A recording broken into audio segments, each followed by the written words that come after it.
Good evening, ladies and gentlemen. Welcome back to the massive PETEY event, night number 2 back in Michigan in the street stocks and getting ready for prelim number 1 of the night. Now tonight is going to be a bit exciting. This first one, only about 6 to 8 drivers are going to be participating, so all of these guys will advance. As of right now, there is 16 drivers in the second one, actually 18 I believe, and the number for the 10 p.m. one is starting to climb, but there's still time to get in for tonight's races. You can still get into the 8 p.m.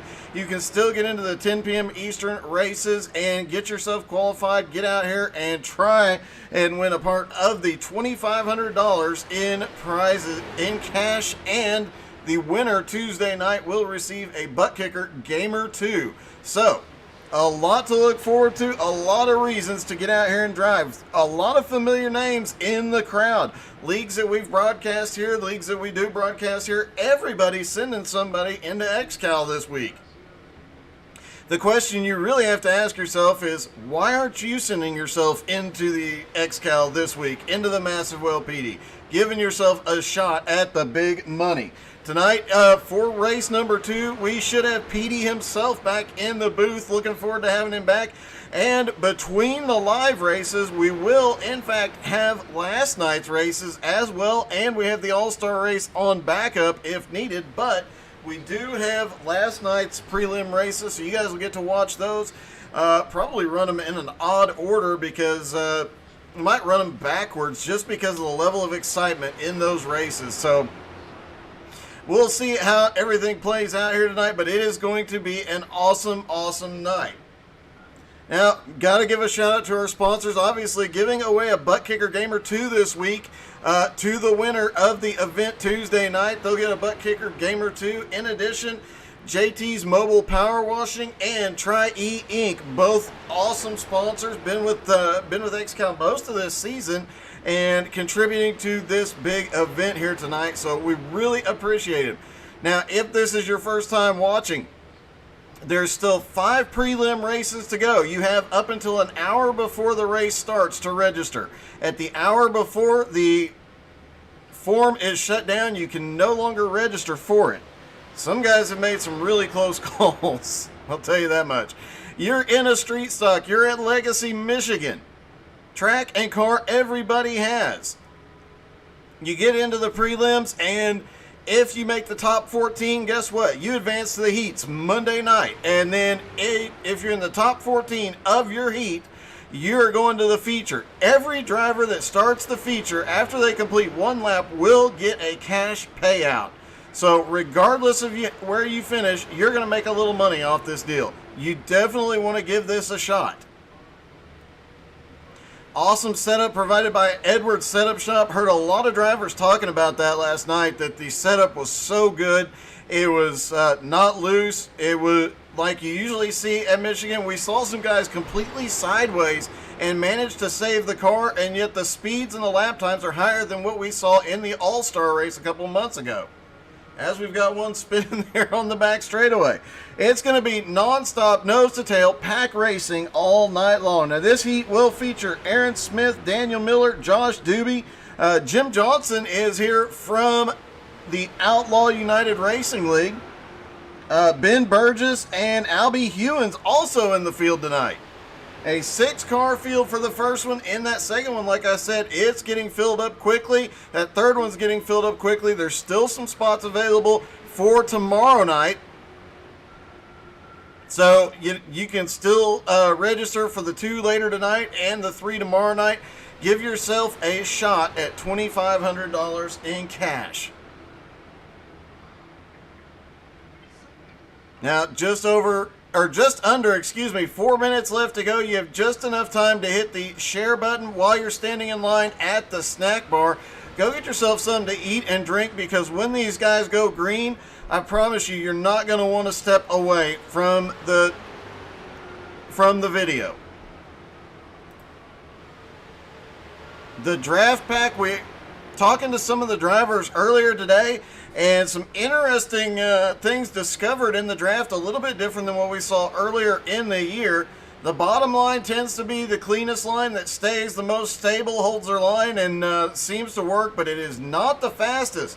If you're in the middle and you're a single car, you can work your way up through the pack using the side draft very, very quickly all by yourself. We saw that play out multiple times. The high line seemed to be the fastest way around, but again, it is the high line, and through the corners you lose a little bit of ground. So just a few interesting points we discovered last night. There will be bump drafting. I don't think a single car came home last night without front end damage from the bump draft. In addition to the fact that what's really impressive is out of 3 races last night, there was 1 caution. The final race had the single caution in it. The first 2 prelim races, no cautions whatsoever. Sean Andrews dropping in, cheering on J&S Racing.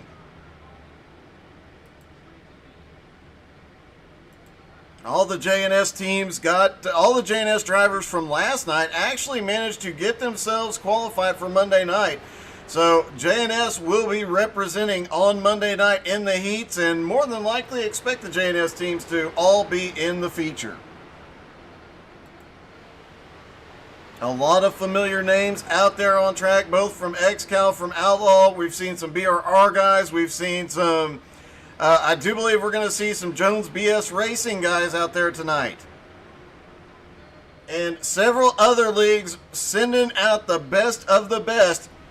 Now, has your league sent out the best of their best to see what they can do in these cars yet? If you want to register, go to xcalracing.com. You still have time to register for the 8 p.m. Eastern and the 10 p.m. Eastern tonight. Tomorrow night, 6 p.m., 8 p.m., and 10 p.m. Eastern. All the prelim races, the top 14 advance to the heats Monday night. You can get all the details all on the website. And while you're there, check out the web shop and the special event the special events gear that they have for the Massive Well PD 200.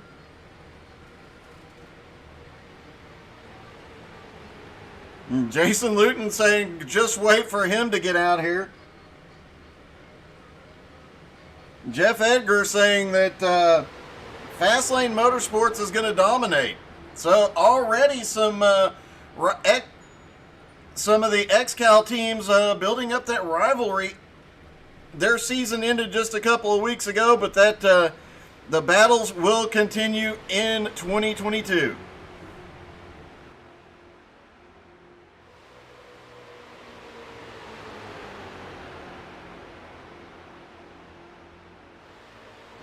This practice session is the open qualifier, so as soon as this practice comes to a close, they are going to grid up.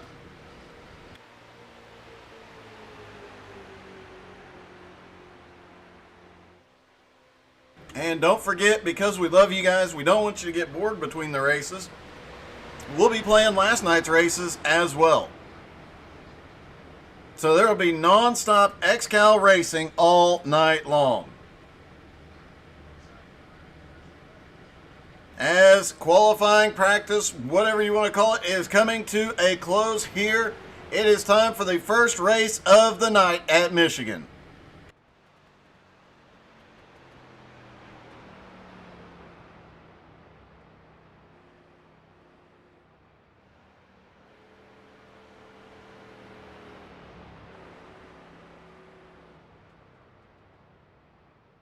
Make sure you've hit the share button. Make sure your friends and family are watching. These races are going to be awesome.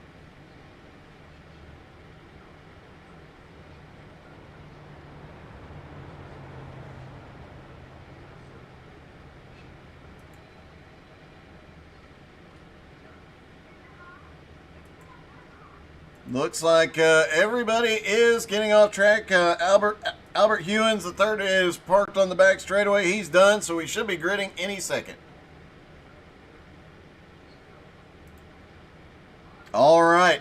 Prelim number 4 for the Massive Well PD is going to have Aaron Smith and Daniel Miller on the front row, Josh Doobie and Jim Johnson on the second row, Ben Burgess and Albie Hewins on the third row. I don't believe Michael Smallwood is gridding in this event. Now maybe we'll see him in the next one.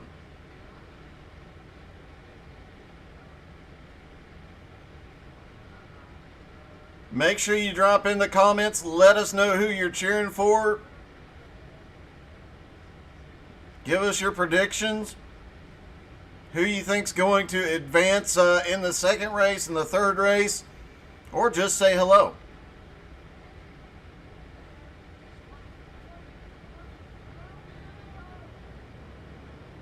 All right, everybody rolls off for the one pace lap. This is actually going to be the smallest race of the night. The next two are getting packed very, very quickly, and they're fast approaching the number. The pot right now, the cash pot right now is at $2,500, but in just a few more drivers get added, and it will start to increase. So by tomorrow night, heck, by the end of tonight, if the numbers grow like they did last night, by the time the second race starts, the pot will be climbing over $2,500.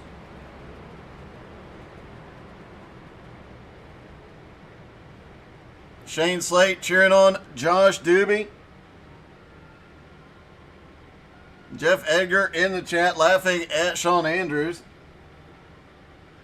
Dakota is always cheering on Jimbo Donut Boy Johnson, and yes, he is in his Dunkin' Donuts car tonight, Dakota.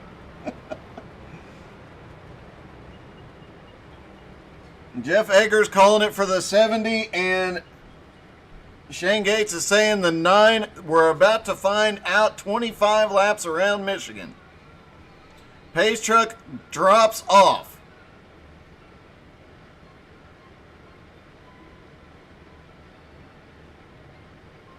Down the front straightaway they go, and green flag is in the air. Now all of these drivers are already, by starting the race, into the heats on Monday night. They got lucky. They don't have to completely race their way in like everybody else will tonight, because those two races have a lot more people. But they are still going to send it. This is a great opportunity to learn as much as possible, figure out where you want that car to be. And already Doobie's looking to the front. Doobie on the high side, the rest of the pack right behind him, picking up speed. Down into turn 1, multiple grooves being run here. Same thing we saw last night. 4 or 5 different lines through the turns. Josh Doobie leads lap number 1. Is he going to lead number 1? Aaron Smith is already looking up high. Nope, it is going to be Doobie at the line, but here comes the 7 of Ben Burgess.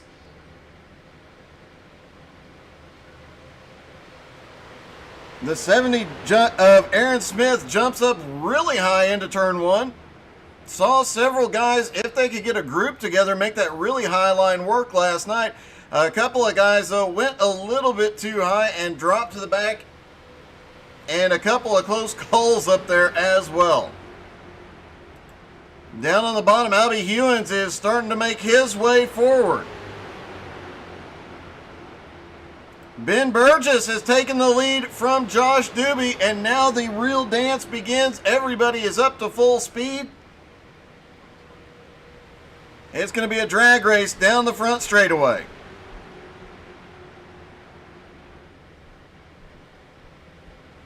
Now, we did see in the early races last night, guys were pretty patient for the first 10 to 15 laps, but after that, things really, 10 laps ago, everything started getting really, really sketchy. Everybody making some really insane moves out there.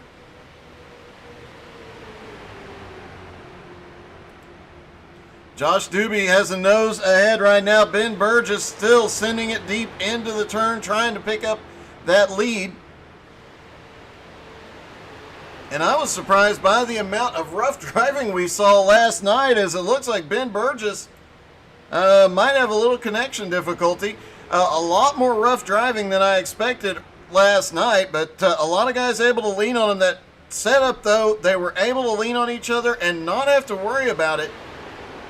Saw some guys, as I mentioned earlier, completely sideways and save the car and stay in the lead draft. Down the back straightaway. Ben Burgess now has some help from Albie Hewins. Ben's connection getting a little, it looks like every time he goes into turn 3, he just blinks out a little bit. But a push from Albie gets him to the lead. Albie slips up, Doobie drops back down. And they're going to try it 3 wide down the front straightaway. A lot of 3 wide racing last night. Expect to see a lot of 4 wide racing before tonight is over. A few times we even saw 5 wide, especially the finish of the 3rd race last night. And oh! Doobie gets hit. Ben Burgess gets into him. Ben managing to save it though. Doesn't even hit the wall. Never took his foot off the throttle. He's going to drop in behind the 70 and pull back up. Meanwhile, Albie jumps to the lead. Jim Johnson was right there with him, but here comes Daniel Miller down to the bottom. Daniel's got to run. He's going for the lead. Notice last night it looked like the best place to be was about 3rd place with 1 to go. You can pick up the draft, pick up the momentum, and if you can find a hole, you'll make it to the front.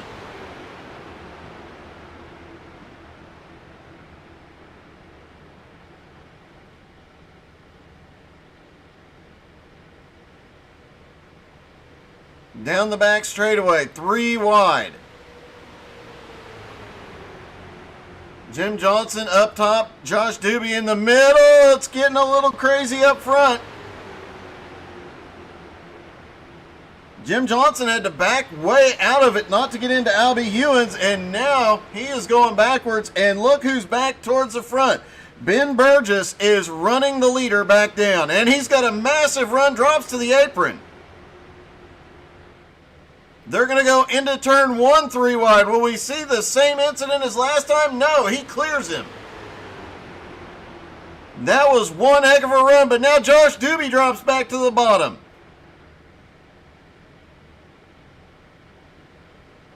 And back down the back straightaway, 3 wide again. Apparently these guys are not going to give up an inch. Jim Johnson to the lead. Can he hold it though, as here comes Doobie. And Jim's help just went away, and look at this move by the 7 of Ben Burgess. He just sticks the nose in, goes right back to the lead.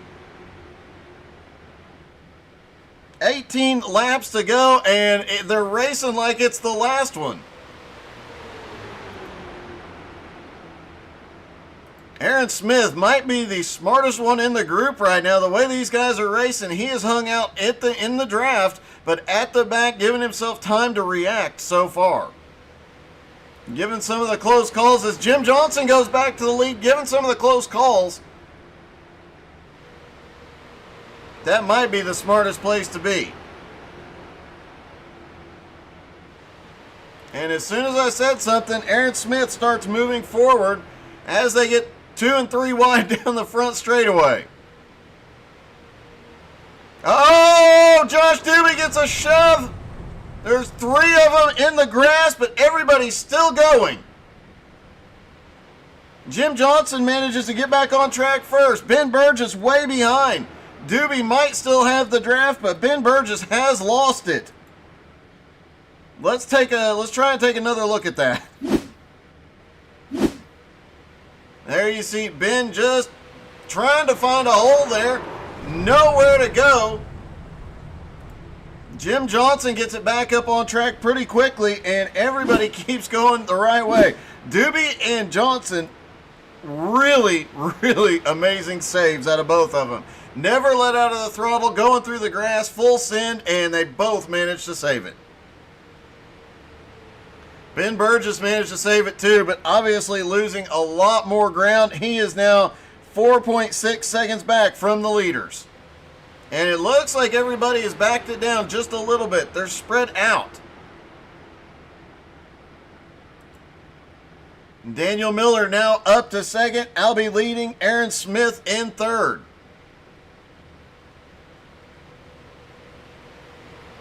And here comes Jim Johnson. Jim down to the bottom. He comes by up to third now. And he's got one heck of a run coming.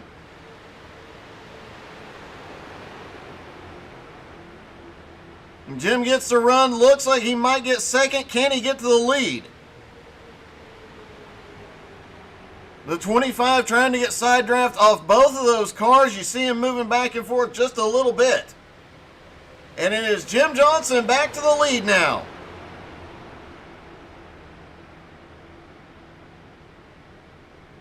And look, Daniel Miller is just, we only saw a couple of drivers all night last night that were just cutting through the track, sliding, jumping in every hole they saw, take advantage of every run they had.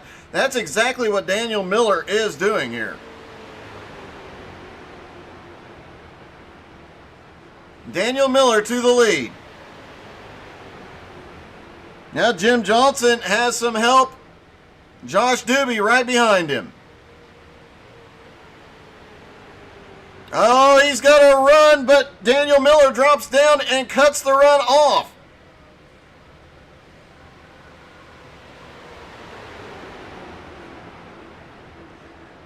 Down into turn one, Albie Hewins, Daniel Miller side by side. He shut down Jim Johnson's run for the moment. Now Jim's going to give him, oh, he gave him a little bump, it looked like. Now he jumps up to the high line.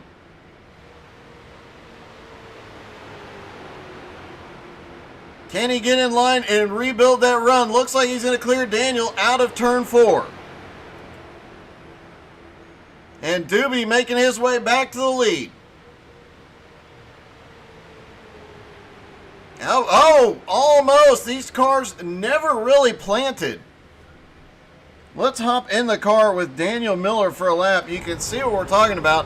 You see these cars are just constantly moving. You're constantly having to adjust. They never get completely set down. And look at Daniel Miller trying to build up the run as he closes it, even down the back straightaway. With the bumps and with the softer suspension of these cars, they just bounce and move and slide.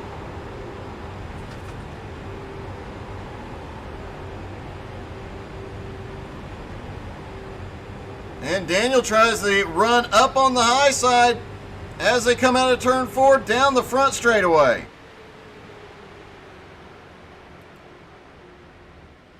And it looks like Jim is trying to give the 25 a little push. Is he going to make it four wide here? Not yet.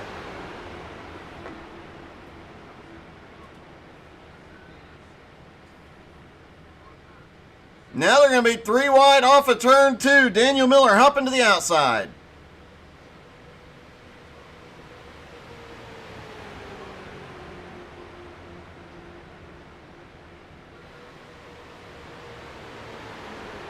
And Jim Johnson back to the lead. Josh Doobie up to second now.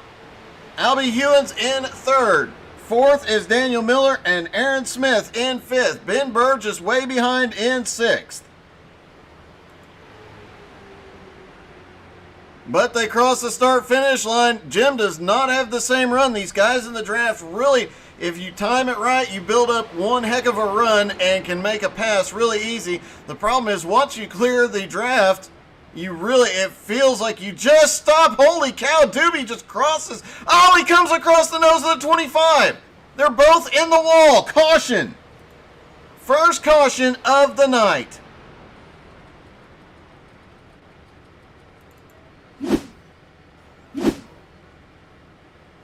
Let's back that up. It got really close for Jim Johnson as Doobie just started up the track. There you see Doobie on the bottom. He starts across the track. Jim has to get out of it and duck down, and Doobie goes to the outside, hits the 25, and they both end up stuck in the wall. There are no fast repairs available, so these guys will have to go to pit road, get whatever manual repairs they can, and go from there. Meanwhile, for the For the first time tonight, we are under caution. Daniel Miller in second, Aaron Smith third, Albert Hewins in fourth. And Ben Burgess is in fifth. This is exactly what he needed after that drive through the grass earlier. Josh Doobie in sixth. Let's see if we can get a closer look at these drivers' cars. Not too heavily damaged on the 42. He could finish. Don't know if he could get up there and get the win. Oh, heavy damage on the right front. Let's look at Albert Hewins. He's going to pit road. Again, heavy damage on the right front and the left rear of that car. And it looks like they're all coming to pit road. This is a surprise. All but Josh Doobie. Wow. I am surprised he is staying out, to be perfectly honest. That's a gutsy move.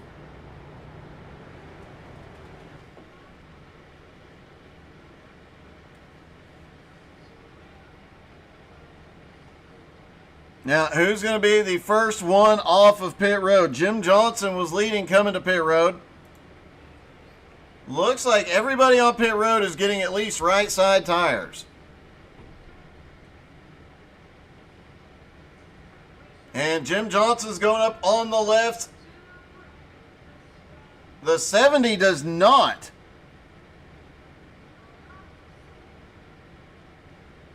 And there a race off of pit road. Aaron Smith, though, he did not take left side tires. So he comes out in second. Jim Johnson is third. Daniel Miller is fourth. Ben Burgess in fifth. Back in the draft, and sixth is going to be Albie Hewins as he rolls off pit road. Looks like he got a little bit of that damage fixed.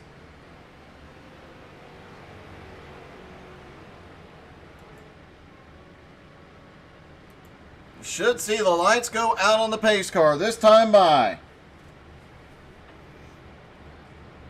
Now the question is Josh Doobie going to be at full speed?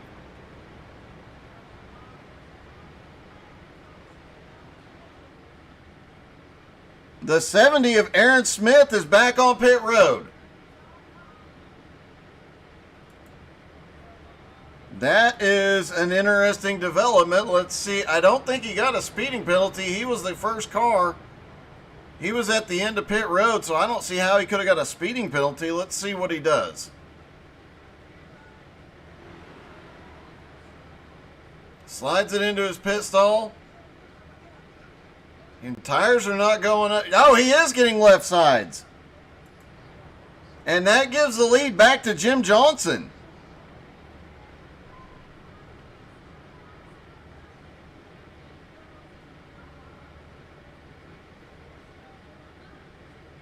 Daniel Miller will start in second. Ben Burgess now back in the competition in third. Fourth is going to be Albert Hewins. Josh Doobie in fifth and Aaron Smith in sixth.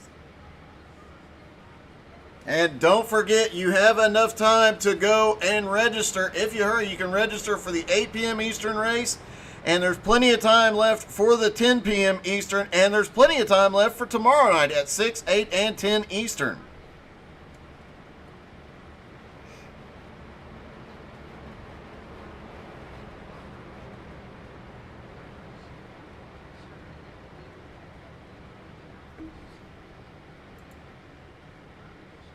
As they get ready to go green, it looks like Aaron Smith is caught back up to the tail end of the field. Pace truck is in. About a 7-lap shootout to the end. It'll take him a lap or so to get fully up to speed, and green flag is in the air.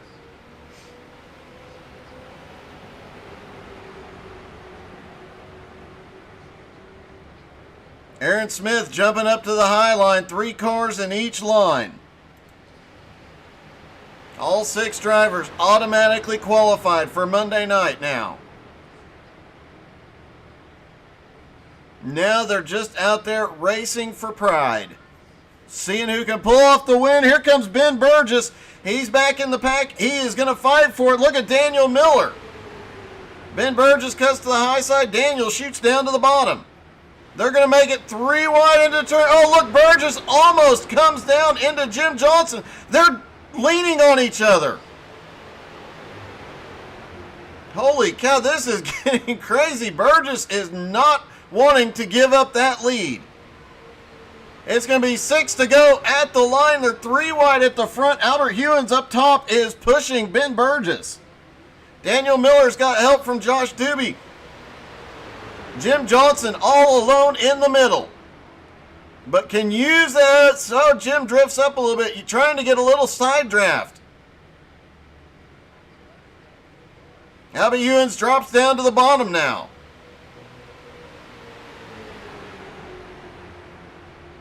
And bump draft by Josh Doobie. He is literally pushing Daniel Miller down the straightaway. Jim Johnson jumping up high. Albie Hewins is making it 3 wide up the middle. And he is coming. It looked like he's going to bump Jim. Yeah, he is pushing him down the front straightaway. The 7 trying to get everything he can off the side draft here. But on the high side, it does not work very well in these cars to go solo. He might have to fall back in line and build up a run again. 5 to go. Jeremy Edwards, yes, I'm sorry I did not see that. Yes, there is plenty of them. Hi, Tessa.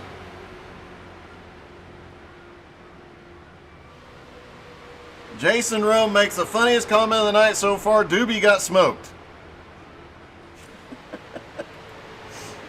Daniel Miller now to the lead. 4 laps to go.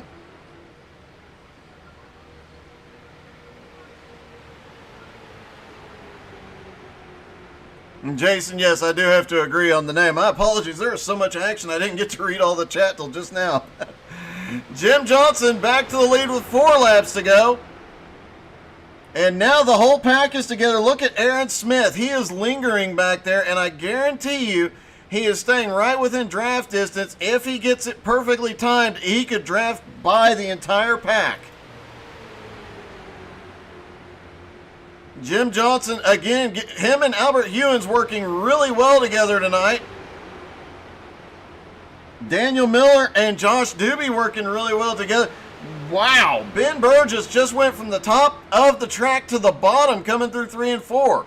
Just looked like he just turned it completely left. But he is closing back in. Aaron Smith now back, starting to pull back up. 3 to go. And in fact, Jeremy Edwards, there is still time to register for 8 Eastern tonight and 10 Eastern tonight. Although for 8 Eastern, you might want to hurry. Jim Johnson's got a bit of help here. Albie is pushing him and the 7 right behind, but Ben Burgess, we've seen him do everything under the sun to get to the front tonight.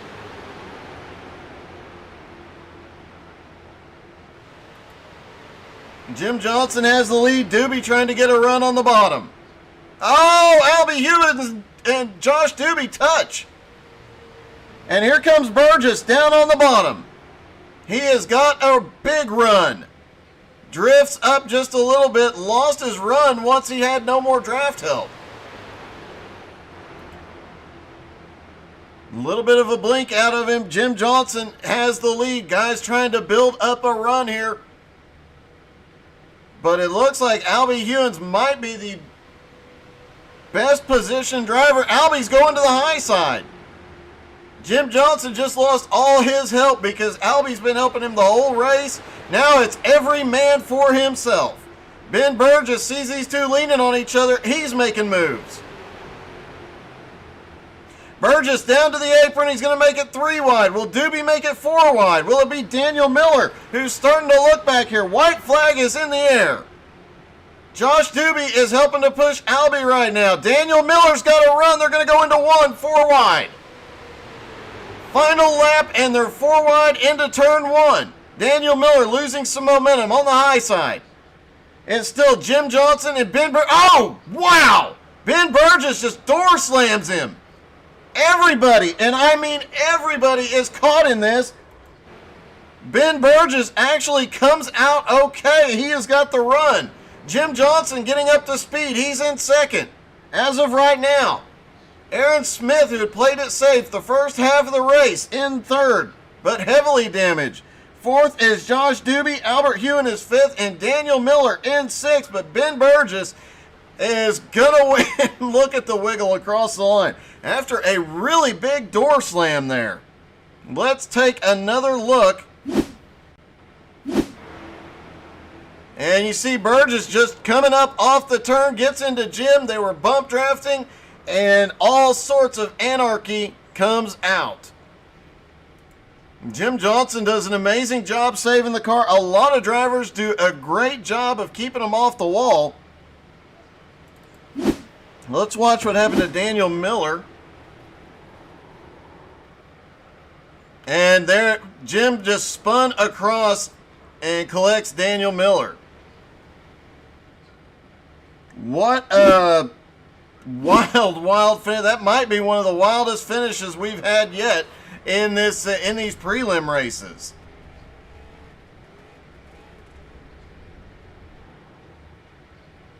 Oh, there's my favorite squishy in the chat.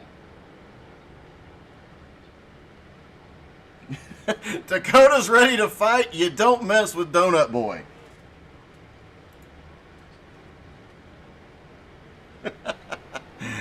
Well, congratulations to Ben Burgess. Congratulations to all the drivers. They have got themselves qualified now. They will all be in the heats on Monday.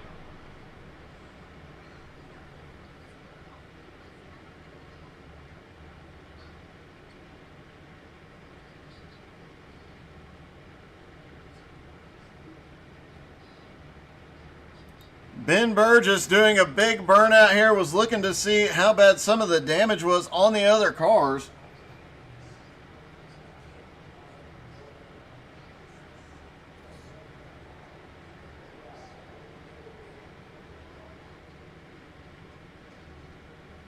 All right, that was race number 1. Now remember, we have 2 more races tonight. You have just enough time, I believe. Let me check. You have 1 minute to get registered for the 8 p.m. Eastern race. That one already has like 18 or so drivers. I'm sure we got more during the race. Then there's plenty of time to get in the 10 p.m. Eastern. And there's 3 more prelim races tomorrow night. You still have a chance to get in here and have a chance at $2,500. And the winner Tuesday night will also get a Butt Kicker Gamer 2. Stick around. We're going to go to commercial, and then we are going to play prelim number 3 from last night.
The Butt Kicker Gamer 2.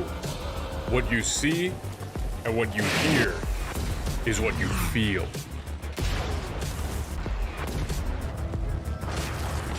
Butt Kicker. The future is feeling.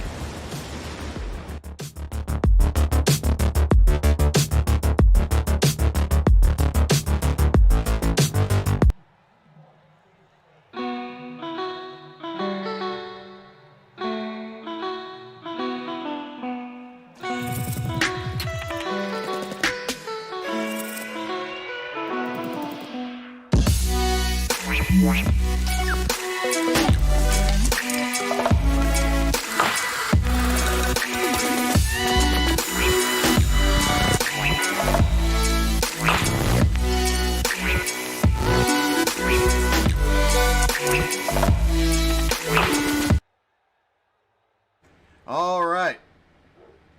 The lineup will be Andrew Rutherford and Matt Eddy on the front row, Jeff Edgar, Brett Edgar on the second row, Derek Colson, Connor Rockwood have the third row, Alex Crapser, Daryl Dillon have the fourth row, Kenny Tripp and John Friley round out the top 10. Josh Doobie and Jonathan Bronson starting 11th and 12th.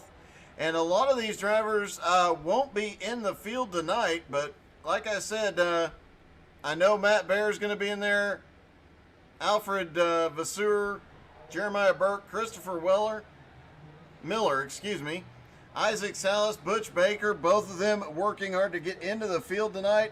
Those are names you'll recognize from a lot of dirt races we broadcast here.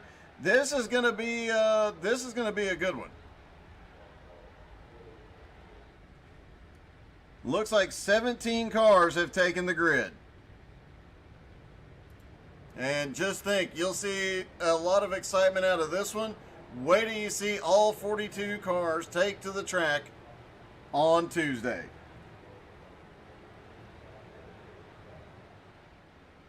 Gerald Poole spotting for Alex Crapser, Go Team J&S, and Matt Baer, of course. Oops, bubble. Yeah, I know I don't do it nearly as well as Matt Baer does. All right, one lap to get everybody formed up. Then they're going to go green.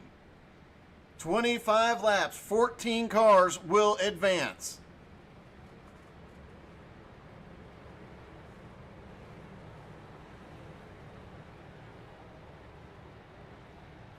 Three of the drivers starting here will not make it into the heat.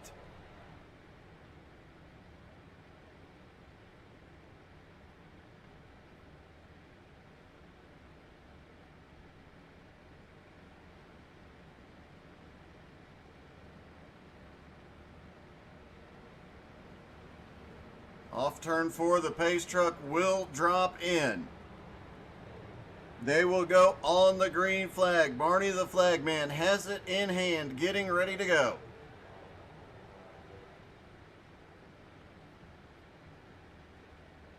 Pace truck is in.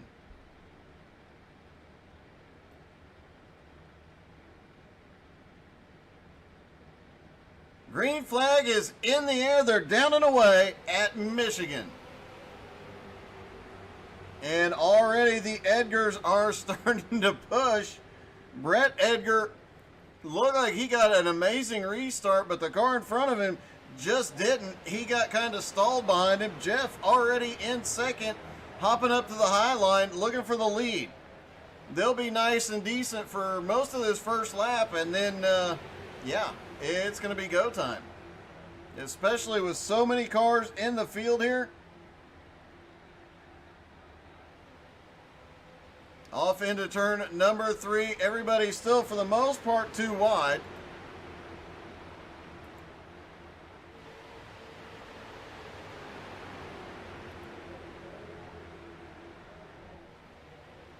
A lot of movement mid-pack. A lot of guys just trying to get the car to settle in. It's getting a little sketchy. Alex Crapser was wiggling around, had a car right up under the back bumper. And it looks like Brett Edgar is dropping back intentionally, trying to stay out of trouble, while up front they're going to go 3 wide. Jeff Edgar to the lead. They're 3 wide behind him.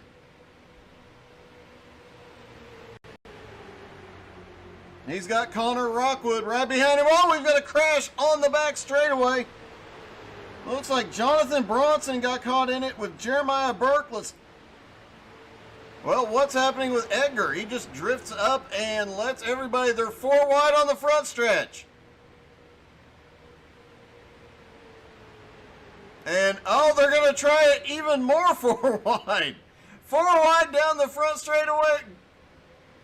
Looks like Rockwood backs out of it. He does not want to go off into turn 1, 4 wide. All right, let's see what happened with Jeremiah Burke and Jonathan Bronson. Oh, they just get together. The 753 just gets into that. Jeremiah Burke, it looked like Bronson might have came down just a little bit, and they got turned. 3 wide at the front.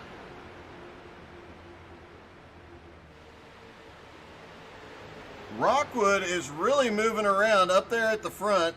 And here comes Crapser. He continues working his way forward, trying to close up on the leaders.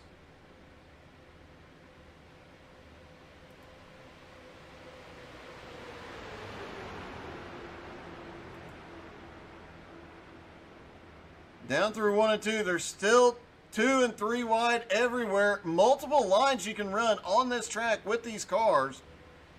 So you'll see a lot of different ways of getting around, trying to make up as much ground as you possibly can. As John Friley is sideways through 3 and 4. Andrew Rutherford pushing him to the lead. Now he's going to look down to the bottom. Nope. Probably not the best way to bump draft. Rockwood up high is scored as the leader at the line. Down into turn 1, still 3 wide. Seeing a lot more aggression in this race than we saw in the first 2.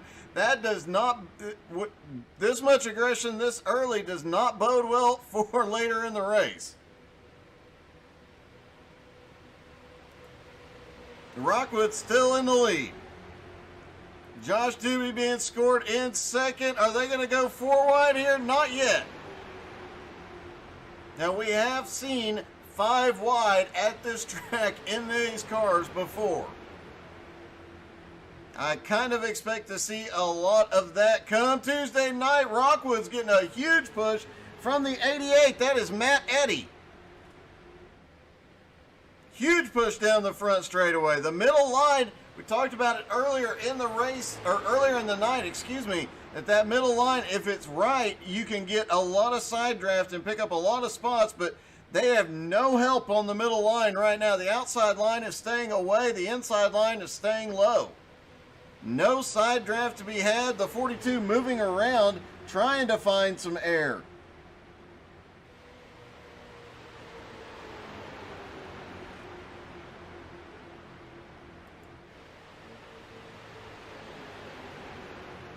And a lot of close racing, and these guys, we mentioned it earlier, these cars are never really settled. The suspension is soft enough that they wobble around, they bounce over the bumps. This is the legacy version of Michigan, so it is bumpy and rough.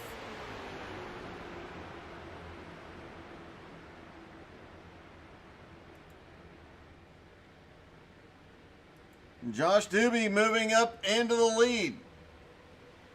Rockwood battling back up on the high side. Doobie, now all 3 lines are starting to fully form. The middle line falls apart going into 3. Friley almost gets into a bit of trouble, and here comes Kenny Tripp out of nowhere. Snuck his way through the field up the middle line. And Kenny Tripp leads that lap.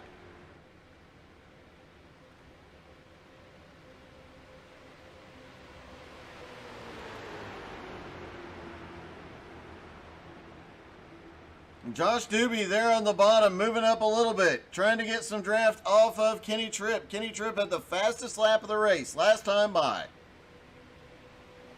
Josh Doobie in second, Connor Rockwood in third. Now they're going to try swap places again. And it is chaos These guys are not sitting still. We're seeing position swap, line swap every single turn.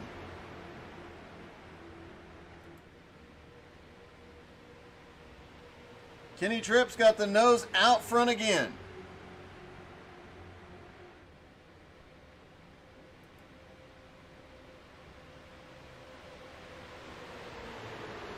Alex Crapser in the 29 has stayed there at the bottom. Right behind Derek Colson, pretty much the entire race. Staying down low, playing it safe.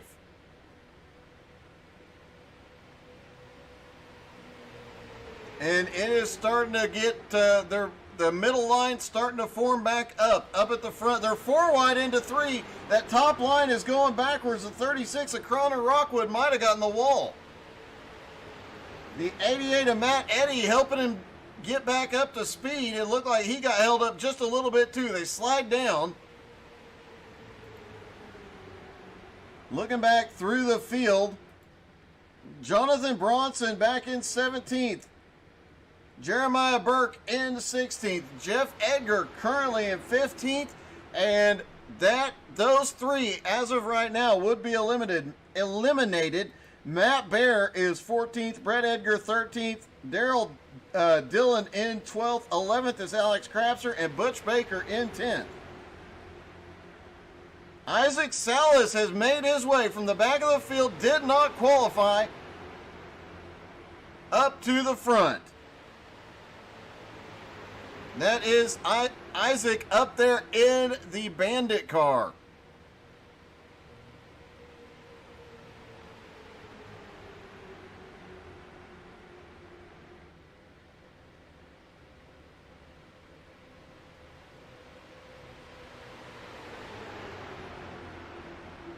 I am totally confused by that comment.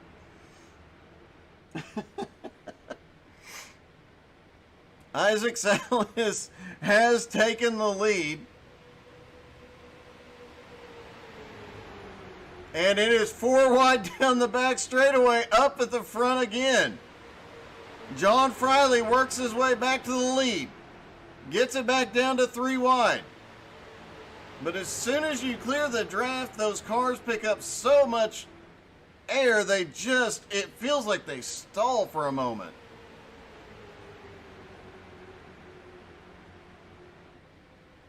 Three wide at the front. In the previous couple races, it was 2 wide up front for the first 10 laps or so.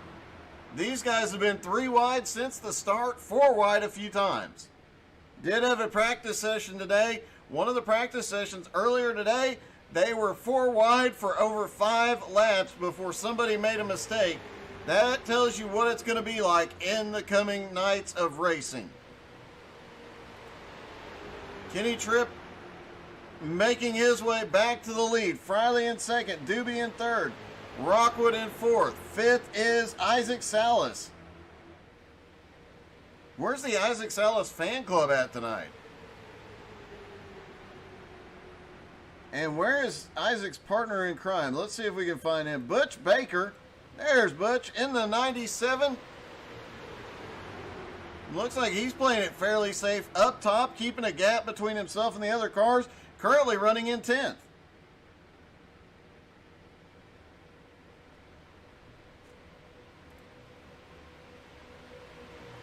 John Friley out front.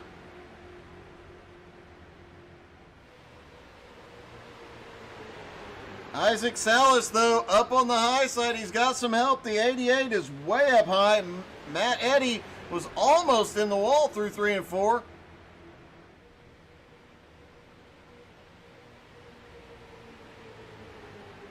Oh, it's getting dicey. A lot of cars leaning on each other. Isaac gets pushed up.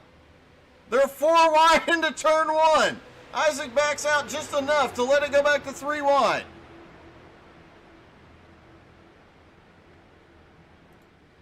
Wow. 12 laps to go, and these guys are really starting to send it. Josh Doobie's trying to make a move up the middle. John Friley still up in the lead. Andrew Rutherford drops down to the bottom for the lead.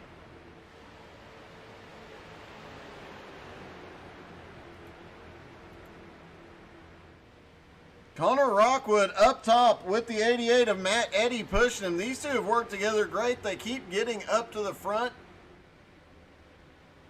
And they got some great teamwork going on right now. Lose a little momentum out of turn 4, though. They're going to have to get down a little bit lower. And Rockwood gets a little squirrely as Matt Eddy tries to bump draft him through the turn. Kenny Tripp is dropping back. He is dropped all the way to the apron and dropped back. Currently in 13th. Both of the Edgars, Brett and Jeff, now 14th and 15th. Both have already qualified. Both will be in the heats on Monday night.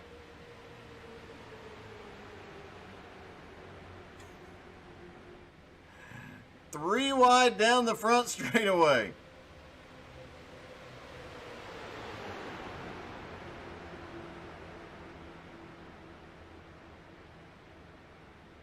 Ten laps to go, and we saw it start getting a little bit sketchier in the first two prelim races earlier tonight. It started getting a lot sketchier, a lot racier right about now. They have already been pushing these cars. They've already been leaning on each other. They've already been battling like it's the last lap since the first lap.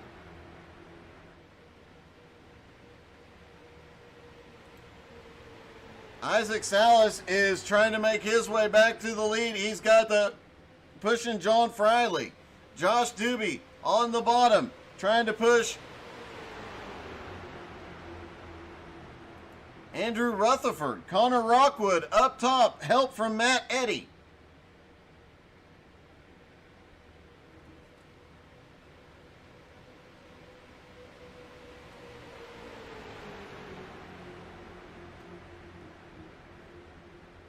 And look at this. Everybody's going everywhere trying to get anything they can. Connor Rockwood is working the mirror hard here. Trying to keep John Friley back there. We've seen John push a bunch of cars forward. They're 4 wide at the line. Isaac backs out.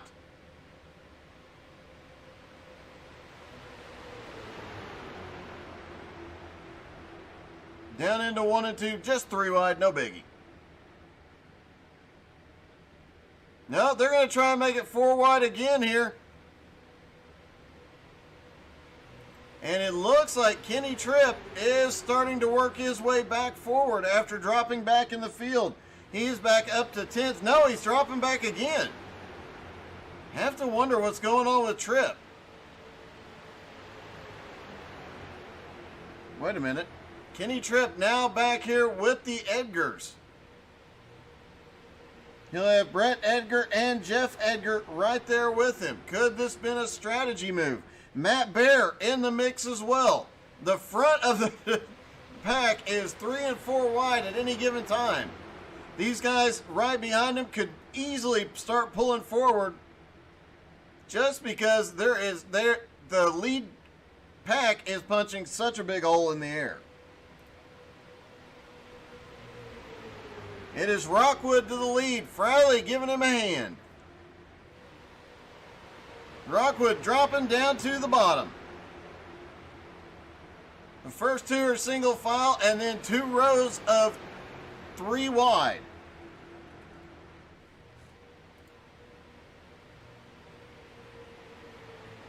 And look at this bump draft, a 3-car bump drafting train.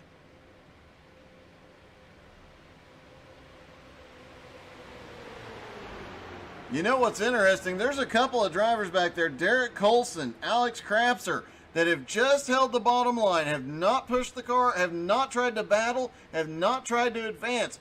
They are all in a position that would get them into the heats on Monday night. Oh, we've got a 3-car wreck, up in the wall caution for the first time tonight.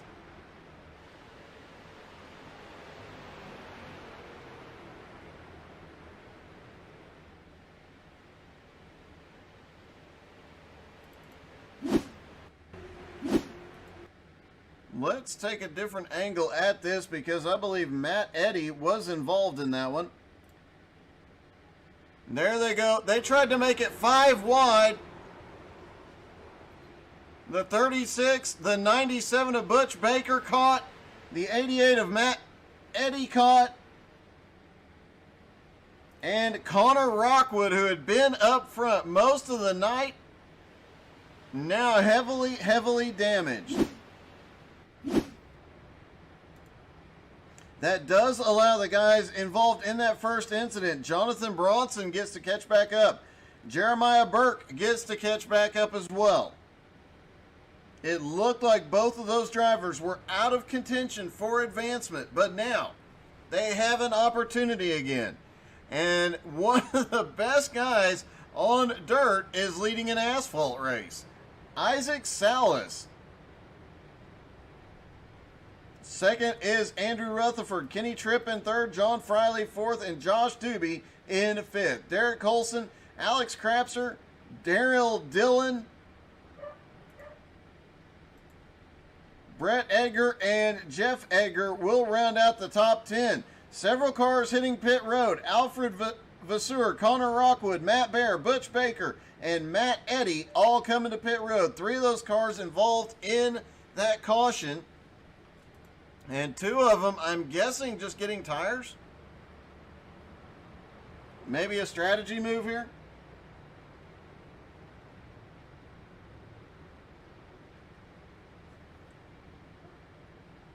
And Jeremy Leto drop it in.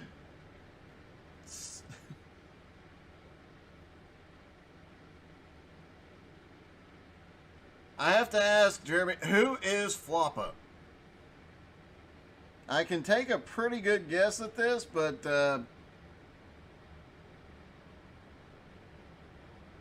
I'm guessing Bronson. Isaac Salas is a exceptional dirt racer, but you don't see him on asphalt very often. Yet here he is leading an asphalt race. And he's going to get a green-white checkered restart. That definitely gives the advantage to him, but I can promise you he's going to be mirror driving this one. I'd be driving it with my eyes closed, personally. Because there's going to be 16 other cars out there trying to get past him. Butch Baker is back off of pit road. Matt Eddy, Connor Rockwood still on pit road. Heavy damage to both cars. As they stack back up and get ready for the 1 to green. Lights are out on the pace car. We've got a car racing off pit road. That's Matt Eddy. And he does make it. He is going to stay on the lead lap. Connor Rockwood still on pit road, but now Matt Eddy still has an opportunity here.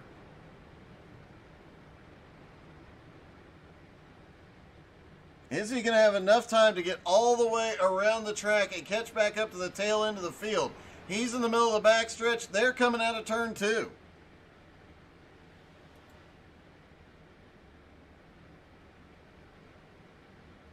Oh, okay, I was right. It is Bronson. Yep, Bronson back in contention. He's actually in 12th right now. Remember, 14 drivers will advance. The last 3 drivers out here tonight will be out. Connor Rockwood is out. He will not make it to the heats. So 2 more drivers left that will, and I promise you, they're not done driving with the doors and the bumpers yet. Pace truck about to drop off. Green-white checkered finish. Y'all better hold your breath. Pace truck is in.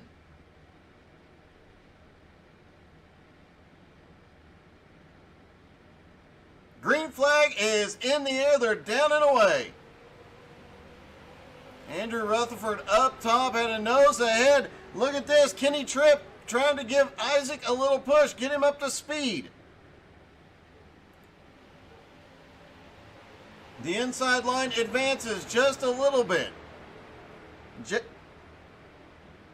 Jeff Edgar jumps to the top. He looks like he might be going backwards. He had the momentum for a moment. As soon as he pulled out, though,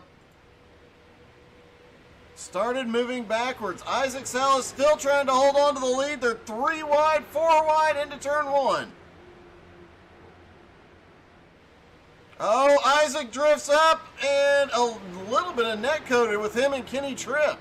They were still a good 6 inches to a foot apart.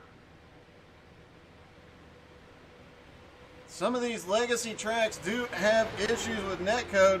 White flag is in the air. Final lap. Who's it going to be? It is impossible to say. They're 3 wide into turn 1 and 2. 3 wide, 4 and 5 deep.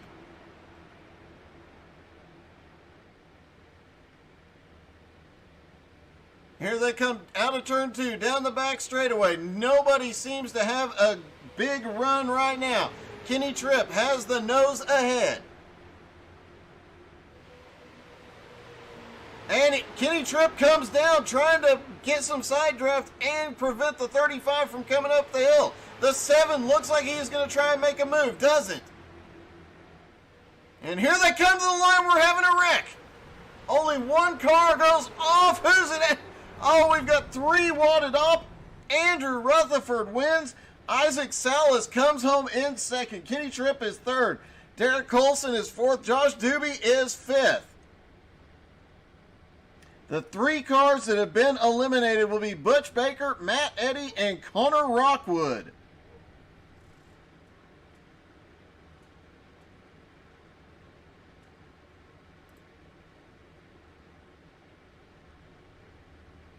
And holy cow, Andrew Rutherford, that was quite a battle there at the end. All right, folks, we're going to switch over. We are going to do last night's race number 2 until we get to our race number 2 starting here shortly. So enjoy some more racing from Michigan. Don't forget to go to the website xcalracing.com and get yourself registered. Just waiting for Pat Sullivan to get back to pit road, and then we will get gridded up and go racing prelim number 2. Make sure the iRacer in your life is aware of this battle, of this event. Let them get in here and get a shot at it. All right, prelim number 2 is going to see Pat Sullivan and Tal Etheridge on the front row. Ryan Soper and John Friley on the second row. Roger Pierce, Dave Mayberry on the third row. Kevin Roark and Jeff Edgar on the fourth row. Cooper Nash, Christopher McKeithen rounding out the top 10. Hudson Brown and Gary Clanton 11th and 12th, although I did not see them out on track, so I don't know if they are gridded, if they registered for it or not. Guess we'll just have to wait and see here in a moment. I believe there was either 10 or 12 cars registered for this prelim.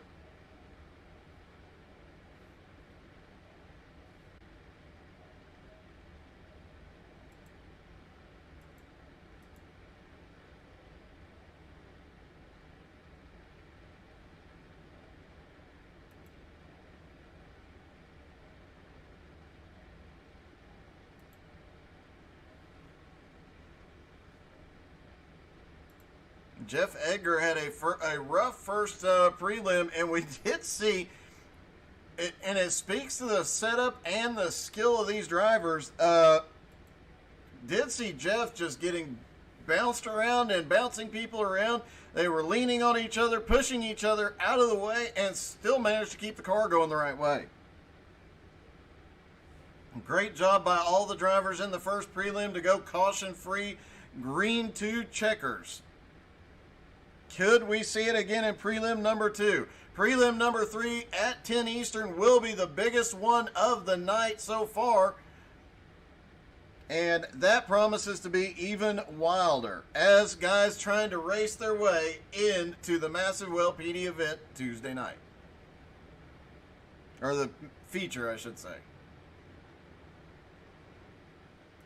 Pace Truck is going to lead them around for one lap as they stack back up.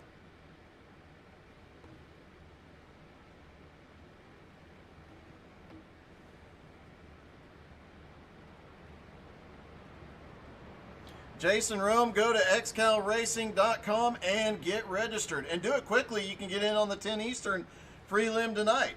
Come represent BRR, and I don't think you can pull a Rome in a street stock. Could be wrong. Just saying.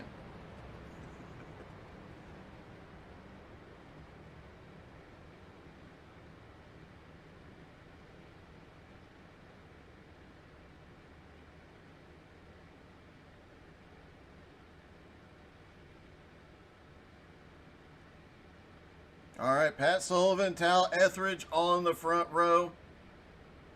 Will they still be there after lap 1? And who's going to come home with the win in prelim number 2? Drop your prediction. Let us know who you think is going to pull off the win. Let us know who you're cheering for.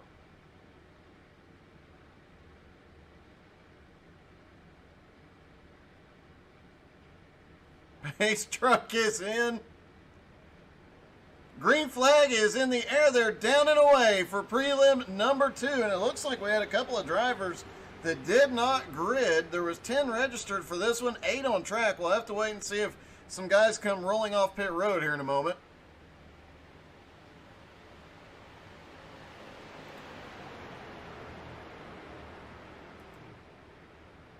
Pretty tame. The first race was pretty tame for about 15 laps.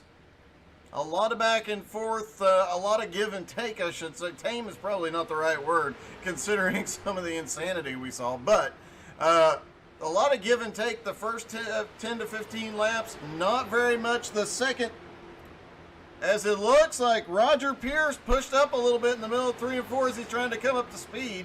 And Pud getting way loose off turn 4.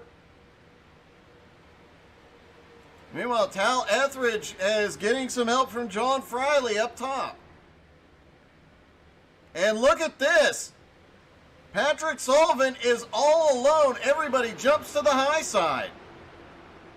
Tal drops down to the bottom trying to get the draft, get any push, any help he can. He might be about to get freight trained now that Friley's got the front of the outside line.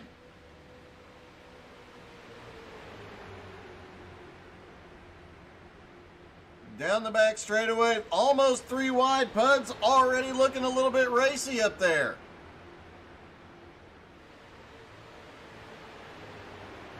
Matt Burr saying Pat Sullivan is going to lead this one, or win this one.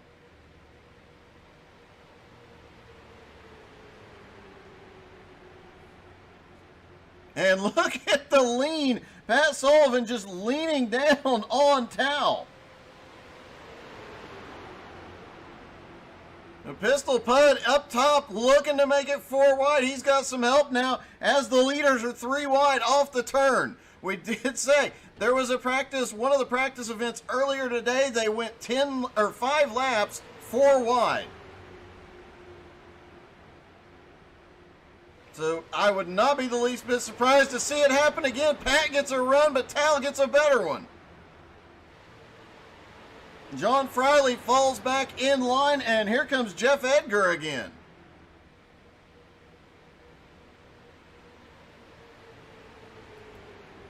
Pat Sullivan leading Tal all the way down to the apron, getting any advantage he can here, trying to get back to the lead.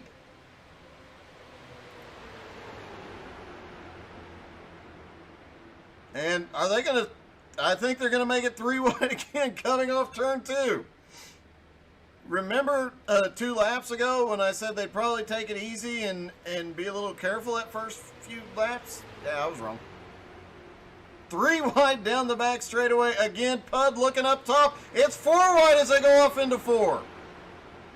Pud gets out of it a little bit when he sees Friley get a little bit loose, but Tal and Pat Sullivan just leaning on each other.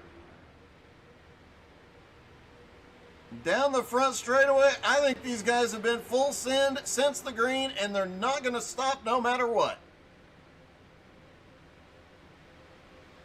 These races, Pistol Pud does tend to like to run that way high line, but now he's moving back down into the middle, trying to get the nose in on Friley. Go up the middle here.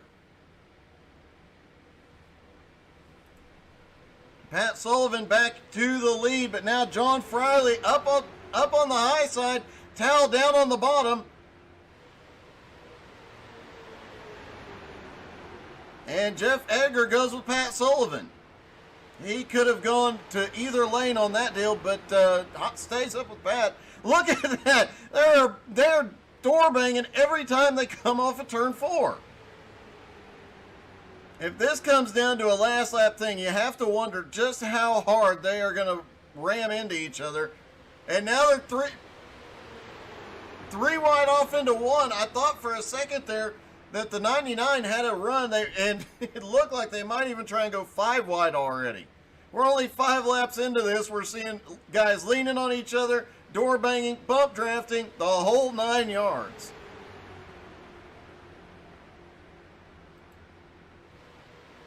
Pat Sullivan's getting a little bit of help from Roger Pierce right now. Had a little bump draft help down the back straightaway. He's going to pull right back up to the back bumper.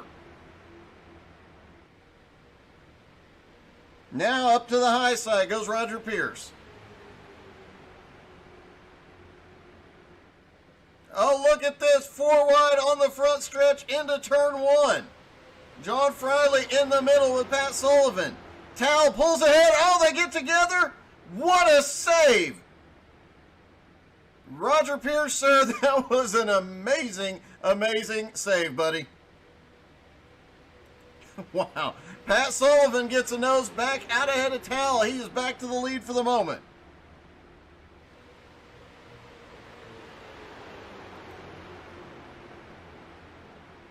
And look at this. Already, Roger Pierce is starting to close back up.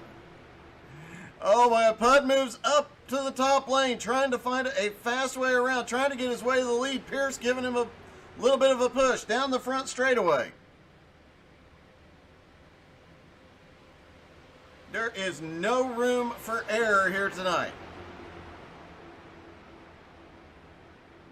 And just, oh, wow, Tal just drifts up just a little bit. Looked like the tail ink tried to kick out on him. He saves it, but Pat had to jump really high, loses a little momentum. He's now got to push from John Friley, but Tal's got to push from the 99 of Kevin Roark.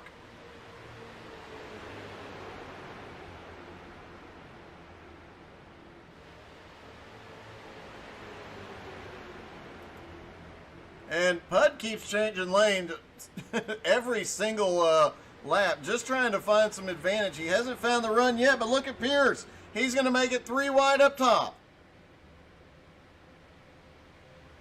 Now Pud's moving up to the middle. Meanwhile, right behind him, Jeff Edgar and Dave Mayberry just kind of hanging out for the moment. We saw some guys do this in the previous prelim race. They just hung out at the back, stayed in the draft, but had a lot of room to maneuver in case of a mistake. Probably a wise move. Early on, there we go. The 06 gets into the 4. And the 4 is sideways, the 8 sideways. Everybody trying to wreck. Did everybody make it through that? Holy cow.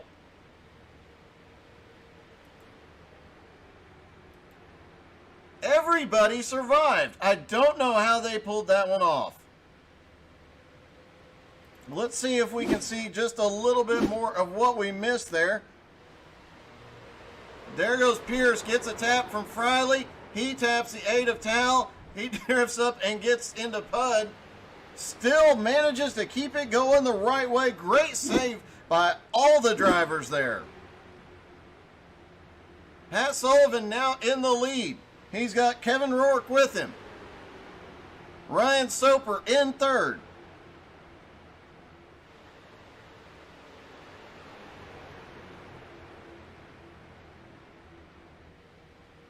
Just a note, if you see a guy named Roark and he's got a cooler, I'd stay away from it. Ryan Soper now up to third. Jeff Edgar is leading all the cars that recovered and managed to save it. Tal Etheridge has lost a lot of ground suddenly. Look, he had saved it, but looks like in the process he just lost too much momentum. Let's see if we can get a look at Tal's situation. Yeah, he was down in the grass, managed to hang on to it, but just lost so much momentum. Still an amazing save by the 8 car. Meanwhile, the other 7 drivers in the field have pulled back up. Jeff Edgar led that second pack back up.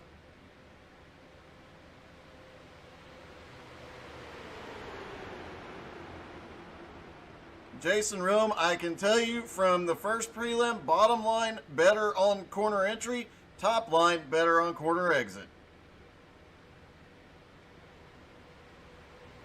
And ironically and weirdly, middle line better on the front stretch. Soper looking for the lead for the first time tonight.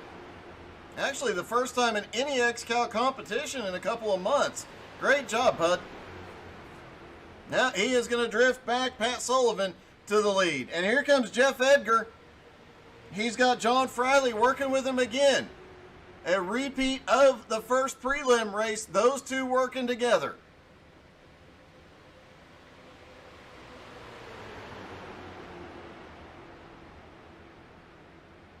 Oh, now Jeff Edgar's going to leave him up there all alone, hop down and help Pat Sullivan. Can Friley take advantage of having the clean air and having a little bit of help behind?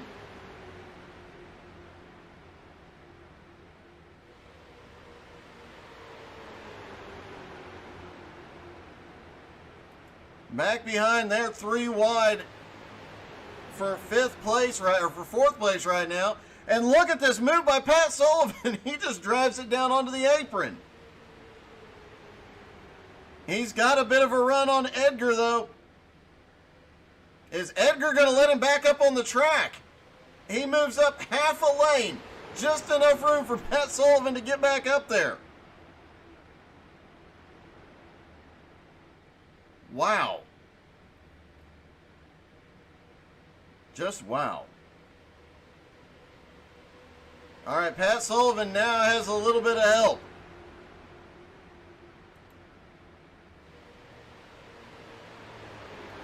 Roger Pierce right there with him. Roger, one of the fastest cars in practice. Friley trying to hold him down.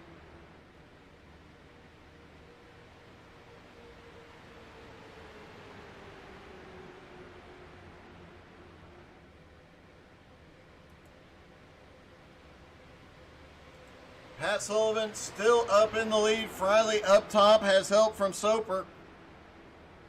That bottom line currently has 3. Oh, look at this. They're gonna go 4 wide. Pud looks outside, can't get there.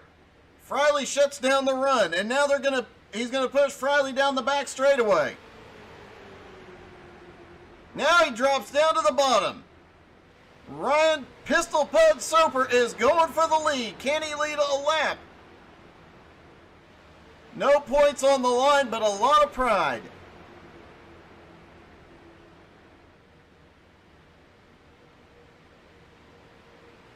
And at the line, it is Friley that time by, but Roger Pierce starting to close in on that bottom line. He's going to have a little bit more help. Jeff Edgar lurking back here.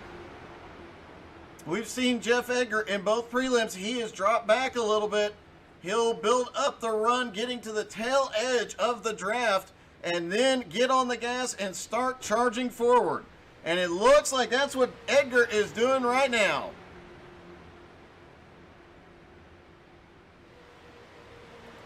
Friley and Soper out of turn 4, down the front straightaway. And Soper jumps to the high side. He's going to let Pierce, almost gets a tap from Friley here. Pierce down to the bottom. Pierce has help. And I have no idea who led that lap. I think it was Pierce. But I would not bet the farm on it.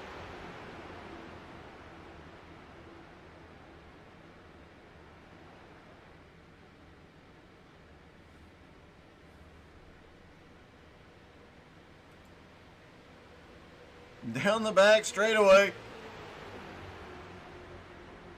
And they're going to be 3 wide into turn 3. It's getting a little sketchy back here. Here comes Pat Sullivan straight up the middle.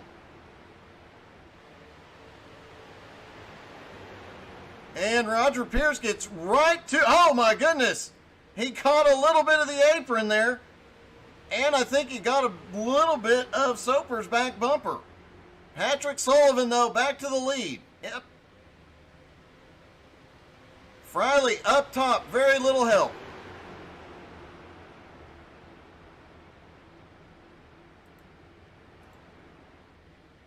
Dave Mayberry been hanging out. Look at that move by Pierce. Pierce is really sending it out here. But Friley gets down to the middle.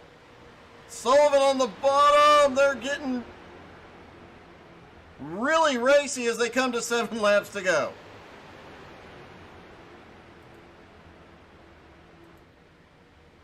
Pat Sullivan currently in the lead, but that top line is building momentum. Pud just moved up the track a little, got out of the draft line, and lost the momentum they had just started building.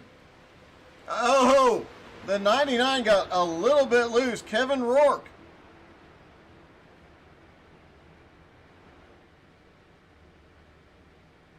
Gerald Poole saying the side draft is huge in the middle of this pack if you're coming up the middle line. That has played out a couple of times here tonight. And it played out in the All-Star race. Look out, Jeff. And it played out in the points race here as well. That side draft and using that middle line, if you use it right, you're going forward. Jeff Edgar just did. He's going to the lead. 6 to go. Man, as close as we got to caution early in the race, the pack breaks up. They get back together. The fact that we have gone 2 races that have been this close so far and have not had a caution yet is truly impressive. Tal Etheridge, he is back in 8th place. He was the only driver to lose the lead pack. Staying in it, hoping for a caution to get back into contention. He is, though, going to qualify for the heat on Monday. However, as we get 5 to go, I can tell you, we'll see if we can get an update between the races, but I can tell you that between the first 2 races, a lot of 4 wide down into turn 1. A lot more people signed up between race 1 and race 2. If you want a spot and a chance at $2,500, go sign up.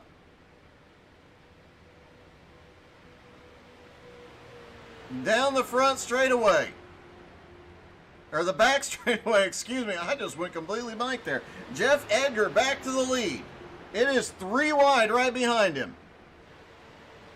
They're coming to 4 to go. Jeff Edgar moves up to block the run on the middle line. Pat Sullivan might have a run here. Soper drops down in between it. Soper's going to the bottom. They're 4 wide down the front stretch. Soper trying to come back up. Patrick Sullivan's pulling the same trick on him, not letting him back up. He finally clears him. Soper to the lead.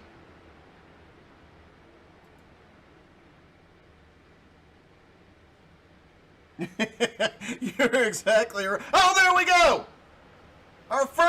Possibly our first caution of the night as Puck goes around. No caution yet. We are staying green. Jeff Edgar moves up, and there is Pierce, who has a run and has managed to get right alongside of him, but the field is split just a little bit for the moment. Let's take a quick look at Pud's accident.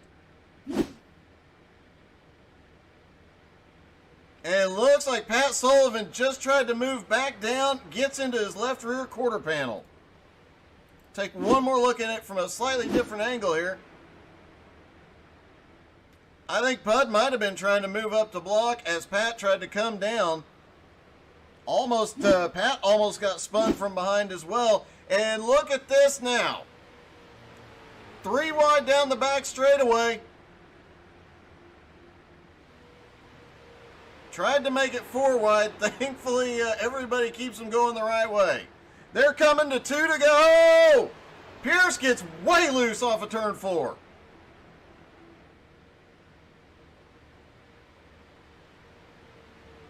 Deep breath, boys. Hold on to him. John Friley drops down to the bottom.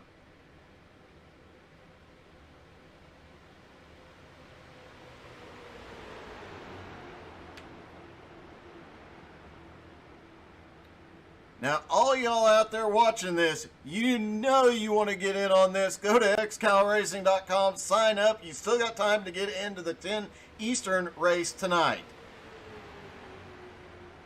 Jeff Edgar currently in the lead, not for long though. Here comes John Friley on the bottom, about to get the white flag. And for the first time the whole night, Dave Mayberry is in the top 3.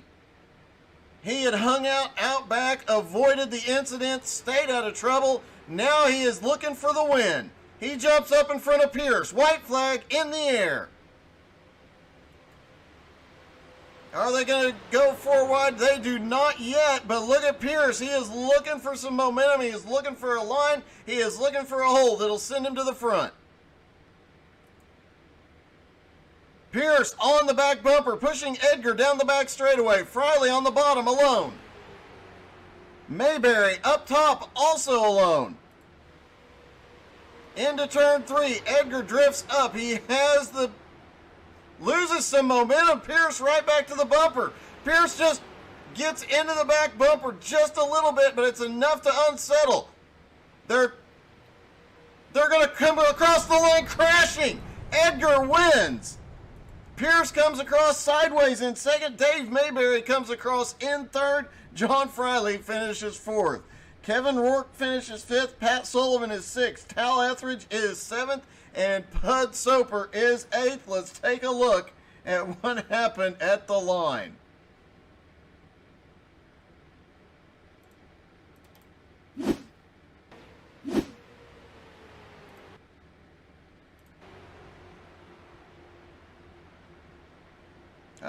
Nope. Let's try a different one. There we go.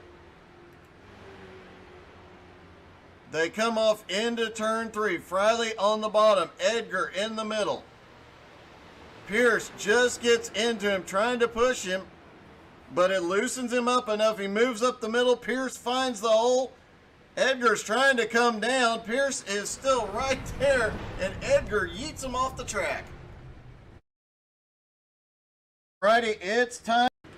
All right, we've got just a few more minutes before we are back live. In the meantime, enjoy prelim number 1 from last night.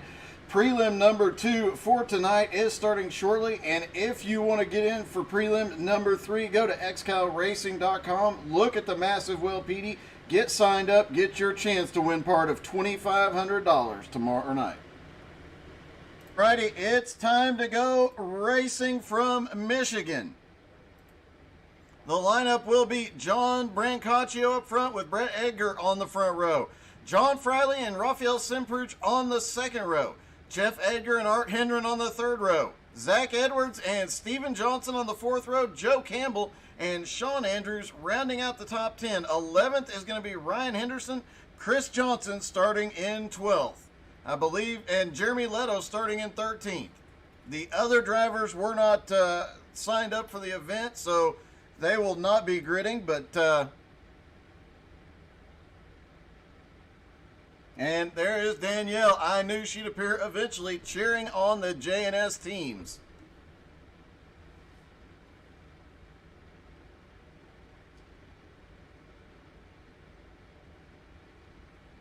And hey, if you're looking for a teammate, you know, somebody to work with in the draft. Looks like Jim Johnson needs a little drafting help out there.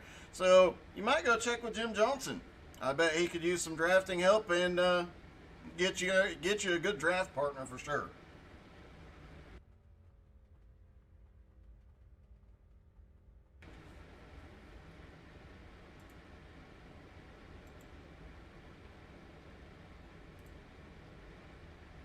A lot of big names in the field. A lot of guys that have been in victory lane multiple times in XCAL this year. One of the strongest teams out there going into 2022, J&S Racing. A lot of their team out there now. A lot more of them will be in the other prelims.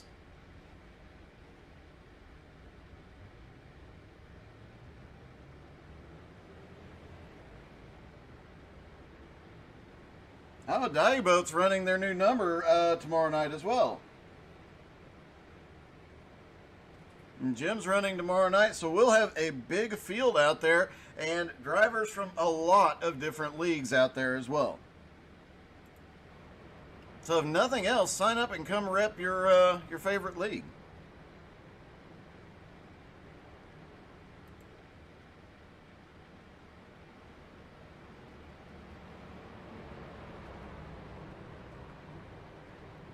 All right, everybody rolling around this 2-mile track. The legacy version of Michigan.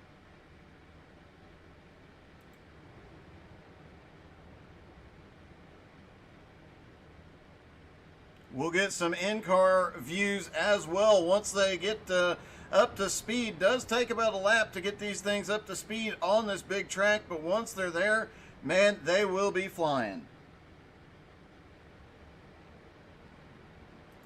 Pace car about to drop off.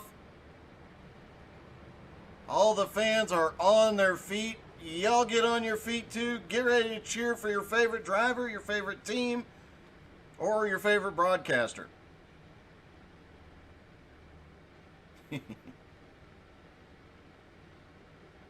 Kendrick Cryer dropping in. Good evening, buddy. Pace truck is in.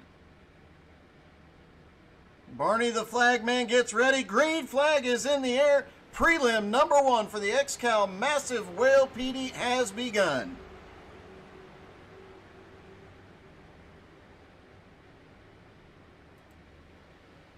Everybody working to get up to speed as quickly as possible. Don't expect to see this pack split up much.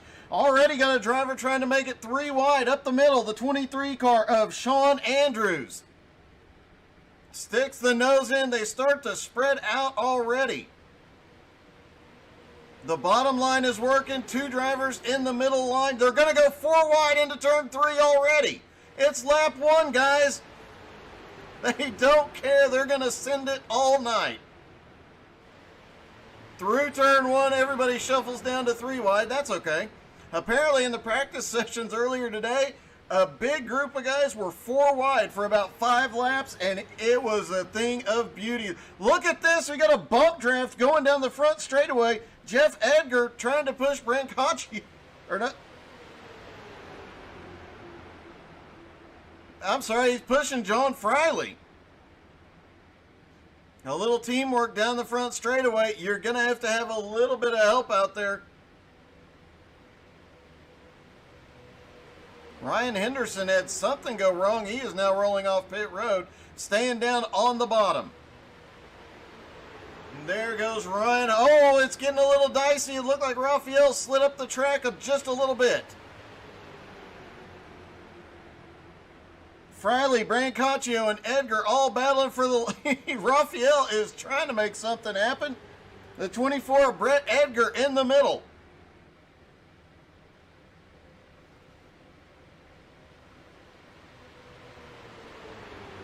Good evening, Cortland. 3 wide all the way around the track.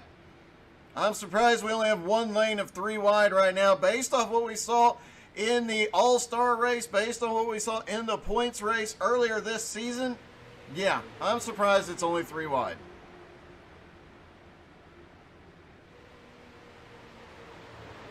And look at this. The 7 drops down. Look at that. The setup under these cars tonight is definitely awesome. They can put them almost anywhere they want to go now.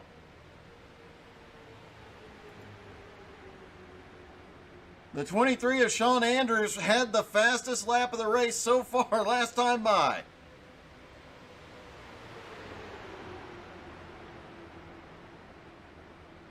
Even though he's stuck up there on the high side, he's got 0 help.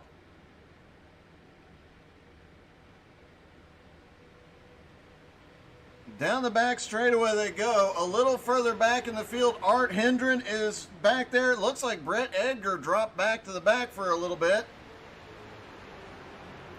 Joe Campbell there staying in the mix. And look at Raphael. He just has stayed right there in the middle and seems to be making it work really well. We've seen that middle line here at Michigan in these cars work more than once. Get in the middle, and it just seems to help pull you forward in these street stocks.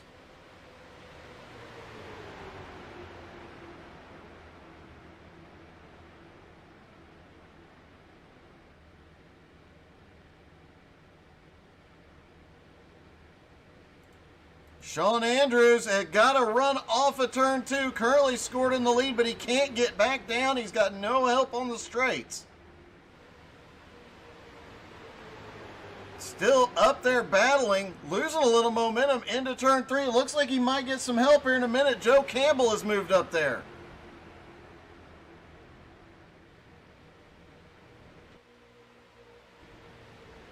And the 44 is starting to make his way through the field. That is Steven Johnson. He's stuck in the middle. Let's take a lap with Steven as he heads off into turn 1. You can see how much these cars, their street stocks are just never really planted. It's always moving around no matter what you're doing. And even going down these straightaway with the air moving around it. And the 06, he's getting a bit of a bump draft from the 7 there. Oh, a little bit close. The 7 drifts up in the middle of the turn. Back down the front straightaway. Nowhere to go if something goes wrong. Everybody makes it around one more time, but man, there is some close race. And look, we're getting a little bump view of the bump draft. Back down into turn 1, still 3 wide. Both front lanes are now 3 wide.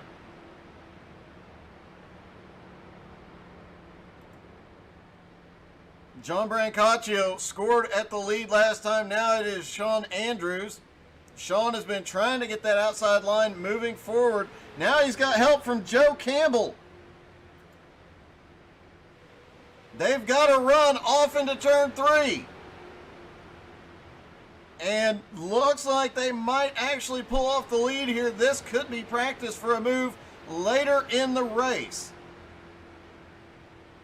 And they've got help now. The 44 has moved up to give them a little backup. Steven Johnson with them.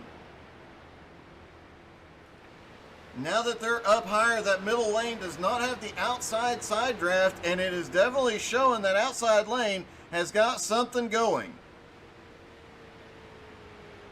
23 gets a little bit squirrely off the turn.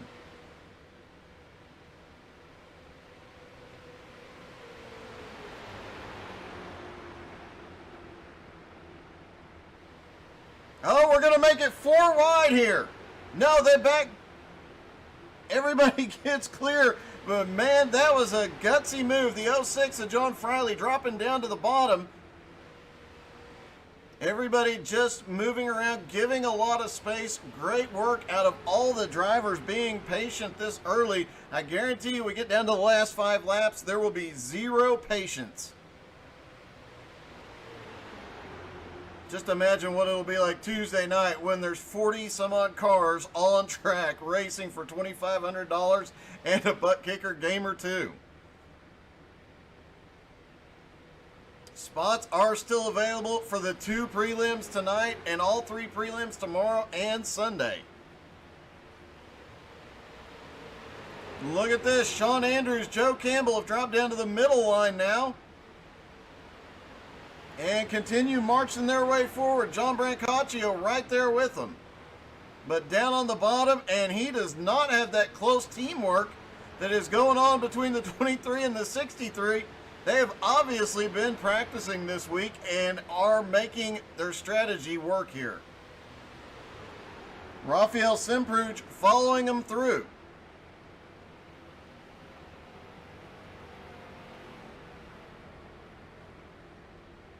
Whoa, a little squirrely Simpruge gets down. He gets into the 06 too. John Brancaccio down to the inside. I think he actually saved it. No, he got the wall.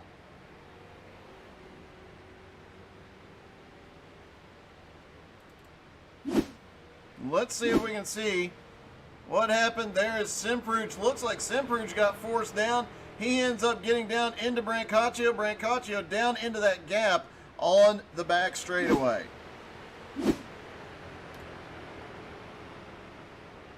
Back up front, Steven Johnson has taken the lead.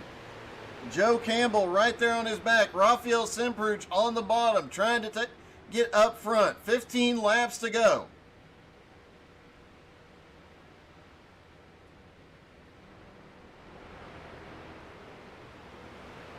Dan, I have to agree, Sean Andrews is a great driver. And Matt, yeah, you're probably right. A big wreck is coming soon. And if you haven't dropped in the comments yet and said hello, why not? Come say hello. Steven Johnson, as the last time by, had the fastest lap of the night. Obviously, Joe Campbell, extremely good at the at pushing, as he's pushed 2 drivers to the fastest lap so far tonight.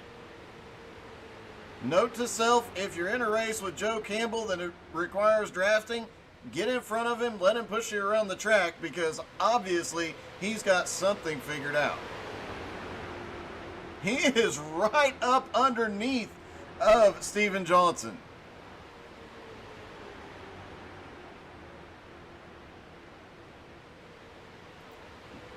Jeff Edgar in the 7 was up front battling for the lead earlier. He dropped off the back of the pack a little bit. Now coming back into contention. The 24 of Brett Edgar, also back here, has been hanging out towards the back, just staying within drafting range, but 13 laps to go. It looks like he's starting to work his way back up.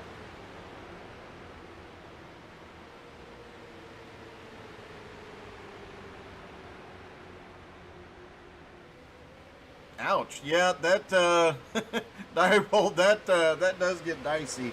It's hard not to overcorrect in those situations.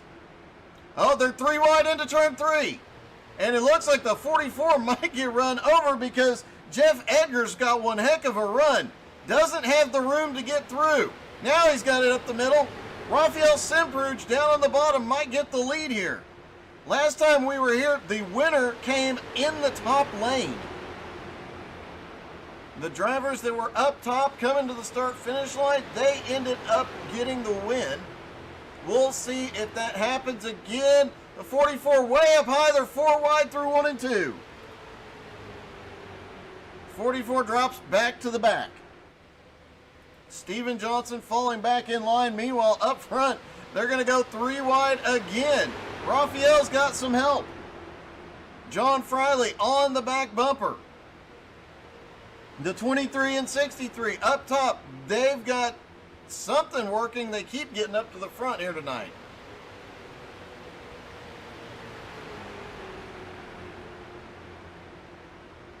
Jeff Edgar in the mix as well.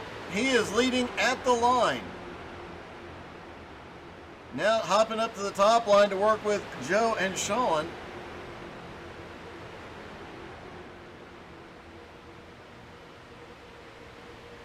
I have to agree, people do have tunnel vision. Especially when you're doing something like this, it's kind of hard not to, but... Now 3 wide again, Simpruge on the bottom, Edgar in the middle, Sean Andrews up top. Oh! Edgar started drifting up, manages to hold it down. You can see these cars just nowhere near as planted as a truck or as a... Oh! John Brancaccio off in the grass.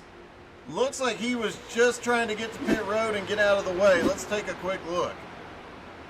There he goes, dropping down to the infield. Obviously has not gotten...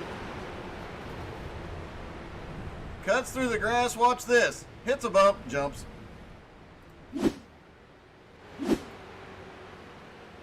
Down the back straightaway they go. 10 laps to go.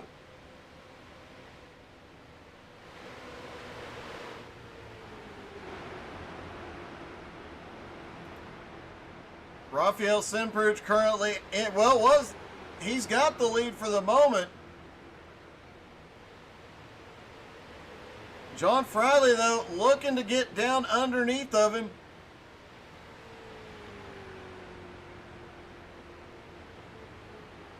Meanwhile, look at that top line. Sean Andrews and Joe Campbell. They have been able to catch up, pass, take the lead, just the two of them, even though that bottom line has had 4, 5, 6 cars in it. Just those two working together as well as they do have managed to push each other up into the front. We could see more of that as the 7 of Jeff Edgar jumps up to the high side to try and hook onto that train. And the 23 says, nope, you're getting behind us. Drops down to the middle line. Edgar gets hung out to dry. Now Simperuch clearly in the lead for just a moment.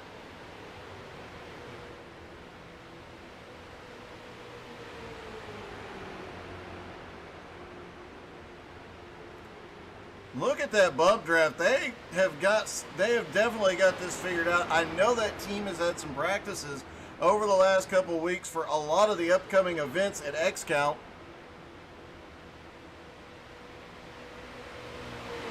Including for this one. Oh, the leaders almost touch. Raphael holding his line. Sean trying to get as much side draft, as much advantage as possible. Obviously it worked. He's starting to move ahead. Friley, though, right behind Simperuch. No, Friley's going to look to the bottom. No, oh, it's so close. Simperuch starts to drift up.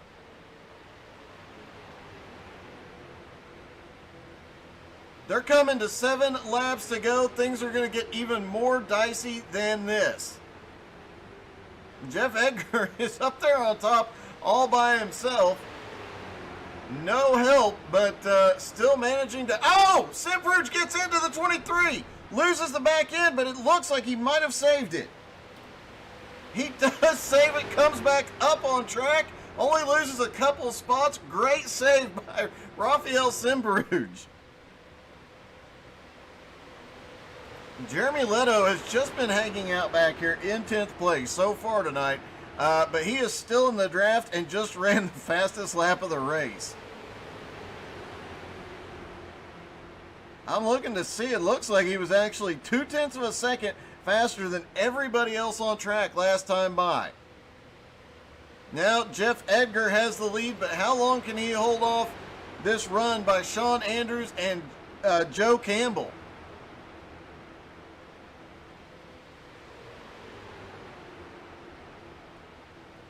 Hey, good evening, Nicole. That's what she said, Creasel. 3 wide off. It was a great save, Jim. Yeah, 3 wide off the turn. Doesn't work. The 63 looked like he was going to hop up there and go solo. They've still got 5 laps to go. They're going to have to stay together. Edgar drifts up. Looks like the racing is about to get a little bit rougher. And here comes Simperuch back through the field. Look at this. Joe Campbell jumps to the high side by himself. The 4 of Zach Edwards hops up there with him. Sean Andrews in the middle now. He's got the 44 of Steven Johnson helping him push. Oh, the 23 just moved Jeff Edgar. Looked like Edgar was trying to move up, get the line, and try and block at the same time. And the 23 said, no thank you. Yep, it's about to get rougher. 4 laps to go when they get to the line. 3 wide all the way through the lead pack.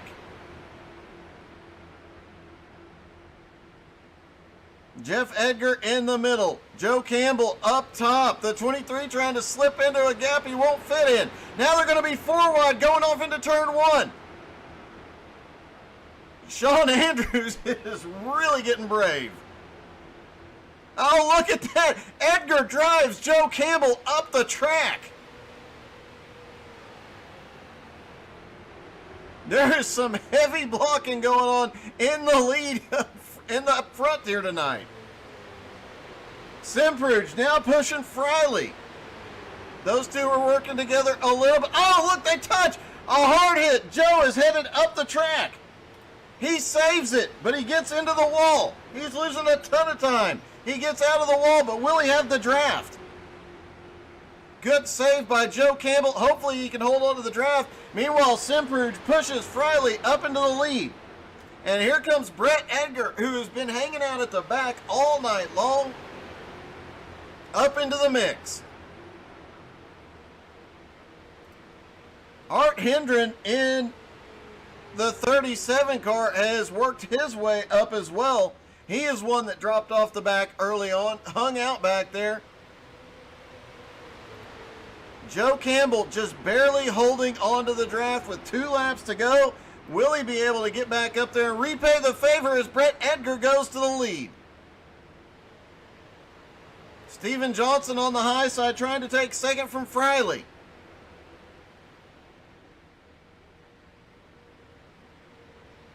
Two to go. And we just thought they were driving rough a lap ago.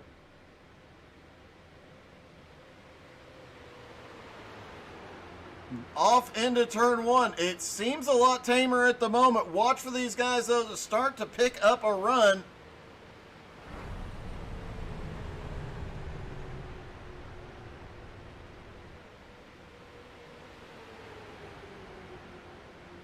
Steven Johnson got a huge run off of turn 2. It's not enough, and look who is coming. Jeff Edgar up on the high side. Coming to the white flag, Joe Campbell is caught back up to the pack. It's 3 wide up front for the lead. And look at this, they are door banging down the front straightaway. White flag is in the air. Hold your breath, ladies and gentlemen. This is about to get sketchy. If they can save it, Friley drifting up a little bit out of turn 2.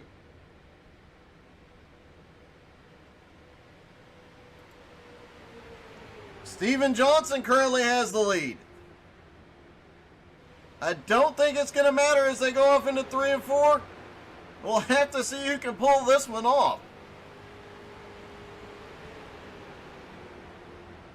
And a lot of banging in the middle of the field, coming down to the line. Who's it going to be? It looks like Steven Johnson's going to get it. The 23 gets turned at the line, pile up on the front straightaway. Let's see what happened there as they...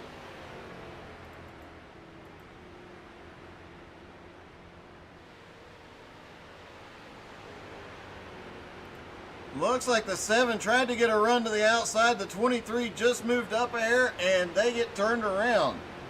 Meanwhile, in all of that...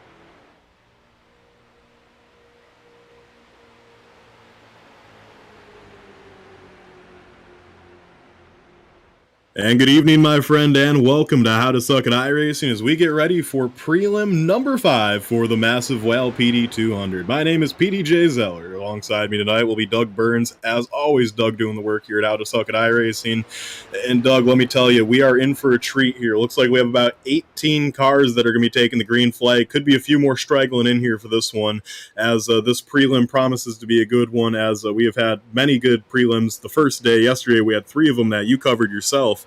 And then one earlier today, Doug. Certainly an exciting event, an exciting car and track combination, and I'm so excited to see what this prelim brings with some big names out here. Oh, definitely. Got guys like TJ Majors, the spotter for Brad Kozlowski, is out. Let's see if he is actually out on track right now. There he is in the 22 car. And see TJ DeBlasi, also out there as well, friends with TJ Majors, big name in iRacing. So some of the bigger guys, and looking at the entry list for the final race tonight and the 3 races tomorrow, I think we're going to end up seeing a few more big names out here, but everybody wants a piece of that big prize pool. Yeah, everyone wants their chance at the massive WAL PD200, and TJ Majors is no stranger to success here on iRacing. A driver that has had a lot of success on the short tracks and some of the super speedways as well. However, the massive WAL PD200 will be a whole nother beast for TJ, and I'll be curious to see how he adjusts to that. TJ Majors, a former spotter for Dale Earnhardt Jr. as well, a very well-known name in the NASCAR Sprint Cup Series circuit, and he is out here tonight for the massive WAL PD200 as we have a prelim going. Alongside with TJ and TJ, some big names we talked about. Doug, we have some big XCAL names in this field. We have guys like Luke Turpin, the 2021 XCAL Racing Series champion, a 7-time feature winner in XCAL. We have guys like Joe Campbell, a longtime XCAL runner who has had some good runs in the XCAL Racing Series. We have guys like Matt Baer, who won a feature race last year in XCAL and finished 7th in the points. So you have a mix of some bigger iRacing names, some bigger even NASCAR level guys, and then you have your stars of the XCAL Racing Series that are going to shake it up with some new faces tonight as well. Yeah, and it's definitely going to be interesting. You'd think the XCAL guys would have a bit of an advantage, but we've not seen we've seen XCAL guys running up front. Probably the smarter moves we've seen on track by these guys, but I really expected them to come into this and just dominate. They've been up front, but that's not really been the case. However, you talk about a guy like Matt Barrett. He ran one last night. Josh Doobie has ran I think 4 of the 5 so far prelim races. Joe Campbell's run, I think this will be his 3rd one, maybe his 4th one. I mean, these guys are getting a lot of practice. It is definitely going to give some of these guys a bit of an advantage out there. And you mentioned Luke Turpin. I was thinking about this earlier. The usual extra benefit of Turpin, he is always the one that can go the longest on fuel and tires. Not really a big deal tonight, the fuel and tire situation. So I think we're going to see Turpin in full send mode tonight, which will be interesting because we don't get to see full send Turpin very often. No, we do not, and when you do, it's always great, though, because we talk about Turpin, the strategizer. He's such a great strategizer. He always has the advantage in the fuel economy game. He always is just trying to find ways to beat you without speed. We often forget how fast he is. He really is just fast and a great aggressive driver in his own right. It's just he rarely has to flex that muscle, but in an event like this, we should certainly see that side of Luke Turpin. And I almost forgot, too, Josh Doobie. He's an XCAL feature winner. He won at Texas last year. So we have 3 different XCAL feature winners in this field. One thing I'm noticing, though, looking at this field, Doug, you have Robert Colgan, who had a top 3 in XCAL last season as well, Art Hendren, Aiden McConaughey, another XCAL feature winner, actually. We have 4 in here. Aiden McConaughey won at Rockingham last season. But there's only like 5 or 6 XCAL guys in here, and a majority of the rest of this field here, Doug, is kind of strangers. So this is, I know a lot of these heats, or these prelims, rather, have featured a lot of XCAL drivers and a little mix of some other guys in there. This one, though, predominantly strangers to the XCAL Racing Series with a little bit of XCAL sprinkled in. Yeah, it's really a bit different than what we've seen pretty much throughout the prelims so far, and that could make things interesting. I mean, you kind of expect once they realize it, I would expect to see these XCAL guys get together and work together, but some of these other guys like the TJs, they're going to be connected and working together as well.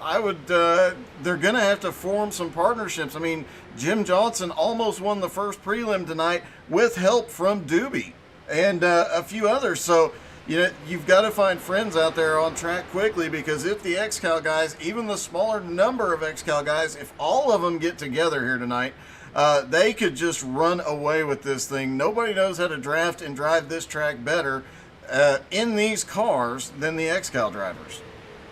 They most certainly do not, and the XCAL drivers, like you said, will have a distinct advantage in that department, and I'll be curious to see how it ends up working out for some of these guys. So we're about 5 minutes away from the green flag. As qualifying sits right now, it is Aiden McConaughey, the XCAL feature winner from Rockingham last season, sitting on pole position in his Halinar Racing team number 57. Currently sitting provisionally in second is TJ Major, spotter of Brad Keselowski in the NASCAR Cup Series circuit. In third place is TJ DeBasi.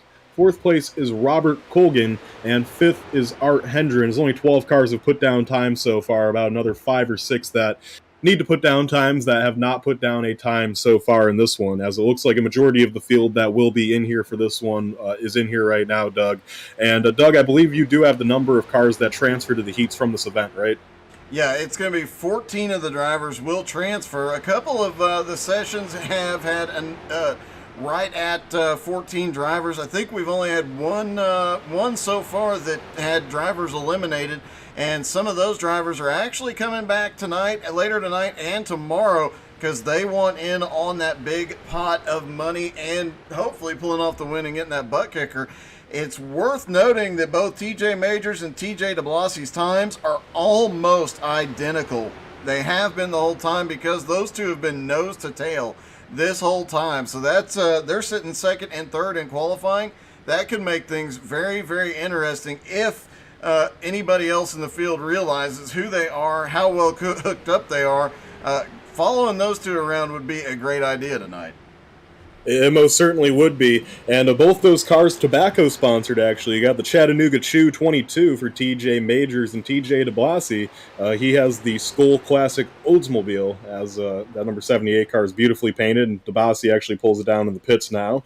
So still about 3 minutes away from taking the green flag here in this one. And one thing I'm noticing too, Doug, there's a lot of spectators in the session. I see guys like Rafael Sempruch in here, guys like Herman Reynolds watching. There's a great list of guys that are in here just spectating. With an event this big, Doug, the Massive Whale PD 200, the biggest event in XCAL history, $2,500 guaranteed purse. That number can rise if we hit a certain threshold of entries, 101, which we're closing in on pretty quickly. And there's a butt kicker gamer 2 unit on the line.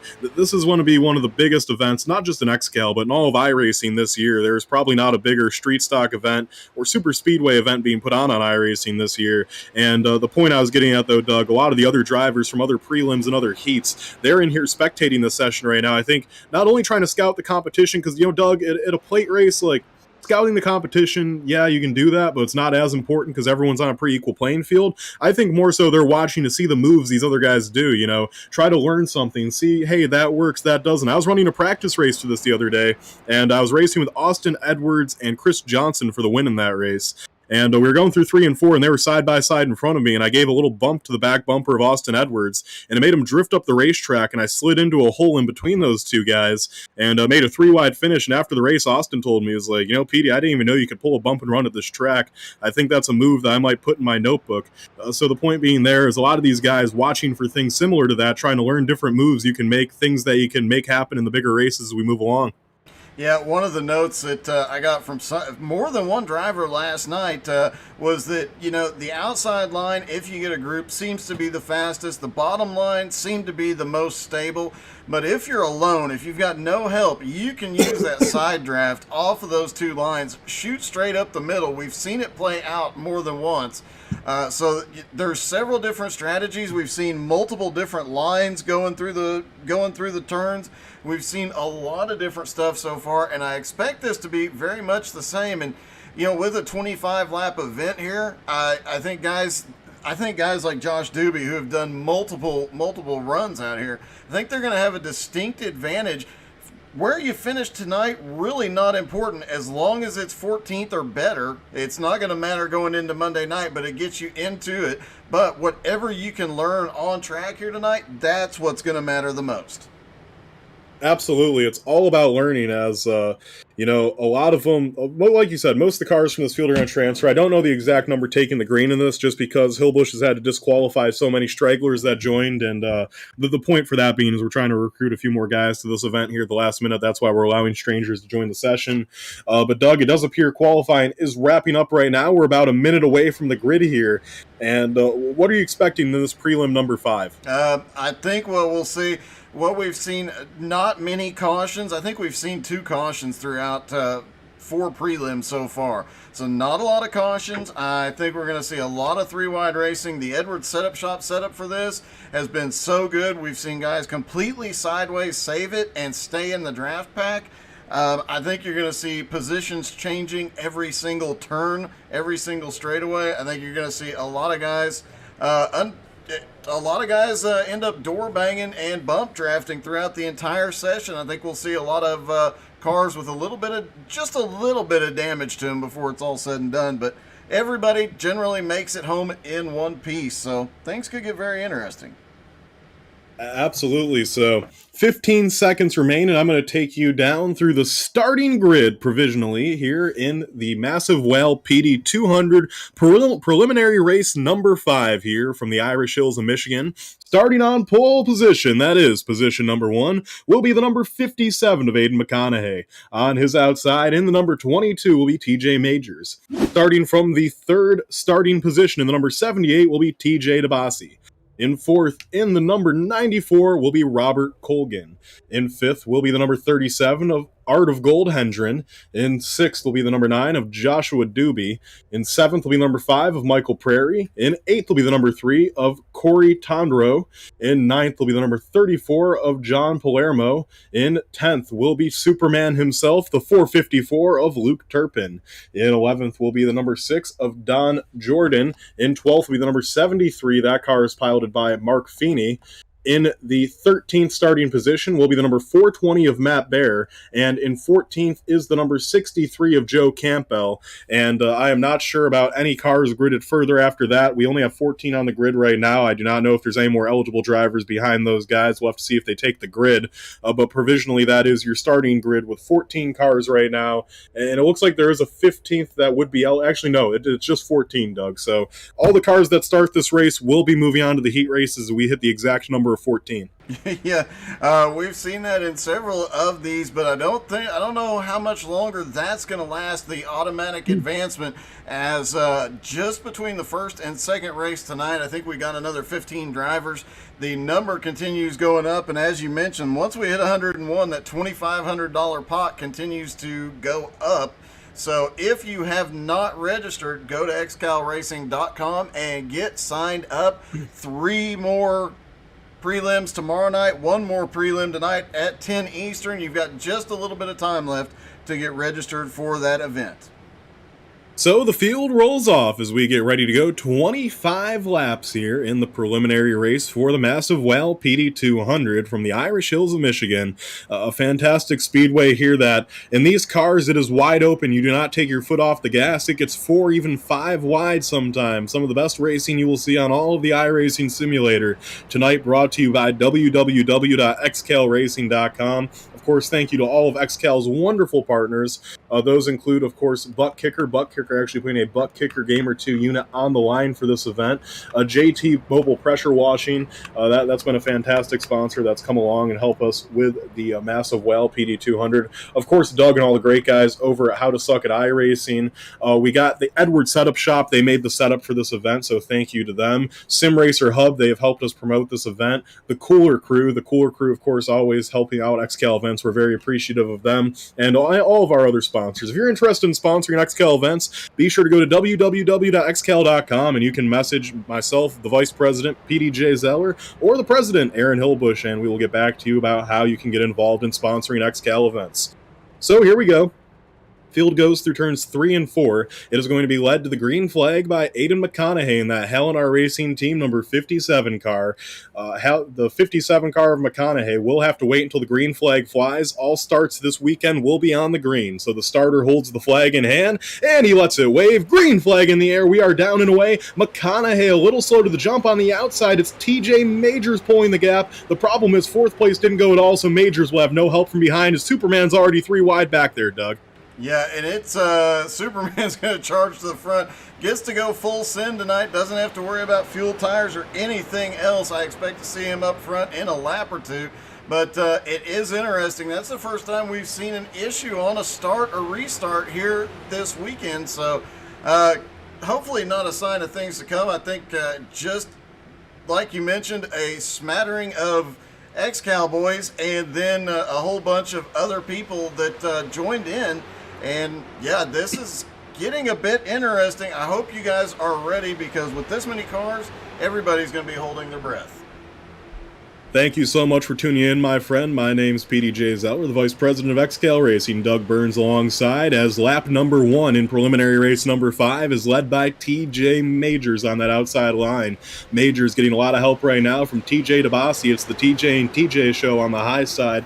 Down low, you have Aidan McConaughey. McConaughey getting some help right now from Doobie in that number 9 car. Momentum carries on the high side, though, and DeBasi pulls right up to the back bumper of Majors. He's going to give Majors a little bit of a bump there. Bump track drafting down the back stretches. Now we go 3 wide. Doobie shoots the gap up the middle. Doobie to the middle, and Doobie will get on the quarter panel of DeBasi, forcing DeBasi to go up the racetrack. Majors has the lead, but he has to try to block 3 lanes. It's about to be 4 lanes as Superman's looking to make it 4 wide, Doug. This is a bit interesting. I think Doobie made probably the smartest move on the track, trying to separate the TJs here. And it looks like he's going to pull it off, but he's starting to look low. We've seen some really crazy moves, especially in that first race tonight, the prelim number 4. Josh Doobie's been out here for several of them, so showing a little bit more patience, but he also has figured out when you can shoot the gap and where to do it. He's looking very fast here and separating the TJs, who obviously practice together. That's probably the best strategy of anybody in the field, and it looks like we're going to go 3 wide possibly from here on out. We've seen a couple of races that we ended up 3 wide the entire time, and they keep trying to get 3 wide. They're 3 wide mid-pack, and Superman still up top running that high line. Did mention in pre-race that seems to be the fastest overall line if you can get a group together, but since he's alone, he's going to have to get up there, get these guys packed up.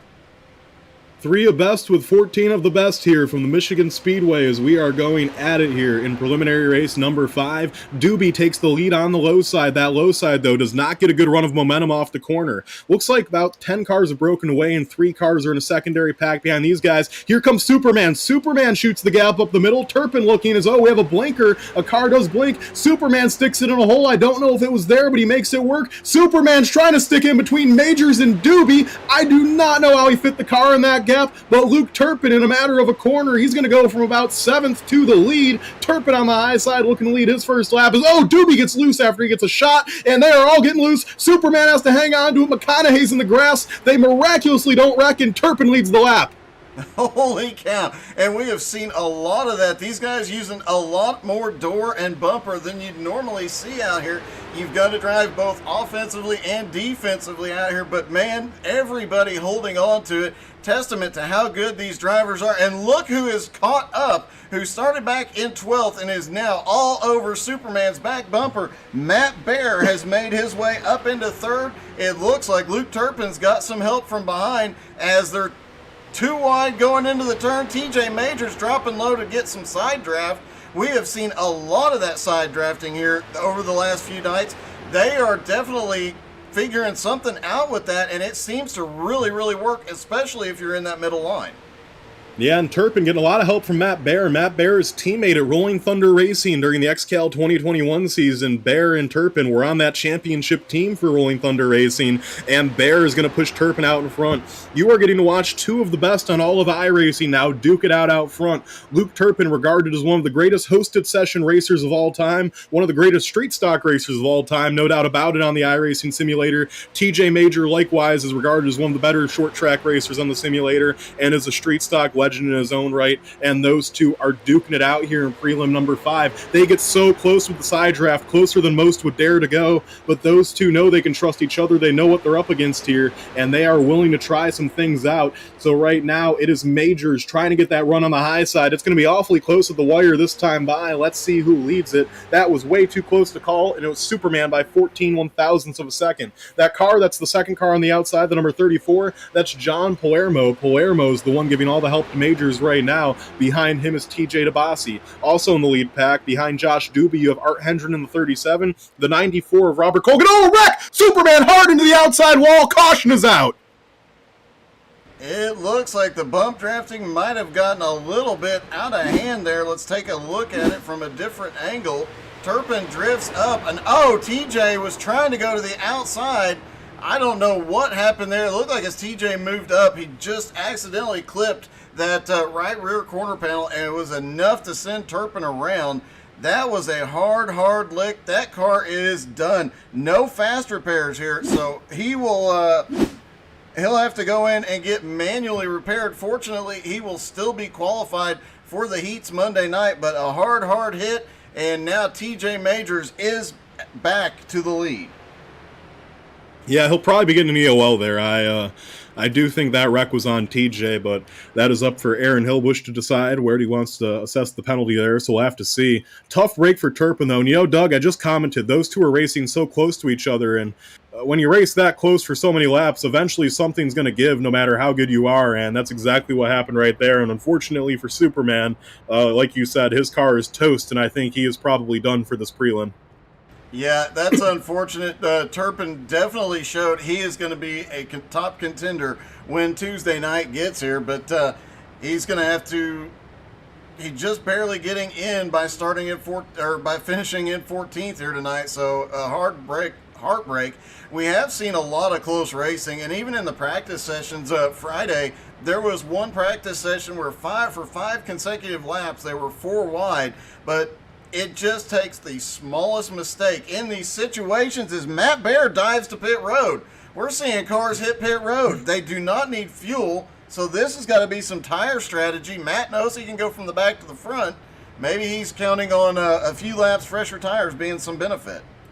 I think it's more or less he just wants to have fun, He's guaranteed a spot to the heats no matter what. I think he pitted solely for the reason to send him to the back of the line because he wants to start back there so he can work his way back through the pack because he wants to learn things. That's all this is about right now, is learning things that he can transfer into the big race on Tuesday since you're already guaranteed to transfer to the heats. I think Bear just willingly sent himself to the back of the line so he could try some more moves out, as well as a few others. So we'll have to see if he can do it, if that pays off. But we are waiting to see Race Control assess the penalty. I see Race Control talking right now. I do believe it's going to go against Majors. We'll have to see what they say. I mean, they might put it on Turpin. I'm not positive what Aaron Hillbush is thinking right now. But if Majors does get the penalty, that would give the lead to John Palermo, who started in 9th. Yeah, an interesting situation. I don't think we've actually seen any penalties assessed yet during the prelims. This might be the first, but I think every WOL. Yep, I think every incident so far has been whoever caused it has been on pit road getting wrecked anyway. So. That was a WOL. They said it was a racing deal between Luke Turpin and TJ Majors, so both of them were sent to the tail end of the line, and not a bad call, I don't think. That really was a racing deal between those two. They were just racing hard, and I know Turpin got the sour end of that, but really no worse for wear is the 454 of Luke Turpin. Yeah, and you have to wonder, as this race goes on and as this weekend of racing goes on through Tuesday, you have to wonder, is TJ going to be Luke's kryptonite here, as those two were extremely fast. They were close. Both of them have a lot figured out here, so it's going to be really, really a lot of close racing anyway, but those two seem to be on a fairly equal footing, and when you have that many guys on an equal footing, these things are bound to happen. It looks like Luke Turpin is actually coming back off of pit road. Let's take a quick look. His car not as bad as it looked initially. He's still in the lead lap. Yeah, and he's still got some damage, but they've got a bumper back on, a hood smashed down, left door He's panel. up to speed. He is up to speed. He is going, I think he might be a little off the pace, actually. He probably won't hold the draft, but if they get another caution and they can continue to fix that car, I mean, it might not be over for Luke Turpin in this thing. It's going to be tough. It's a tough road to come back from a penalty or damage like that, but I guess we'll just have to see. So here's the running order, Doug, as we get ready to get this thing restarted. In first position is the number 34 of John Palermo. On his outside, the number 9 is Joshua Doobie. In third is the number 78 of TJ DeBasi. Fourth, the 37 of Art Hendren. Fifth, the number 94 of Robert Colgan. Sixth will be the number 5 of Michael Prairie. Seventh, the 57 of Aiden McConaughey. Eighth, the 63 of Joe Campbell. Ninth, the number 73 of Mark Feeney. 10th, the 420 of Matthew Baer. 11th, the number 3 of Corey Tondreau. In 12th will be the number 22 of TJ Majors. 13th will be Don Jordan in the number 6. And rounding out the field in 14th will be the 454 of Luke Turpin, as that car is certainly damaged. Yep. So here we go. Coming down towards the flag stand, this is on green. Palermo has the field at a crawl. He lets him rip as the flag waves. Green flag in the air, and a pretty decent start there as Palermo gets going, but so does the 9 car of Doobie on the high side. Interesting note, as they came to the start-finish line, Luke Turpin was at full speed coming out of turn 4. So he's going to have a big run into the turn. We'll have to wait and see if that car gets up to speed. They're already 3 wide for 4th place in the middle of the pack, and guys are looking extremely, extremely racy out there. 15 laps to go. Nobody's giving an inch. The last 4 races, we've seen it go to about 10 to go before everybody started getting crazy, but not this time. Are they seriously thinking about going 5 wide here?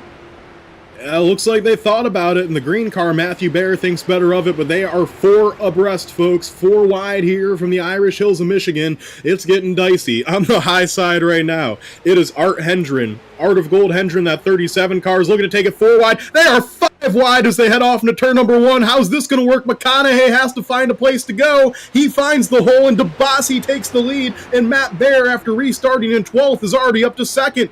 Baer right on the back bumper of DeBasi as they're still 4 wide deep in the pack right now as TJ Majors tries to find his way through. And oh my goodness, this looks like rush hour on the I-90 right now, Doug. These guys are getting wild as they're 3 wide for the lead. Yeah, nobody's giving an inch, and I think everybody's taking that old Dale Earnhardt Jr. advice. If you get a run, take it, send it, go for it. You've got to take the chance, and I don't think there's any patience. This second group out here, man, they're 3 to 4 wide at any given time. The front group is staying pretty much 3 wide. The 78 of DeBlasi, it looks like he's going to try and come down.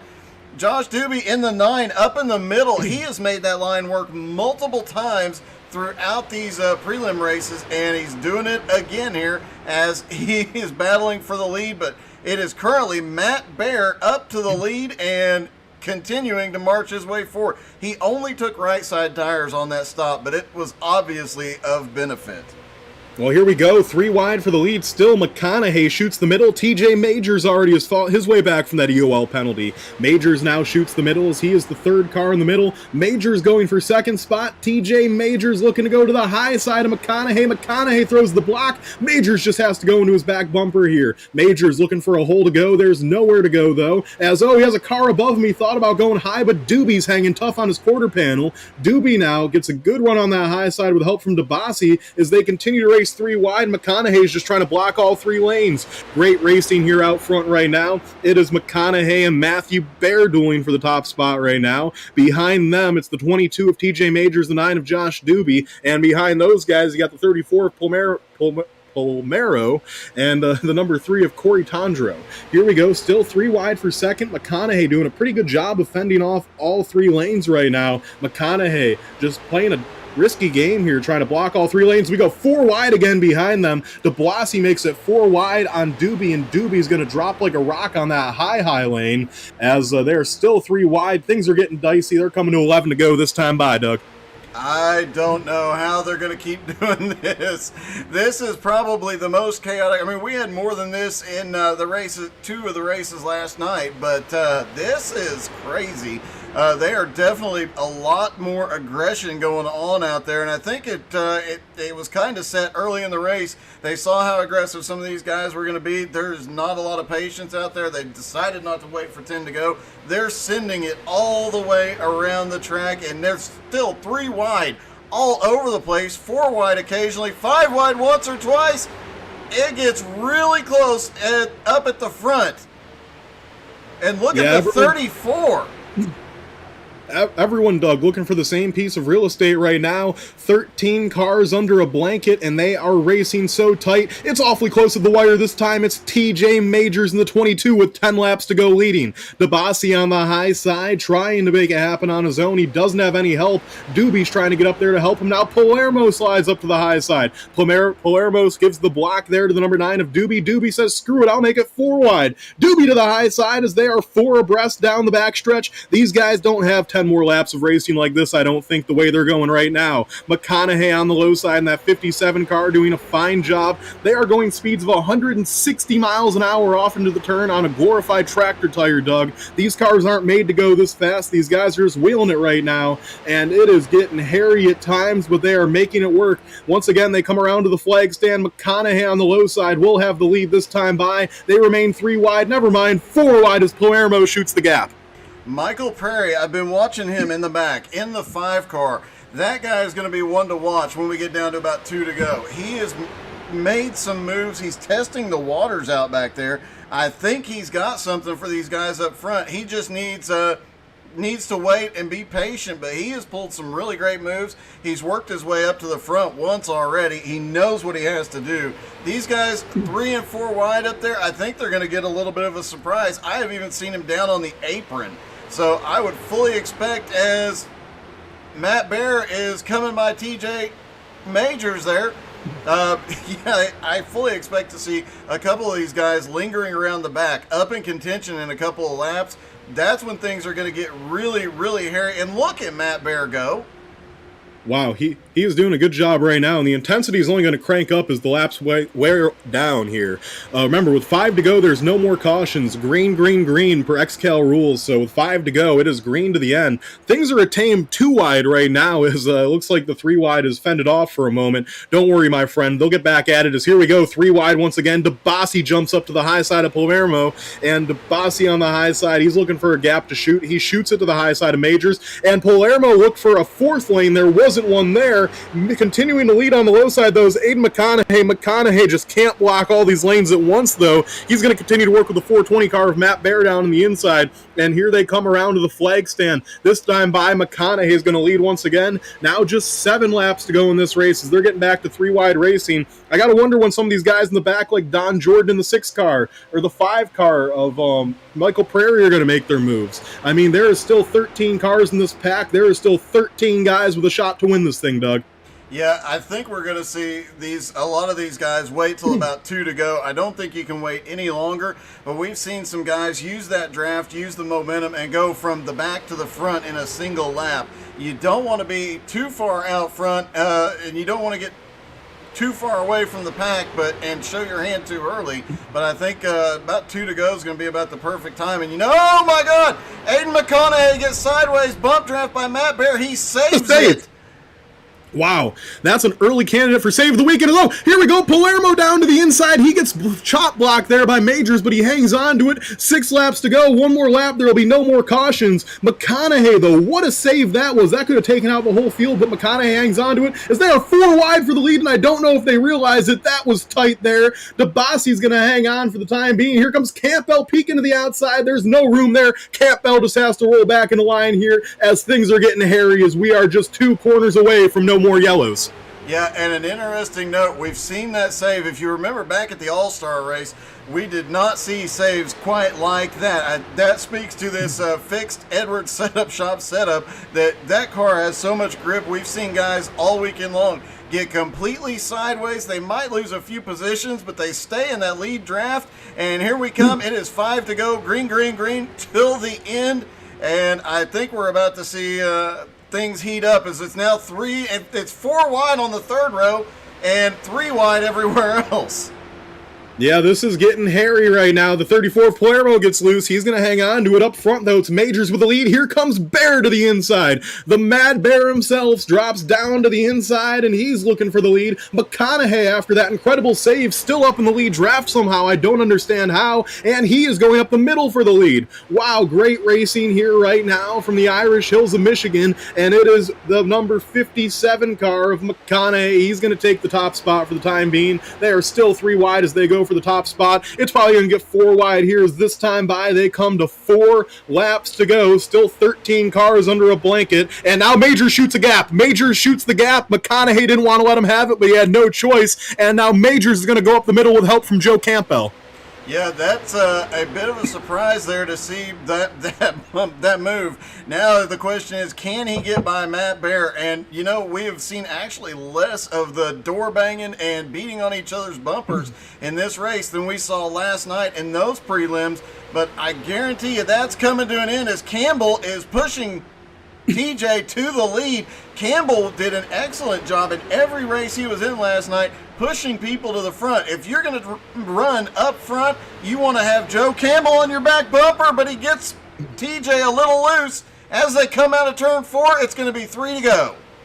Campbell says, screw pushing them, I'm going for the lead. Campbell to the outside, Joe Campbell in second place that time by the wire, in the lead by the time they get to turn 1. Joe Campbell up to the top spot. He has help from the 57 of Aiden McConaughey. Majors in the middle right now. Down low, it's Palermo. Palermo trying to make that inside line work. There's just nothing there, as here they come on the high side. Joe Campbell out in front, and Aiden McConaughey giving him all the help in the world. Campbell out in front. He has the lead. He can block all the lanes right now if he'd like to. Let's see what he does. Majors now pulls back down to the inside. Not a lot of help from Majors from Matt Bear, as here they come through turns 3 and 4. Majors all by himself for the most part. It's going to get close. Oh, they touch doors off the corner, and Campbell's going to pull up to him, as this time by popsicle sticks are in the air. 2 laps to go, Doug.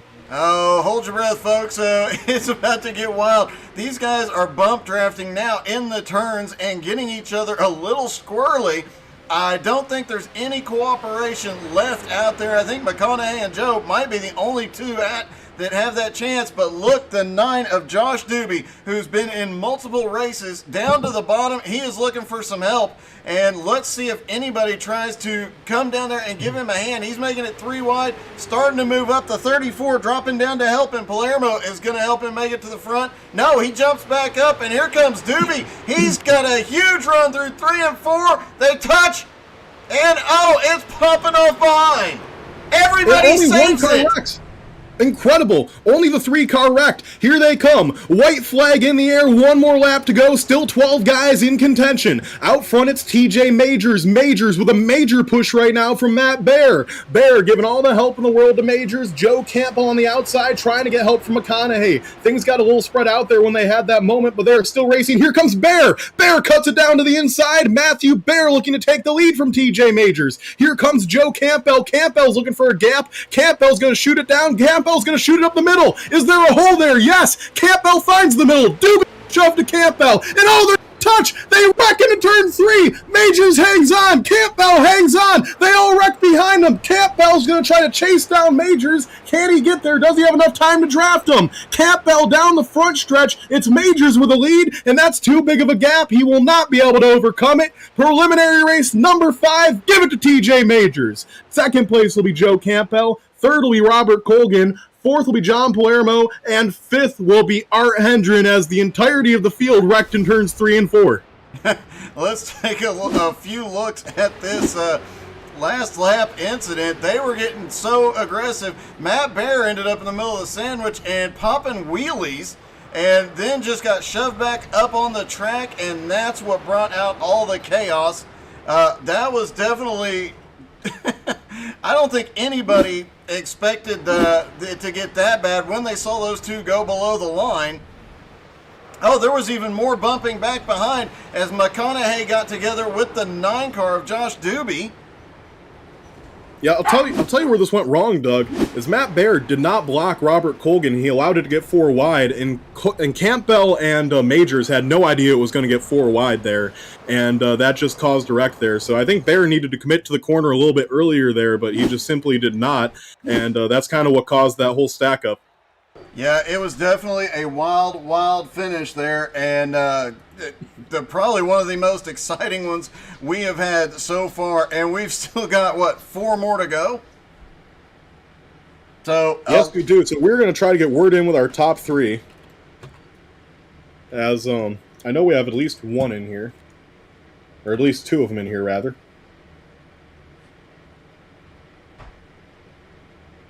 As I am down here now on pit road alongside our 3rd place finisher tonight, Robert Colgan, and well, Robert, I gotta tell you, that was one of the most crazy races I have watched. You guys were going 3 and 4 wide for the majority of the 25 laps there. What was it like from inside the cockpit? It was a little difficult. Everyone was fighting for that middle to top lane. The inside lane just ain't working, so you got a bunch of guys just throwing it in there for the middle and outside lane. Well, Robert, you're going to move on to the heat races now, which one step away from going on to the massive WELP. Tell me, do you feel like with all that great racing we saw out there that you learned anything that you kind of put in your mental notebook you can take to that heat race trying to get into the main thing?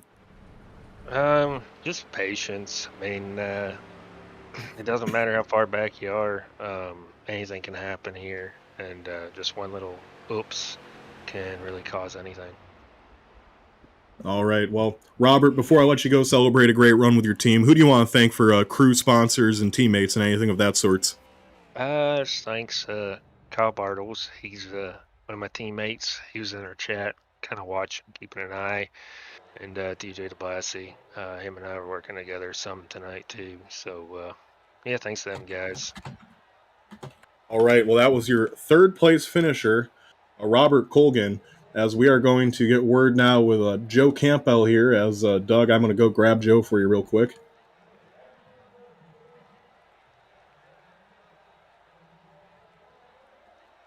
And Doug, I believe you're down on pit road now with the second place finisher, Joe Campbell. Hey, Joe, 4 attempts so far, I believe, and this by far your best finish in the prelims. I would love to say that, but I'm just getting word that I moved to the end. So somebody got away with it. Oh. Do you know anyone else who got sent to the end of that, Joe? Yeah, me and the 22. It was called. Colgan won. No, it was just called. Me and the 22 are going to the back. Okay, so that would make Colgan the winner then. Thank you for that information, Joe. You're welcome, guys. All right, so penalties be given out for that finish there. So Colgan actually won. We already talked to him. And I tell you what, hold up 1 second, Doug. I'm going to try to get Art Hendren in here.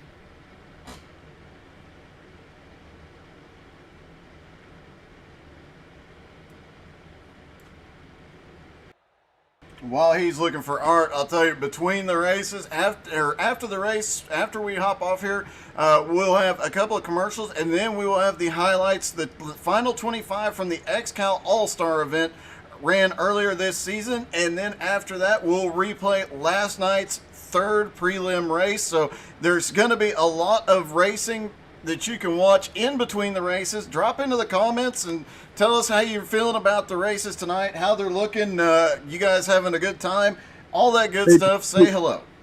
Hey, Doug, can you hop up? Oh, never mind. Here we go, Doug. You are down on pit road now with the man who actually ended up finishing in third after all the calamity, Art Hendren. Congratulations, Art. Definitely not what you were anticipating there, I'm guessing. No, it wasn't, man. It was awesome, though. I was trying to avoid the wreck. I knew it was going to come. Well, you definitely managed to navigate through that wreck, and you were up in contention most of the night, but early in the race, you were kind of hanging out at the back. Were you trying to learn a few tricks to work your way through the field? I was just trying to avoid the wrecks. I wanted to stay back there out of the way, and last 5 or 10 laps, I wanted to try to go to the front. Well, you definitely did that. It ended up in your favor with the incidents on track. So congratulations on the third place finish. Any team or sponsors you'd like to thank tonight? Yes, I would like my car owner, Paul Coleman, K2 Sauce, and my teammate, John. All right. Congratulations, buddy. A great finish. Awesome. Thank you. All right, so that was third place finisher Art Hendren. I don't think we're going to be able to talk with second place finisher John Palermo as he is not in the Discord. So that wraps it up. Your finishing order is Robert Colgan, John Palermo, Art Hendren, Michael Prairie, Mark Feeney, TJ DeBassi, Aidan McConaughey, Don Jordan, Corey Tondro, Matthew Bear, Josh Doobie, Luke Turpin, TJ Majors, then Joe Campbell, as that is your finishing order in preliminary race number 5, Doug, and what really was a good event. Oh, it really was. That was tons of excitement. I'm looking forward to number 6 at 10 Eastern and seeing, I think we're about the same size group for that one, so it ought to get pretty interesting one more time. All right, well, Doug, I think that wraps it up here for preliminary race number 5. We'll be back on in just 1 hour's time with preliminary race number 6. My name is PDJ Zeller, the Vice President of XCAL Racing and the voice of the massive whale PD200. Alongside me, Doug Burns, doing all the hard work, pressing the buttons, making the cameras work. A special thank you to Aaron Hilbush for doing race control and all the competitors who come out here and make what we do possible. We will see you in 1 hour's time, my friend, for preliminary race number 6.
With the Butt Kicker Gamer 2, what you see and what you hear is what you feel.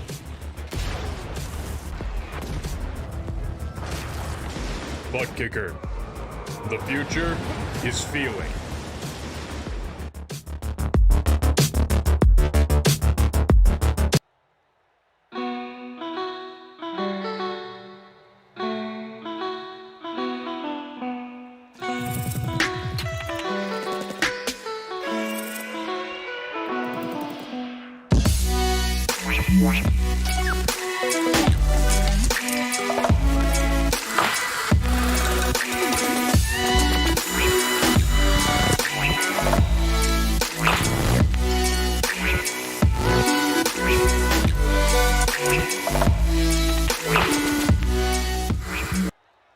The green flag's in the air, they're down and away, and oh, Rondoletto got Jalbert sleeping a little bit, but Jalbert with a nice head of steam. They stay even as they head into turns number 1 and 2. Looks like Rondoletto was a little bit late on that restart. Both of them, according to the iRacing replay flag we have on the screen. Turpin, meanwhile, changes lanes. He goes from high to low. He's got the room. He's up to third. They're a little bit loose in that battle for the race lead. I think Rondoletto washed up the track just a little bit. And look who else you got in the picture. JB Smooth, Jonathan Schwartz. The leaders make contact. They're banging quarter panels into turn 3, Pete.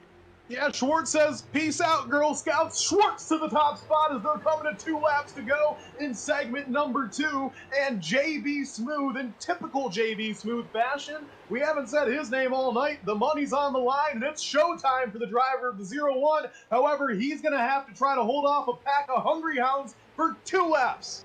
2 laps to go here in stage number 2. 3 by 3, nearly a 4-wide situation. Yes, it is. Send it on in. That's Aiden McConaughey looking for second as Edwards all the way up to the attic of the racetrack in turns 1 and 2.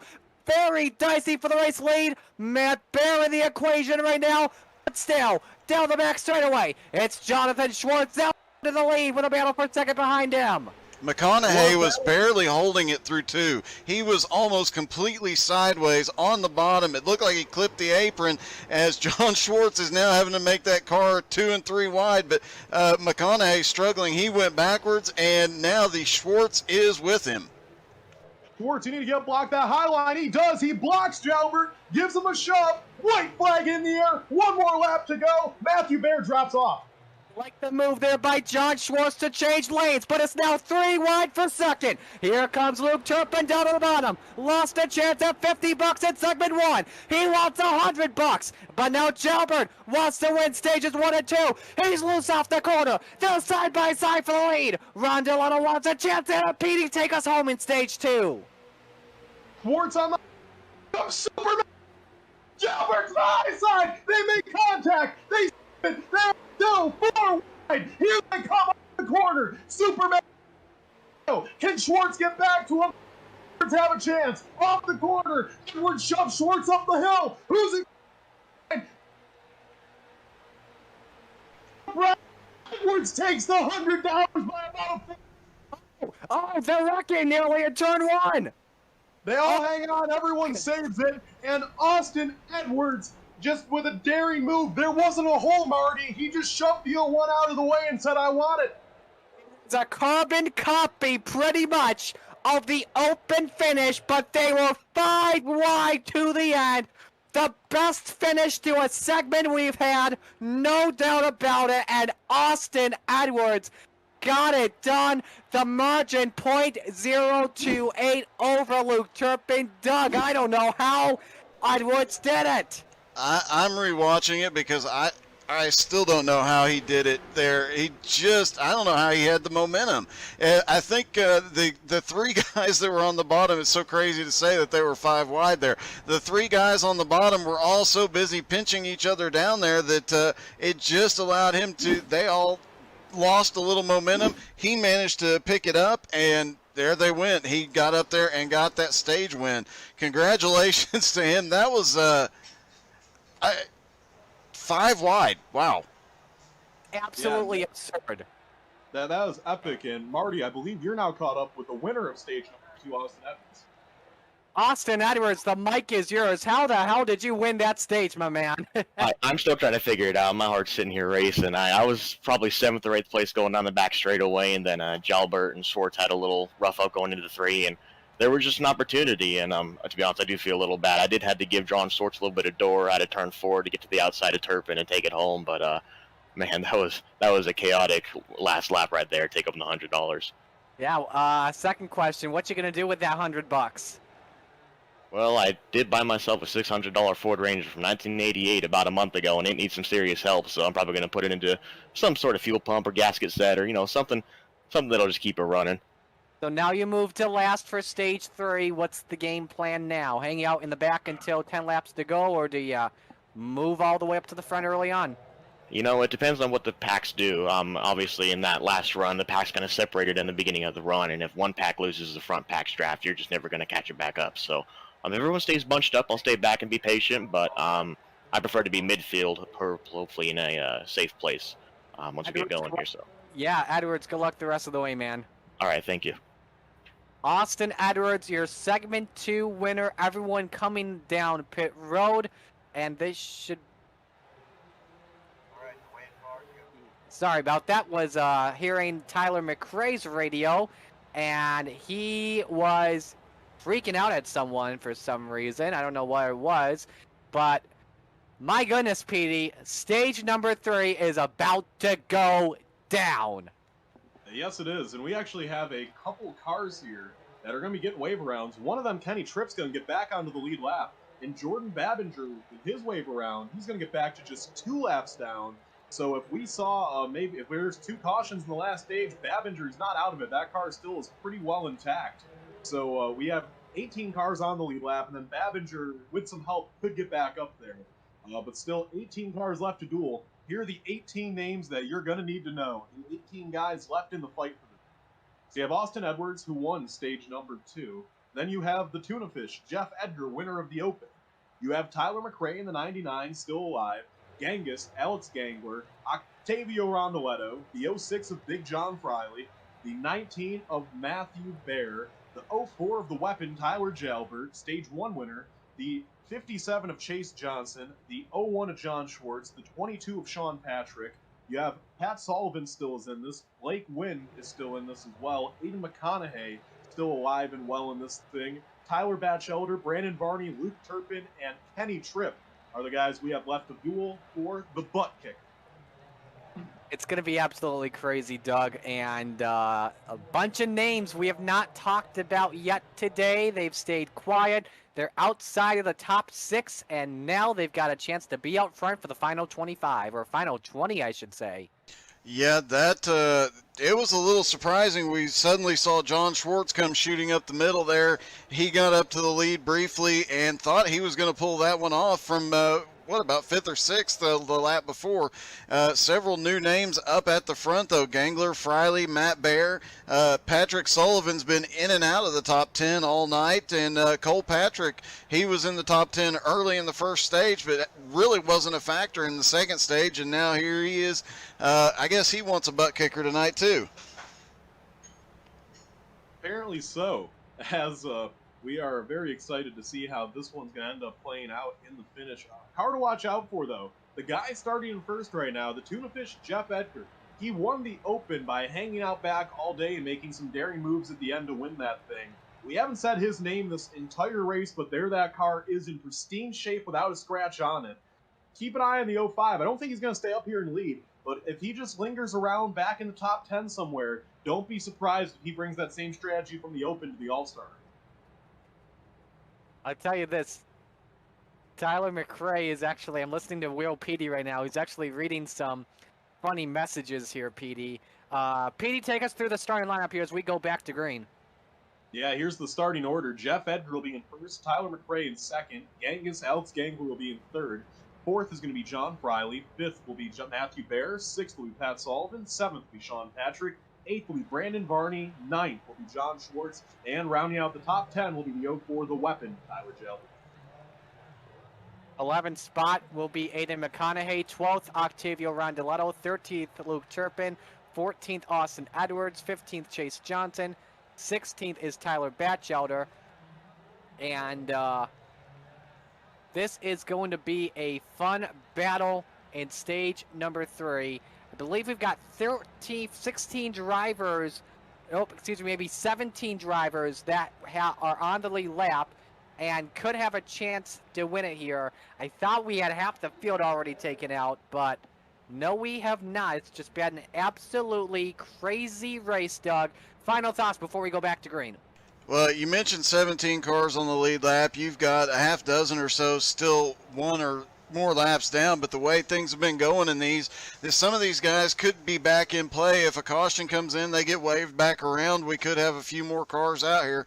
I think things are about to get really heated up. A lot of the guys want that butt kicker, and they're going to go out there and give it their all. I think we have actually probably seen the last of the tame racing. I think it's going to be full send from the green flag all the way around. I have to interrupt real quick, so that's got some wonderful information. So apparently in Discord, if you hover your mouse over a channel, you can see what's happening in that channel. And I can tell you that right now, Tyler Jailbert is listening to a bunch of 80s rock and Spotify while he's out there in the car right now. So if anyone was curious what goes through the weapons helmet while he races, right now I just heard him listening to Real Gone from the Car soundtrack, and now he's on to Ride It by Regard. Ding, ding, ding. Jeff Edgar, your race leader, his sponsor, Tri-E Inc., building walk-in coolers and freezers for grocery stores and big box stores in the southeastern United States, covering a geographical area from Florida to Texas to Virginia. They are an excellent source for installation, repair, and maintenance. Contact them at tryieinc@gmail.com. So the reason why the caution was extended is because Blake Wynn just had to catch up with the pack. I believe he got an EOL penalty and then pitted late in the going just so he could remain in the back of the field. So here we go to go back to the green flag. McRae and Edgar, row 1. They fire off the green flag, and McRae cannot pass the leader. Row 2, Alex Gingler and John Friley in the picture. Row 3, Matt Baer, Patrick Sullivan. Row 4, Sean Patrick, Jonathan Schwartz. Row 5, it's Brandon Varney and Tyler Batchelder. Here we go. Barney the flagman, ready to wave the green. And it's 19 laps to go in stage 3. Who's going to win a butt kicker? Wow, great start on the outside for Tyler McRae. That outside lane was moving. Genghis got right up on his bumper and gave him the momentum he needed. It's going to be McRae with the advantage at start-finish line. Here comes Edgar, though, back on the inside. He has some good help on the inside from that 82 car of Gangler. That's actually Friley on the outside in the 4th position. And Gangler now peeks to the inside of the tuna fish. Gangler trying to take that position away. It's going to be 3 abreast now as McRae makes it 3 wide. They're wasting no time, Marty. Imani looking on the outside of Big John Frawley and Genghis Khan on the bottom with Matt Baer behind him. It's 3 wide for second, but McRae looking for the lead. Patrick Sullivan in the picture as well. Off of turn 4, nearly 3 wide with John Frawley in the middle. And it's single file amongst the top 2. Now Matt Baer below the white line. Slingshot against, McRae gets turned. McRae's upside down. Yeah. Car's upside down. It's John Frawley. Yellow lights are on once again. Schwartz gets a piece of it. Same with Kendrick Pryorley in the aftermath. Blake Wynn into the outside wall. 5 cars involved, but Tyler McRae barrel rolling in the infield grass. Doug, what happened? It looked like McRae thought he had a little more room below him than he actually did. He started to move down, caught the car to the inside. We'll take a look at it from a different angle, but the first shot of it, it just looked like he came down looking for some room that wasn't there, and the car to the inside had just slid up a little bit, and he ends up barrel rolling through the infield. Yeah, John Friley got a bad piece of that, too.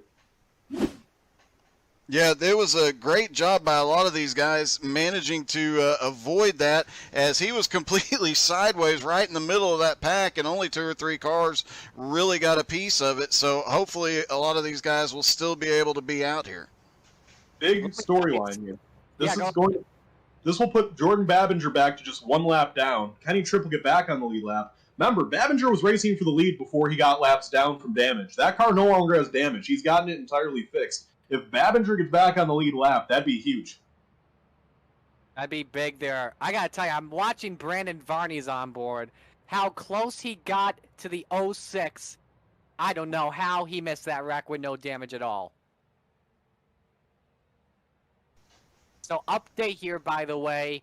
Tyler McRae given an EOL penalty. No surprise there. And let me tell you something once again. Jalbert and Soper are bringing out the boxing gloves right now. A lot of trash talking going on between the two in the Discord chat. Oh boy, keep them away from each other next week when we're at Michigan for a points race. Definitely. Yeah, we'll have to see if those two will still carry it over from the All-Star race. They're definitely not too happy with each other right now. So Tyler McRae does get the EOL on that one, as I believe Marty mentioned. And now Kenny Tripp gets the wave around. 12 cars back on the lead lap, so we have 18 on the lead lap. Babinger gets wave around. He's going to be back just 1 lap down. Also getting a wave around Steven Rex. He's going to be 8 laps down. He's really not a factor. Babinger is really the only one that's still within striking distance of the lead lap that's not on it. At the time of caution, though, Matthew Baer was the leader. Alex Gangler was second. Edgar was third. We're going to have a restart with about 15 laps to go. Now, some of these guys that have just been coming up through the field all day long, Doug, I want to bring you in for this. Some of the guys like Edwards and Turpin and them that have just been breaking their way through the field all day long, they've had an easy time because they've just been able to pass these guys that aren't trying to fight until the end. The problem is now guys like Matt Baer, Alex Gangler, Jeff Edgar, Sean Patrick, Pat Sullivan, now that they're up front, it's that last segment, they're not going to roll over this time. They're going to fight these guys, and it's probably going to be a lot more intense than we've seen all night. Well, yeah, you look at a guy like Jeff Edgar. He has not been a factor really all night, and now he's up into 3rd place after starting in 26th. And Aiden McConaughey, he's been just outside the top 10. Octavio Rondoletto's been back and forth. Luke Turpin. So these guys that have been up here, and they've been in the top 10, but they've been playing it kind of safe up until the end of the stages. They've got all these fast guys like Gilbert, Austin, Wynn, all these guys behind them that are going to come through. It is not going to be easy. These guys are not, they're obviously nobody's playing it safe at this point. So I think you're going to see a lot more aggressive driving out of everybody. But I think some of these guys like Austin Edwards, like you said, they're going to have a heck of a time just trying to break into the top 10, much less get up there to the lead. And I think the only way it's going to happen is going to be below that white line or right up on the wall, and I think we're going to see a lot more bumping and banging. So let's reset the field. Petey just mentioned Tyler McRae, EOL, Kenny Tripp, Jordan Babinger, Steven Rex. Get waved around the pace car. Let's reset the field. Matt Baer, Alex Gangler in row 1. Row number 2, Jeff Edgar and Patrick Sullivan. Row 3, Sean Patrick and Brandon Varney. Row 4, it's Aiden McConaughey, Octavio Rondoletto. Row 5, Luke Turpin, Tyler Jalbert. Row number 6, it's Austin Edwards and Blake Wynn. Row 7, Chase Johnson, John Fraley. Row 8, Tyler Batchelder and Jonathan Schwartz. Pace truck pulling into pit road. Matt Baer, Alex Gangler, the front row. Drivers that were quiet in segments 1 and 2 with the chance to win a butt kicker game or two. We are back to green with 15 laps to go. 15 laps to go, and here we go. Nice jump on the inside. That outside lane with Genghis didn't really go. Already making a move is Pat Sullivan. He's thinking about going to the outside of Genghis, but Genghis gets a run. Tyler Jalbert already in a 3-wide situation with Octavio Rondoletto and Aiden McConaughey. Getting dicey so quick here. Genghis will recover now, and he's going to slide the line behind Matt Baer. He now peeks to the outside. They're side by side for the lead, already 4 wide. This is getting tight. Octavio gets a hit. 2 cars go around. Sean Patrick wrecks hard into the inside wall. McConaughey saves it. No caution. Patrick's the only victim. For the race lead, heating up. We're 3 wide. Matt Baer on the bottom. Patrick Sullivan up top. Alex Gangler is in the middle. The Oscar Mayer machines are trying to work together on the top side. Side by side off of turn 4. Rondoletto in the picture. Does he go 3 wide? Works with Genghis Khan, and it's Gangler at the stripe. He does go 3 wide. He darts up the middle, and he's going to have help as now Brandon Varney tries to dart up the middle. Wide for the top spot. Genghis led last time by, and it is that 77 machine of Octavio Rondoletto. He's cruising that thing in the middle line, and he has the nose ahead. Here we go now. Varney, we didn't talk about him much in segment 2. He's showing his head again here in segment number 3 as Genghis on the high line with help from Pat Sullivan is making it exciting, and they are 3 by 3 by 3 right now as this is getting dicey. It's tough to see which line has the advantage, but it could be the low line. Matt Baer, John Fraley, and Luke Turpin working all together. On the middle side, Octavio Rondoletto, Brandon Varney, Tyler Jalbert, Blake Wynn. Top side is Alex Gangler, Patrick Sullivan. Jalbert shifts up the top side. We are 4 wide for position number 4. Yeah, those wiener cars are getting exciting. Here we go. 4 wide for into the outside. Jalbert with a power move to the top spot. Him and Genghis gets tight. Genghis gets into his door. The weapon saves it. The weapon hangs on. Genghis is going to lose a little bit of ground there. They're now 2 wide for the lead, 3 wide for third. Great racing all around. Here comes Blake Wynn. Pinball throws his name back in the hat. You know, it's worth noting that all 3 of those Wienermobiles, they were in an earlier wreck. To see them all, and they all took varying degrees of damage. One of them ended up on his lid, and yet all 3 of them are right back up here, and the 4th one is not far behind. One driver, I believe, that was on his roof is Kenny Tripp, and he is in the back of the pack. We are 3 wide. We are 4 wide. We're nearly 5 wide for the lead, Petey. But it's Genghis on the high side. Genghis clears Rondoletto. Genghis to the lead. Genghis with a nice move to get down in the line, and Alex Gangler gets loose. He gets loose on his own. Rondoletto dices back up. Oh, the weapon gets so loose, he saves it. Everyone misses them. They're 4 wide. They're all over the racetrack. They're 3 wide for second. It doesn't get better than this, Marty. How the heck did everyone save it? I do not know. They keep them straight. Bear looks to the inside on Rondoletto. He's up to his door, down to the bottom of the racetrack.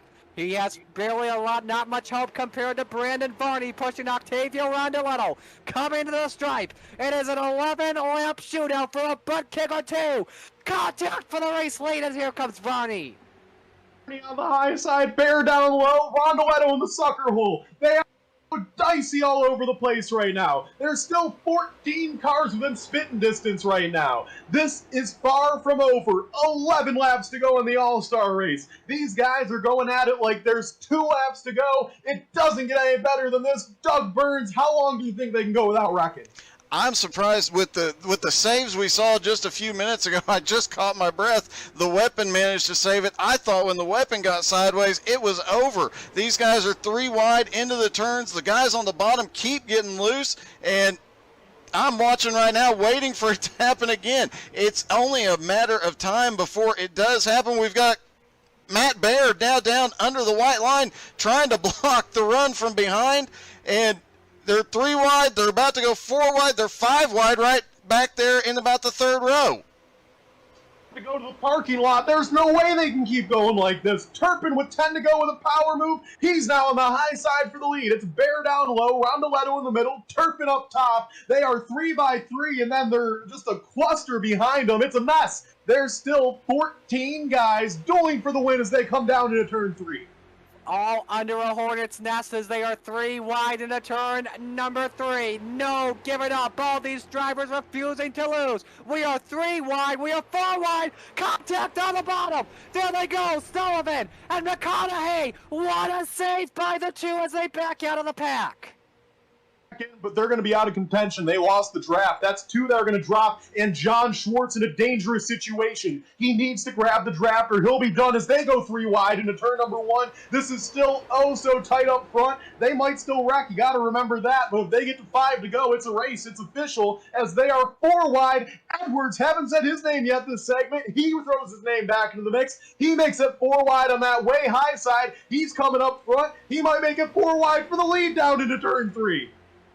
4 wide for the lead to turn 3. Petey with Wynn and Varney pushing the top 2. Near contact between Rondoletto and Bear. They're 4 wide for third. That's 2 of the best doing out for the race lead off of turn 4. It's getting very tight, very close, very anxious. It's going to be 8 laps to go here at the stripe. They're still 4 wide. Oh, go ahead, Doug. No, they're still 4 wide. They are not given any room here. We saw Matt Bear and that whole group down there, the 4 cars down there on the bottom 2 rows, they were beating and banging each other down the front straightaway. Every single one of those cars made contact. They're still 4 wide through turns 1 and 2, and you can see the handling is starting to go away on some of these guys. They're just slipping and sliding everywhere. Right now, these drivers are asking for a wreck as they go into turn 3. Look at the push by the weapon for Austin Edwards. The first place ace to the lead for right now. Nearly 5 wide for the lead in turn 4. They are duking at it here in Michigan. The crowd on their feet. There's 12 drivers still in contention. Look at this, Marty. They are 4 wide. It's Edwards at the stripe that time by 5 wide. The weapon sticks his nose in there. They're going to sort it out for the time being. 7 laps to go. If they make it back around 2 more times, there won't be a caution in this thing. They are just casually driving 4 wide around the speedway right now. It is now Edwards versus Turpin for the top spot. The weapon's looking on. Rondoletto's looking on. And you know what I love about this, Marty? The guys 1 through 4th right now, those are truly the 4 best drivers in XCAL we're watching duel for this win. No question about it, Petey. Doug Burns, I'll bring you in here. Obviously, you want to be in this pack.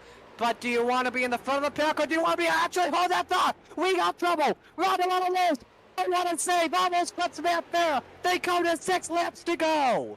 Oh my God, Rondoletto, I do not know how he saved that. He was completely sideways, managed the transition down on, I don't know if the transition helped him or hurt him down onto the apron, but he saved it and stays in the lead draft. I imagine he's going to come back up, and to answer your question, I don't think it's safe anywhere in this lead pack. I don't think being up front's going to matter. You're still going to get bumped. In the back, you might get caught in it. It's just as they start to look 3 and 4 wide again for the in lead, it's 3 wide, and then they're 4 wide back behind them. I don't think there's anywhere safe on this track right now.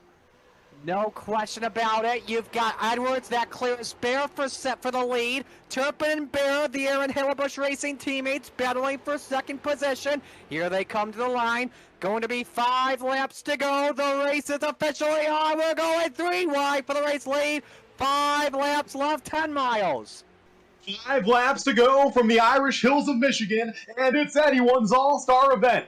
12 of the best in iRacing, street stock racing set to duel it out, and there's a lap car in this pack 2 of Kendrick Pryor who could be a factor. They're dueling. They are 3 wide at times, 3 wide for the lead down the backstretch with 5 to go. Rondoletto looking for a hole to make it 4 wide. He says, never mind, Luke Turpin, I'll give Superman a shove down into turn 3. This is anyone's race. And a tandem in on the bottom. Matt Bear, Blake Wynn in the middle. Luke Turpin and Octavio Rondoletto. Austin Edwards he left out to dry, nowhere to go off of turn number 4. It's going to be 4 laps to go with the stripe. They are 3 wide for the 6th spot. As Bear and Turpin side by side for the race lead. 4 laps remain. 4 laps remain, and this is getting hairy. This is oh so tight right now. Turpin on the high side. He's fighting back. They're 4 wide behind him right now. Don't worry about that, though. It's all about the battle for the butt kicker gamer unit. It is Turpin now getting that side draft run off the 19 of Matt Bear. A lot of help from that 77 of Rondoletto. A little bit squirrely there off the corner. Too much of a shove. And Turpin with a little bit of a nose ahead. Here comes Edwards back in the 3rd line. Car that lets the leaders go by. Patrick Sullivan, very respectful, a class act by the driver of the 16. Matt Bear about a car length lead over Luke Turpin with the push coming from Blake Wynn. It's going to be 3 laps to go this time by Jeff Edgar in the equation now in stage 3. We're 3 wide for 2nd spot, 3 laps remain. It's laps worth to go. This is oh so dicey. As here we go, Edwards gets a push. Doug, go ahead. It's worth noting, no matter what happens from here, there will not be a caution. So these guys, they are driving, they are leaning and banging on each other all the way around the track. There is contact at every moment, and yet they're not letting up one bit. They know if they wreck, they are out. They're done. So these guys are going for it as Rondoletto jumps back to the lead, Petey. Into turn. Here's the weapon now, Marty. Petey, there's 3 wide into the corner. Matt Bear, Luke Turpin stuck in the middle. Rondoletto up top. Bear with a push from Wynn. Jumper in the middle. Edwards on the top side. Popsicle sticks up in the air. The teammates make contact off of turn 4. Oh my goodness, it is getting very dicey for the lead. Popsicle sticks in the air. They are 3 abreast in the All-Star race. The best in the business. Set to duel. They touch. They get loose. They're 4 wide. This is getting really dicey. Genghis all by himself. The 4th line. Can he make it work up there? It's Genghis in the 4th line. He's starting to get that line to move. Here they come off the corner. They settle down to 2 wide. 1 car spins. That's Tyler Batchelder. He is out of the equation now. They are 3 wide down into turn 3 as they come towards the white flag, Marty. Luke Turpin, Octavio Rondoletto of the top 5 have won this season. The rest of the 3 have yet to win an XCAL competition this season. Turpin moves jumping off the track, rolls reverse from Lanier, jumping around, getting over the wall. Here they come. White flag, 1 lap to go. Lap to go. Rondoletto with a big side draft now on Matthew Bear. This is still anyone's race. Bear trying to hold on, looking for a hole there. Edgar, he is right there in the battle, just like the Open. Can he make the same move he made? The Open contender, Jeff Edgar, goes to the high side. They get loose around him. Edgar now up in that third lane by himself. They come down the backstretch. They are 3 wide. They are 4 wide as here he comes up the middle. A car coming late into the equation. Here's the 454 of Luke Turpin down into turn 3, 4 abreast. Turpin winning last week at Lanier. He wants a butt kicker. Matt Bear gets a butt kick from Blake Wynn. They're all off the track. They're all dicing back for position. It's Blake Wynn versus Matt Bear. John Schwartz a little bit loose. They're all looking behind him. Here they come. Start finish line. Final time. Blake Wynn. Matt Bear. Blake Wynn. It's Blake Wynn by 8 1/1000ths of a second. He beat Matthew Bear. Is it safe to breathe again?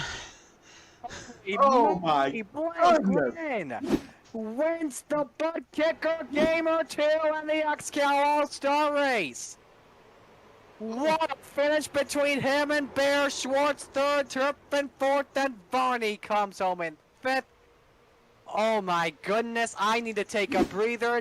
Doug, I'm just going to have you take the replay and see what happened in turns 3 and 4 amongst the leaders that sent everyone sideways. They are leaning on each other. It looked like the 77 just got a little bump and he drifted up, and that's when everything started. And then he came back up. He'd actually saved the car again, came back up and caught another car, and everybody just went sideways, trying to get several different angles on this one, as that was a bit wild. Looked like the 01 was pushing on the 7. The 01 hit the 77, and that's what started it. He was trying to give him a bump, and the 77 comes back up, collects the 420 and the 05 there. Yeah, John Schwartz, I think if he could have made a move to the middle, he might have had a shot at that thing, but he tried to dice down low, and there was just really no momentum down there. But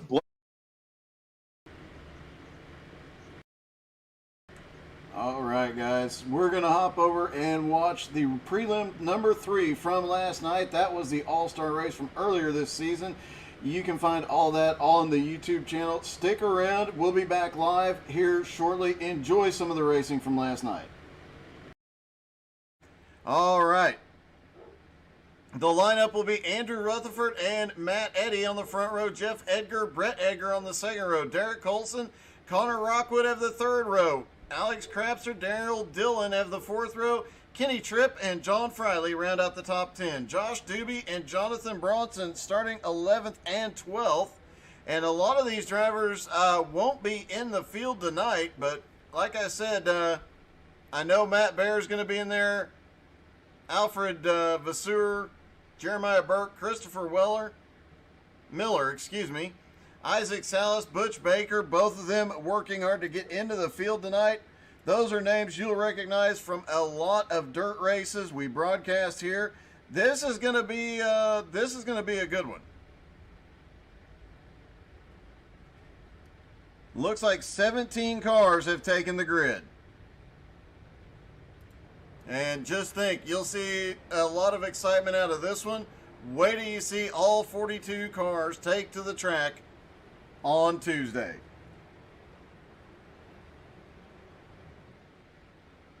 Gerald Poole's spotting for Alex Crapser, go Team J&S, and Matt Bear, of course. Oops, bubble. Yeah, I know I don't do it nearly as well as Matt Bear does. All right, one lap to get everybody formed up. Then they're going to go green. 25 laps, 14 cars will advance.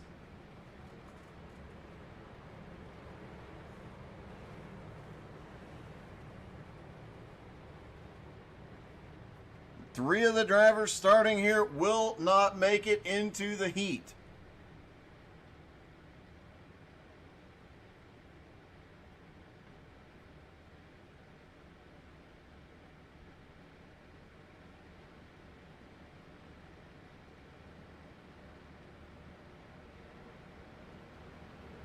Off turn 4, the pace truck will drop in. They will go on the green flag. Barney the flagman has it in hand, getting ready to go.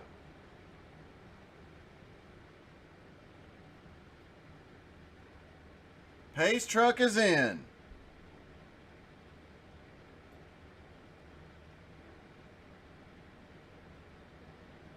Green flag is in the air. They're down and away at Michigan.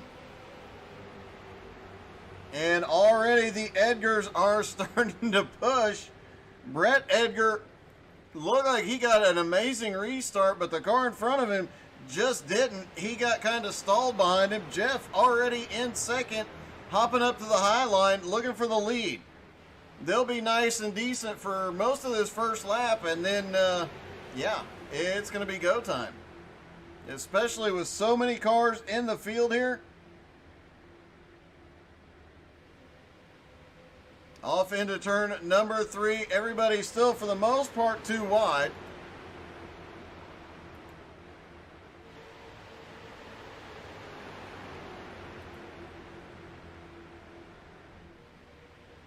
A lot of movement mid-pack. A lot of guys just trying to get the car to settle in. It's getting a little sketchy. Alex Krapser was wiggling around, had a car right up under the back bumper. And it looks like Brett Edgar is dropping back intentionally, trying to stay out of trouble, while up front they're going to go 3 wide.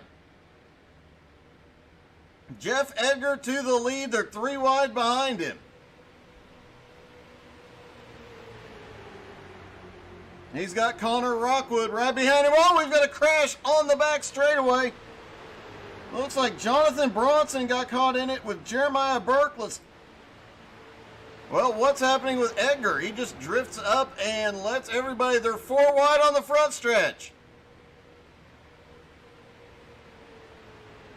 And, oh, they're going to try it even more 4 wide. 4 wide down the front straightaway. Looks like Rockwood backs out of it. He does not want to go off into turn 1, 4 wide. All right, let's see what happened with Jeremiah Burke and Jonathan Bronson. Oh, they just get together. The 753 just gets into that. Jeremiah Burke, it looked like Bronson might have came down just a little bit, and they got turned. 3 wide at the front.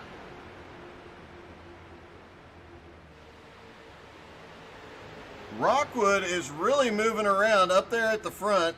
And here comes Krapser. He continues working his way forward, trying to close up on the leaders.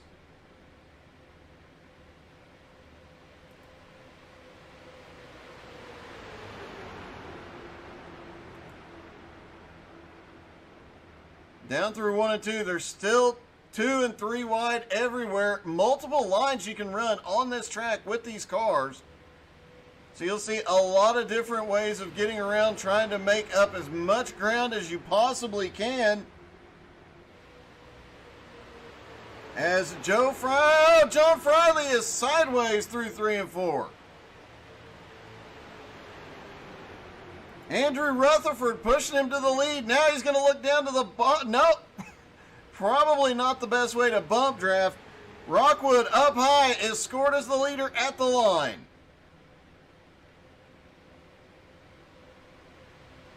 Down into turn 1, still 3 wide. Seeing a lot more aggression in this race than we saw in the first 2. That does not, this much aggression this early does not bode well for later in the race. Rockwood still in the lead. Josh Doobie being scored in second. Are they going to go 4 wide here? Not yet.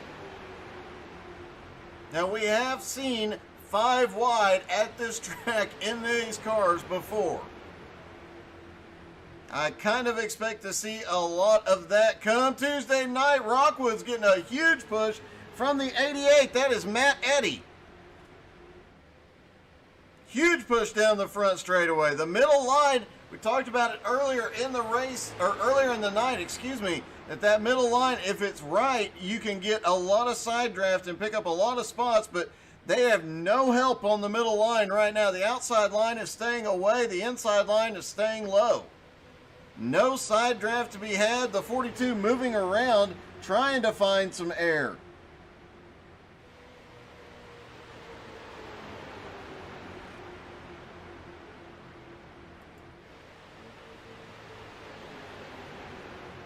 And a lot of close racing, and these guys, we mentioned it earlier, these cars are never really settled. The suspension is soft enough that they wobble around, they bounce over the bumps. This is the legacy version of Michigan, so it is bumpy and rough.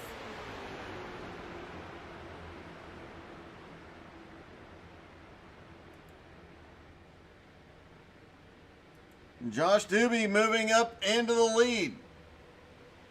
Rockwood battling back up on the high side. Doobie, now all three lines are starting to fully form. The middle line falls apart going into 3. Friley almost gets into a bit of trouble, and here comes Kenny Tripp out of nowhere. Snuck his way through the field up the middle line. And Kenny Tripp leads that lap.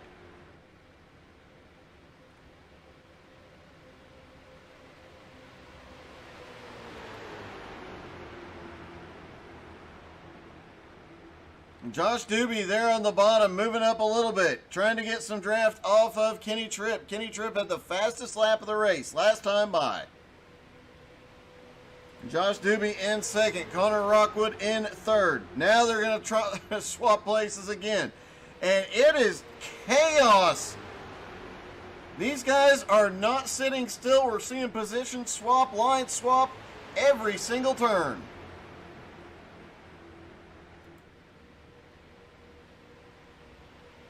Kenny Tripp's got the nose out front again.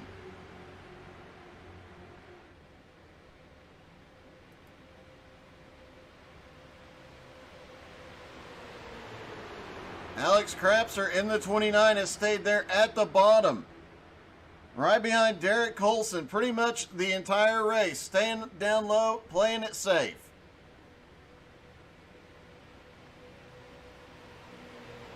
And it is starting to get the middle line starting to form back up at the front. They're 4 wide into 3. That top line is going backwards. The 36 of Connor Rockwood might have gotten the wall. The 88 of Matt Eddy helping him get back up to speed. It looked like he got held up just a little bit too. They slide down. Looking back through the field, Jonathan Bronson back in 17th. Jeremiah Burke in 16th. Jeff Edgar currently in 15th. And those 3, as of right now, would be eliminated. Matt Bear is 14th. Brett Edgar 13th. Daryl Dillon in 12th. 11th is Alex Krapser. And Butch Baker in 10th. Isaac Salas has made his way from the back of the field. Did not qualify. Up to the front. That is Isaac up there in the Bandit car.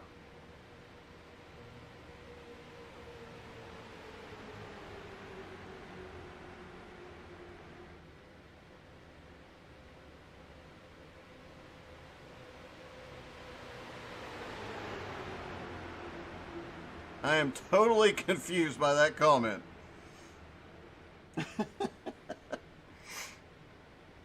Isaac Salas has taken the lead. And it is 4 wide down the back straightaway, up at the front again. John Friley works his way back to the lead. Gets it back down to 3 wide. But as soon as you clear the draft, those cars pick up so much air, it feels like they stall for a moment.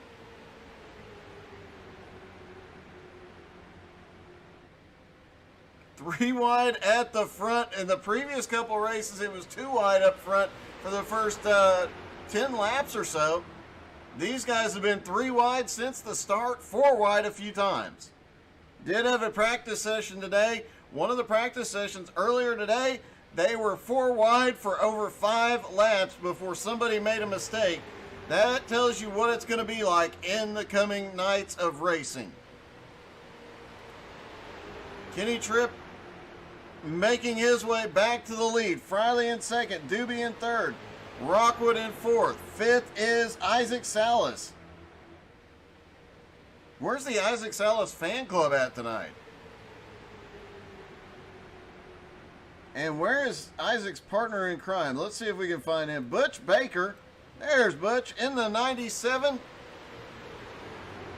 Looks like he's playing it fairly safe up top, keeping a gap between himself and the other cars. Currently running in 10th.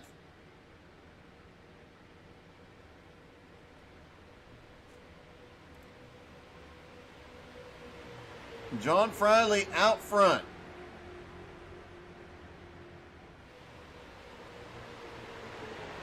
Isaac Salas, though, up on the high side. He's got some help. The 88 is way up high. Matt Eddy was almost in the wall through 3 and 4.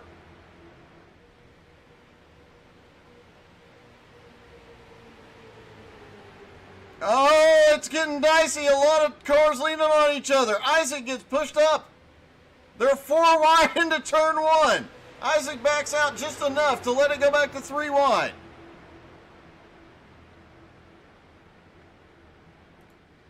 Wow. 12 laps to go, and these guys are really starting to send it. Josh Doobie's trying to make a move up the middle. John Friley still up in the lead.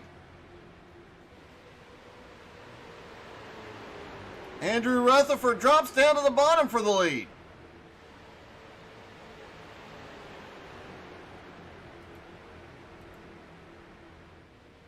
Connor Rockwood up top with the 88 of Matt Eddy pushing him. These two have worked together great. They keep getting up to the front. And they got some great teamwork going on right now.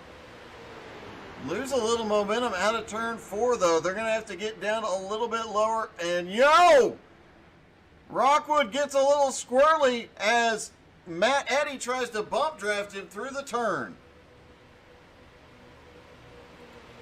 Kenny Tripp is dropping back. He has dropped all the way to the apron and dropped back. Currently in 13th. Both of the Edgars, Brett and Jeff, now 14th and 15th. Both have already qualified. Both will be in the heats on Monday night.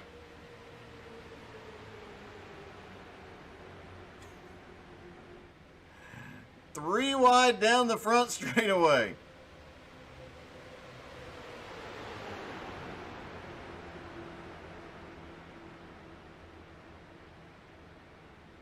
Ten laps to go, and we saw it start getting a little bit sketchier in the first 2 prelim races earlier tonight. It started getting a lot sketchier, a lot racier right about now.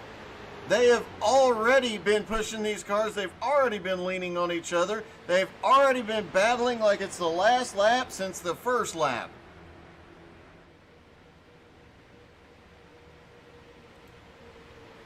Isaac Salas is trying to make his way back to the lead. He's got the pushing John Friley.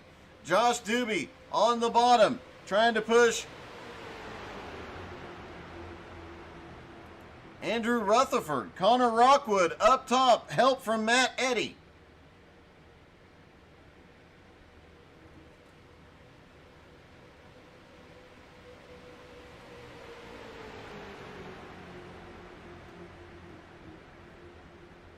And look at this. Everybody's going everywhere trying to get anything they can.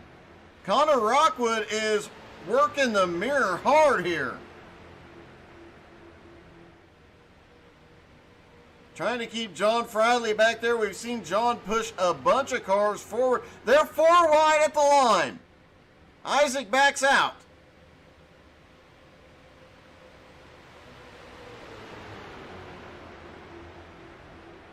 Down into 1 and 2, just 3 wide, no biggie. No, they're going to try and make it 4 wide again here. And it looks like Kenny Tripp is starting to work his way back forward after dropping back in the field. He's back up to 10th. No, he's dropping back again. Have to wonder what's going on with Tripp. Wait a minute. Kenny Tripp now back here with the Edgars.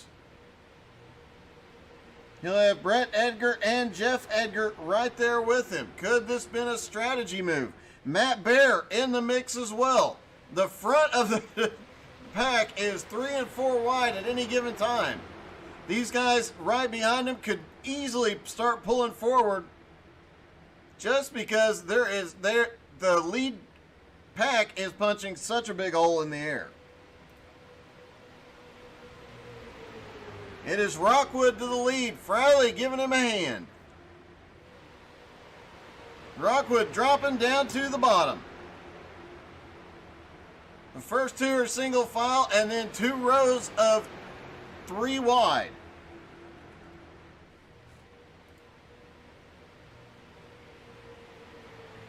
And look at this bump draft, a 3-car bump drafting train.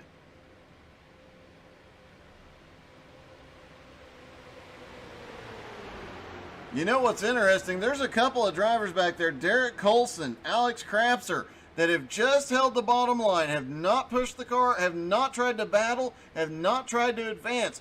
They are all in a position that would get them into the heats on Monday night. Oh, we've got a 3-car wreck, up in the wall caution for the first time tonight.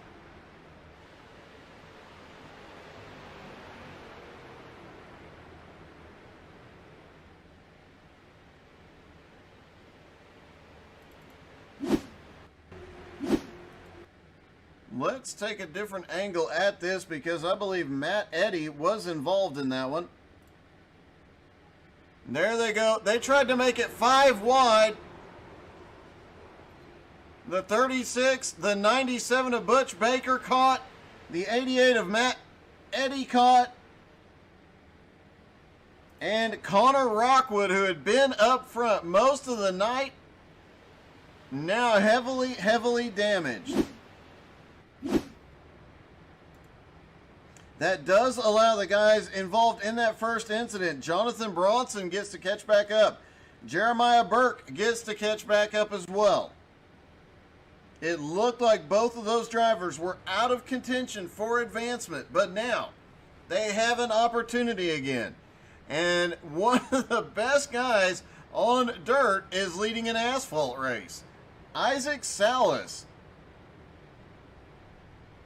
Second is Andrew Rutherford. Kenny Tripp in third. John Friley fourth. And Josh Doobie in fifth. Derek Colson, Alex Crapser, Daryl Dillon, Brett Edgar, and Jeff Edgar will round out the top 10. Several cars hitting pit road. Alfred Vasseur, Connor Rockwood, Matt Bear, Butch Baker, and Matt Eddy all coming to pit road. 3 of those cars involved in that caution. And 2 of them, I'm guessing, just getting tires. Maybe a strategy move here.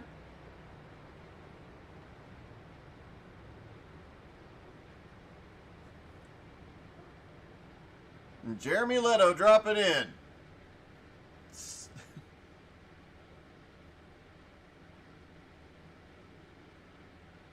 I have to ask Jeremy, who is Floppa? I can take a pretty good guess at this, but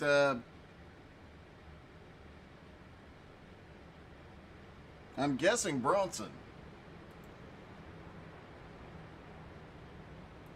Isaac Salas is a exceptional dirt racer, but you don't see him on asphalt very often. Yet here he is leading an asphalt race. And he's going to get a green-white checkered restart. That definitely gives the advantage to him, but I can promise you he's going to be mirror driving this one. I'd be driving it with my eyes closed, personally.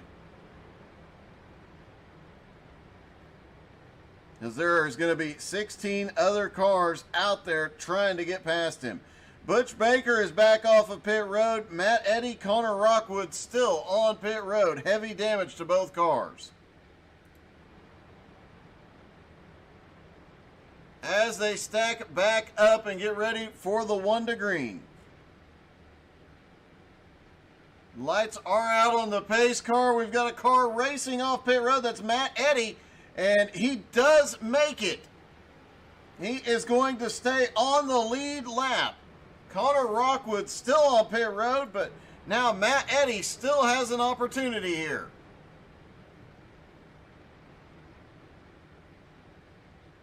Is he going to have enough time to get all the way around the track and catch back up to the tail end of the field?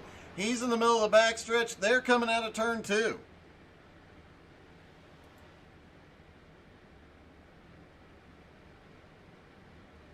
Oh, okay, I was right. It is Bronson. Yep, Bronson back in contention. He's actually in 12th right now.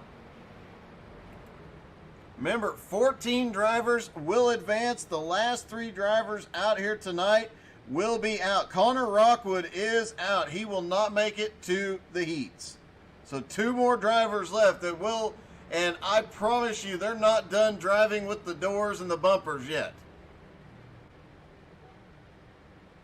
Pace truck about to drop off. Green, white, checkered finish. Y'all better hold your breath. Pace truck is in.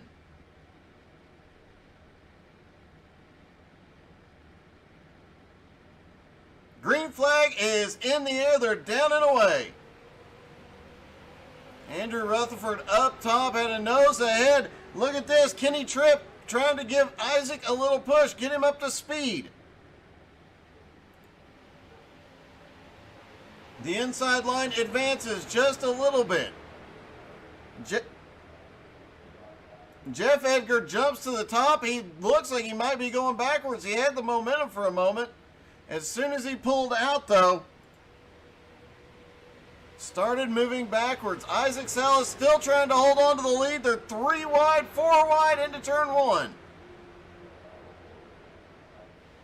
Oh, Isaac drifts up, and a little bit of net coated with him and Kenny Tripp.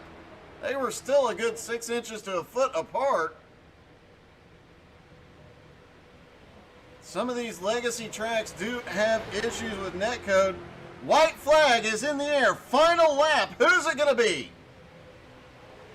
It is impossible to say. They're 3 wide into turn 1 and 2.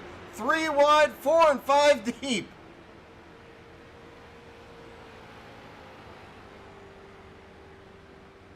Here they come out of turn 2, down the back straightaway. Nobody seems to have a big run right now.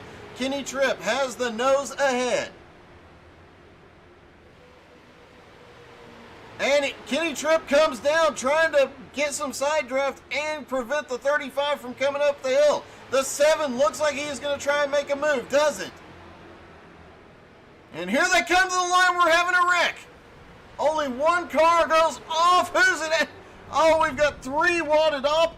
Andrew Rutherford wins. Isaac Salas comes home in 2nd. Kenny Tripp is 3rd. Derek Colson is 4th. Josh Doobie is 5th. The 3 cars that have been eliminated will be Butch Baker, Matt Eddy, and Connor Rockwood.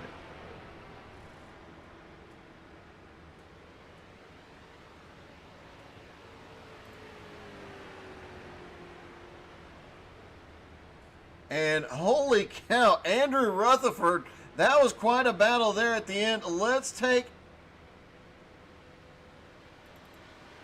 see what we can see in this mess. Rutherford just holds the bottom. Looked like Isaac tried to move down, actually got into Rutherford just a little bit. They all start banging off of each other, but momentum carries everybody else across the line.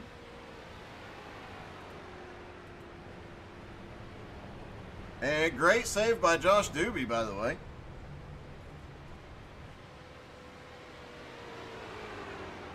So the cars that are going to advance, look at this. Jonathan Bronson managed to get to 14th.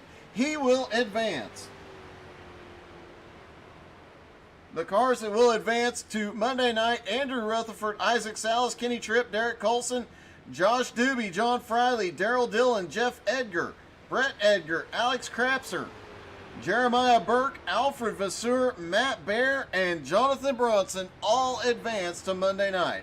I do believe with Alex Krapser getting qualified.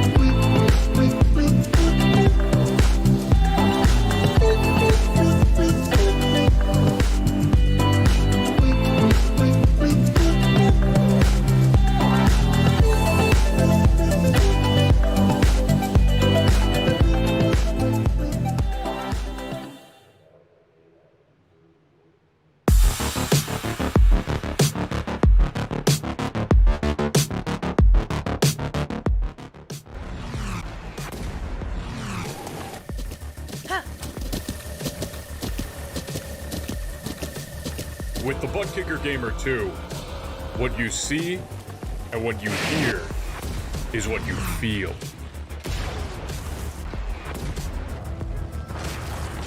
Butt Kicker. The future is feeling.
Folks, just a few minutes left, so we'll give you a few minutes of prelim number 2 from last night, and Petey and I will be back live here in about 10 minutes or so. Just waiting for Pat Sullivan to get back to pit road, and then we will get gridded up and go racing prelim number 2. Make sure the iRacer in your life is aware of this battle, of this event. Let them get in here and get a shot at it. All right, prelim number 2 is going to see Pat Sullivan and Tal Etheridge on the front row, Ryan Soper and John Friley on the second row, Roger Pierce, Dave Mayberry on the third row, Kevin Roark and Jeff Edgar on the fourth row, Cooper Nash, Christopher McKeithen rounding out the top 10, Hudson Brown and Gary Clanton 11th and 12th, although I did not see them out on track, so I don't know if they are gridded, if they registered for it or not. Guess we'll just have to wait and see here in a moment. I believe there was either 10 or 12 cars registered for this prelim.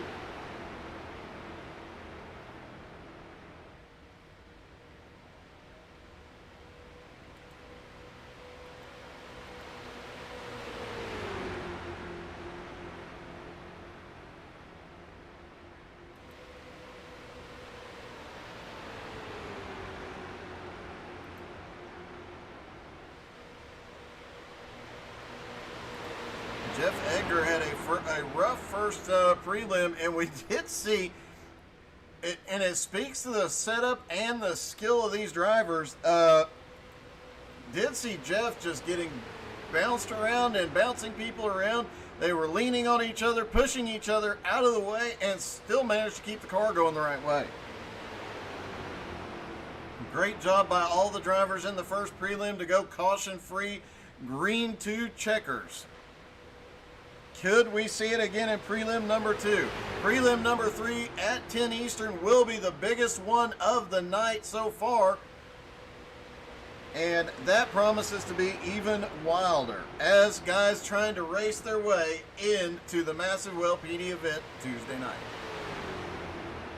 Or the feature, I should say. Pace truck is going to lead them around for one lap as they stack back up.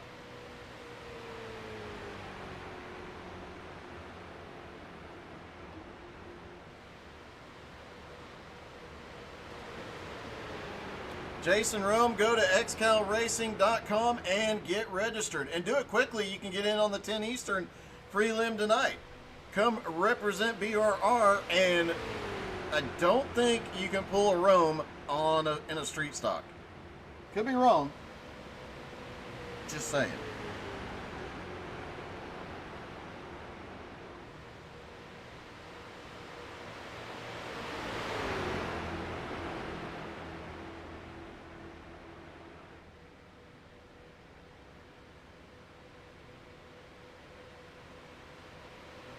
All right, Pat Sullivan, Tal Etheridge on the front row.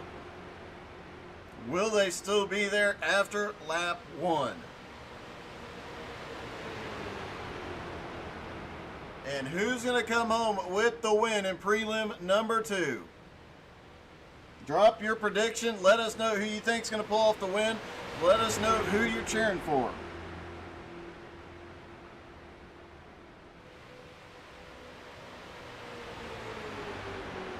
Pace truck is in. Green flag is in the air. They're down and away for prelim number 2. And it looks like we had a couple of drivers that did not grid. There was 10 registered for this one, 8 on track. We'll have to wait and see if some guys come rolling off pit road here in a moment.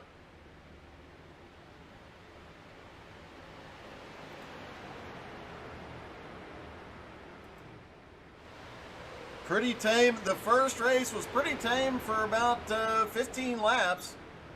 A lot of back and forth, a lot of give and take, I should say. Tame is probably not the right word, considering some of the insanity we saw. But a lot of give and take the first 10 to 15 laps. Not very much the second, as it looks like Roger Pierce pushed up a little bit in the middle of 3 and 4 as he's trying to come up to speed. And Pud getting way loose off turn 4. Meanwhile, Tal Etheridge is getting some help from John Friley up top. And look at this. Patrick Sullivan is all alone. Everybody jumps to the high side. Tal drops down to the bottom trying to get the draft, get any push, any help he can. He might be about to get freight trained now that Friley's got the front of the outside line.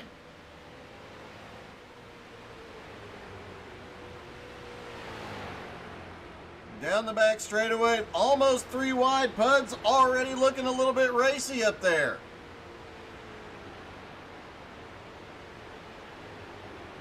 Matt Burr saying Pat Sullivan is going to lead this one, or win this one.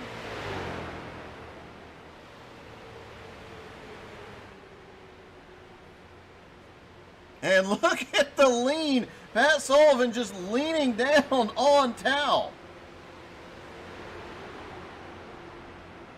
The Pistol Pud up top looking to make it 4 wide. He's got some help now as the leaders are 3 wide off the turn. We did say there was a practice, one of the practice events earlier today. They went 5 laps 4 wide.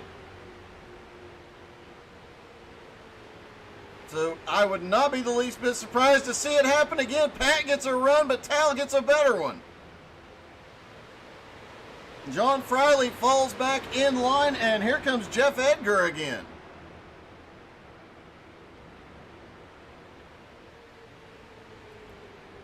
Pat Sullivan leading Tal all the way down to the apron, getting any advantage he can here, trying to get back to the lead.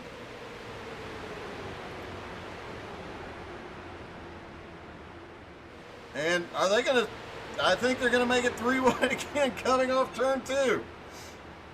Remember 2 laps ago when I said they'd probably take it easy and be a little careful at first few laps? Yeah, I was wrong.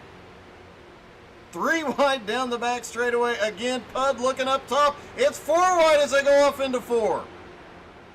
Pud gets out of it a little bit when he sees Friley get a little bit loose, but Tal and Pat Sullivan just leaning on each other.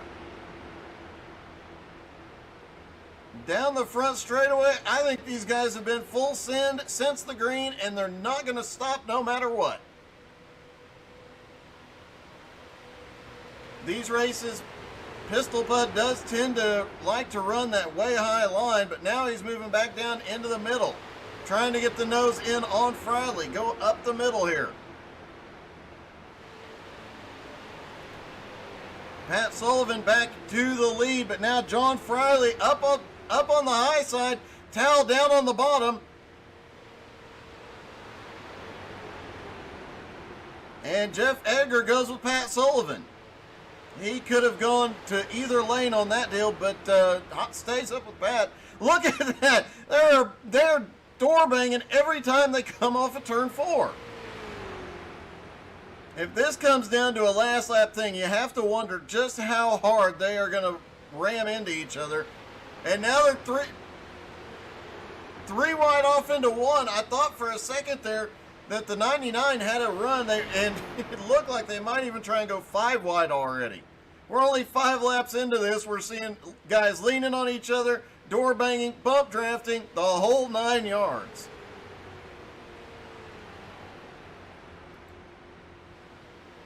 Pat Sullivan's getting a little bit of help from Roger Pierce right now.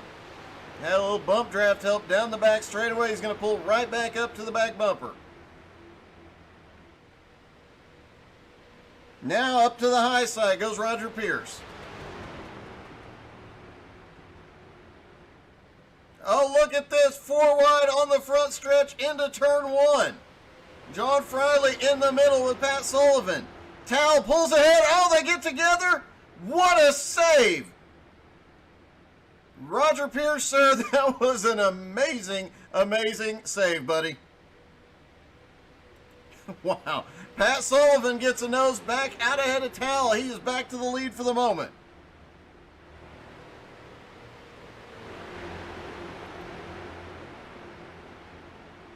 And look at this. Already, Roger Pierce is starting to close back up. Oh, my Pud moves up to the top lane, trying to find a fast way around, trying to get his way to the lead. Pierce giving him a little bit of a push down the front straightaway. There is no room for error here tonight.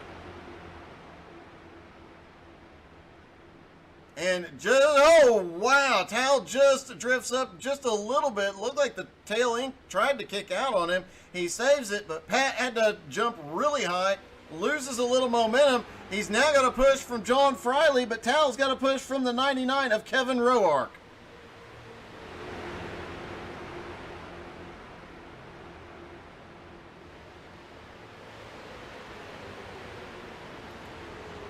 And Pud keeps changing lane every single lap, just trying to find some advantage. He hasn't found the run yet, but look at Pierce. He's going to make it 3 wide up top. Now Pud's moving up to the middle. Meanwhile, right behind him, Jeff Edgar and Dave Mayberry just kind of hanging out for the moment. We saw some guys do this in the previous prelim race. They just hung out at the back, stayed in the draft, but had a lot of room to maneuver in case of a mistake. Probably a wise move. Early on, there we go.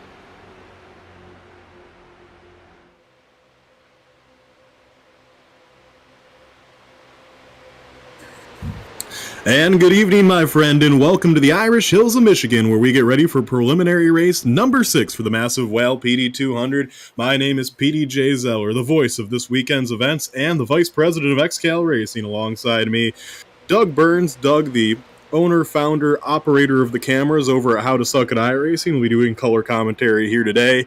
And Doug, we're getting ready for 25 laps of preliminary action. Only 11 cars going to be taking the green flag in this race, so all 11 cars will move on to Monday's heat races. But still a great opportunity for these guys to get out there and try to test what they want to do in the draft. And with everyone knowing that everyone will be advancing from this race, it's really a good chance, too, where we'll probably see more aggressive racing than if everyone wasn't advancing. Yeah, I talked to one of the drivers in this race just a few minutes ago, and he was talking about some strategies. We were talking over what he's seen because he's been watching all of them. and expect to see some teams start to form out there. I mean, we talked about it in the last race, XCAL guys getting together and working their way up, and that really kind of worked in the first half of the fifth prelim race. But here, I expect to see some of these XCAL boys get together. I expect to see some guys like Edmund Jones, Butch Baker, and Brian Mansfield. Those three get hooked up. Those three dirt race together a lot. They've done a lot of different stuff together, and you know what? They're going to be a tough group to get with. Brian Mansfield is one that to watch closely in that rusty 95 car. He is, when it comes to draft racing, he is really one of the top guys at it, and probably nerves of steel and just extremely fast. He's the dude that just won't lift.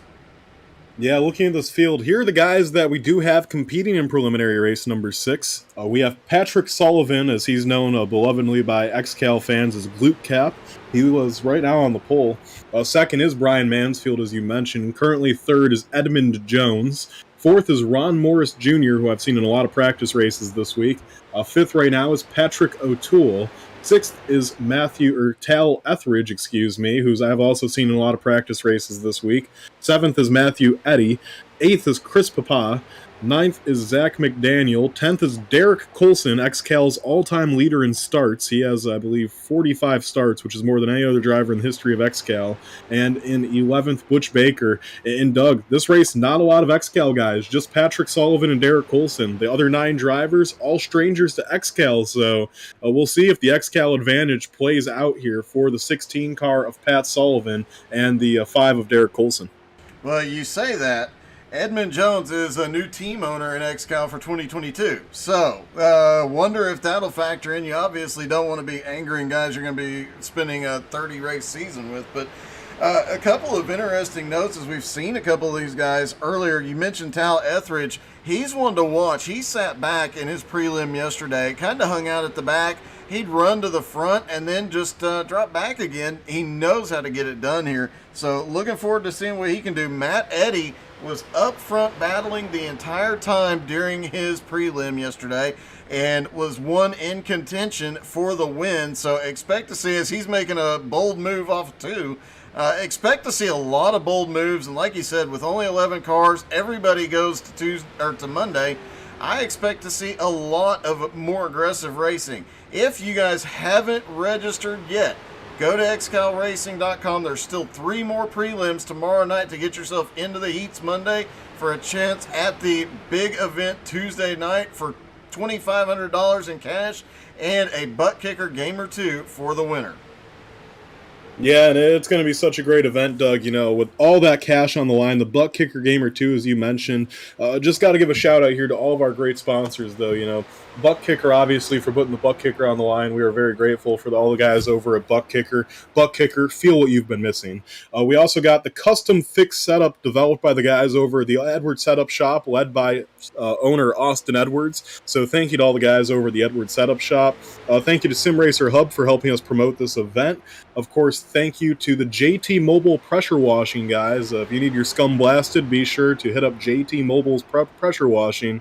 And the Cooler Crew. If you need a walk-in cooler built, hit up Jeff Edgar and the boys over at the Cooler Crew. They do a fantastic job over there. They just built one of the biggest indoor coolers they have ever built. They're capable of any size job. If you want it done right, hit up the Cooler Crew. And, of course, How to Suck at iRacing.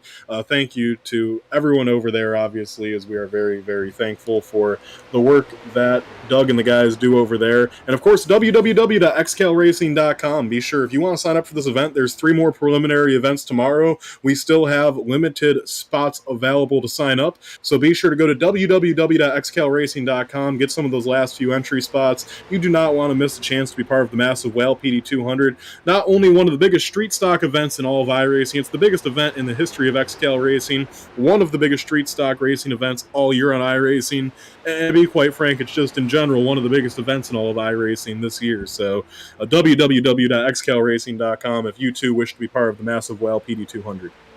Yeah, and it's worth mentioning, you said one of the biggest events, and, you know, it takes 5 nights to make this happen. It's just constant racing.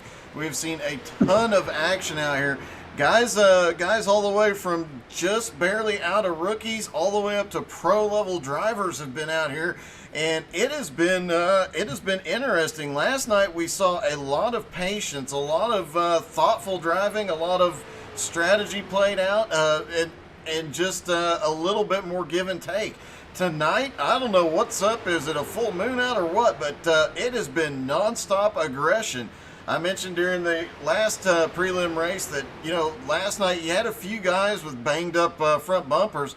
I don't think anybody's come out of this one unscathed tonight. I think both of the first two races, everybody had some damage. And who knows what's going to happen here once we get into those heats in the feature on Tuesday. Things will get very wild, and it'll definitely be an interesting event. But with just a few more entries, the prize purse will start going up. So you'll definitely want to check that out. There is a limit to how many drivers we can hold. So if you're going to join, you better hurry up and do it. There's been an average of like 15 to 20 between every race. So if you want to get in there, you might want to hurry. Definitely. Like we said, there is a limit on spots. So about 2 minutes left here in qualifying before we get preliminary race number 6 started from the Irish Hills of Michigan, as we are very excited to get this one underway. The last event for tonight, as we are going to be wrapping up day number 2 of the Massive Whale PD weekend, a 5-night event, and we are so excited to bring you coverage of it here live on How to Suck at iRacing, as once again, just a massive event, $2,500 purse, the Buck Kicker Gamer 2 unit on the line. Can't advertise it enough. You guys want to be a part of it. Trust me, my friend. This is going to be the event of the year. As I'm curious to see how this preliminary event goes. The last preliminary race, Doug, it was pretty epic. We had 3 and 4 wide racing all the way through. It had one caution during the race, during the whole race, and the entire field just stayed under a blanket for that entire event. All 14 cars finished on the lead lap, and came down to a pretty epic finish there. And we expect more of the same here. Yeah, I think the first prelim is the only one that all the drivers finished going the correct way. Every prelim since, it's been door banging, bump drafting, everything to the line, and cars are sideways all the way down. But you mentioned Edwards Setup Shop. This setup is one of the best out there. These guys have actually been able to hold on to the car. I've seen guys get completely sideways and still hold the car. So that we've seen some epic saves already tonight. I expect nothing less here in this one. And like I said, the aggression is definitely ramped up tonight. So things are about to get very, very interesting. I'm really looking forward to Monday and Tuesday seeing what these guys got. Take a moment and hit the share button. Get your friends and family to come watch what is about to be an epic race. And that it should be, as you watch Patrick Sullivan make an epic save there in warm-ups to kind of wrap up warm-ups. And yeah, we are getting ready for the start of preliminary event number 6 here. As qualifying will just wrap up, they'll probably add an extra minute on the clock so everyone can finish up their laps. And in just a moment, we'll go through the starting grid here, as we are racing today at the 2-mile-long Michigan International Speedway. This is Legacy, Michigan. I believe this is the 2011 version of the track, I want to say. I forget the exact year, but it's an older version of this track, the one that's free on iRacing. And a high-banked super speedway. For these cars, it's wide open all the way around. These guys won't crack the throttle except when they don't want to get into the back of somebody's bumper in the corner. If you're the leader in this pack, you can just keep your foot to the floor and let it rip, as this is just nothing but a super speedway. These guys will be going speeds excess of 160 miles per hour off into the corner. That is a very fast speed on this car, which pretty much just runs a tractor tire for all intensive purposes. And it's going to be exciting to watch these guys maneuver and make their way around Michigan International Speedway, as we have 11 guys looking to take the green. Yeah, things definitely about to get very, very interesting out there for sure. Already Gerald Poole dropping in saying he ain't scared. He's going to be in one of the races tomorrow night. So if you've ever wanted to race against Thanos himself, that's your opportunity. Go race with him tomorrow night. It looks like qualifying is over. So, and as Patrick Sullivan just goes spinning down the back straightaway. All right. Go for it. Oh, yep, here we go. Starting grid, starting on pole position. That is, position number 1 is the number 16, Patrick Glutecap Sullivan. On his outside, and the number 95 will be Brian Mansfield. In third, in the number 51, XCAL's newest car owner, Edmund Jones. In fourth, in the number 76, Ron Morris Jr. In fifth, the number 44, Patrick O'Toole. Sixth will be Tal Etheridge in the number 8. Seventh will be Matthew Eddy in the number 88. Eighth will be the 13 of Chris Papa. Ninth will be the 42 of Zach McDaniel. 10th will be XCAL's all-time starts leader, XCAL's Iron Man, the number 5, Derek Colson. And rounding out the field in the number 97 will be Butch Baker, as we have 11 cars once again looking to take the green flag in what promises to be a great preliminary event here to end the evening, Doug. Definitely will be, and a couple of names to watch. Obviously, the XCAL guys, Derek Colson, Pat Sullivan, but watch closely Brian Mansfield, one of the masters of the draft, and I know he has raced this track as one of his favorites. Edmund Jones was looking to get connected with him and Butch Baker, so look for those three to get hooked up and come to the front. Worth noting as well, this car, it is a big, heavy car. It does not have a ton of power, and it's got some softer suspension than what you see in the Cup cars and trucks, things like that.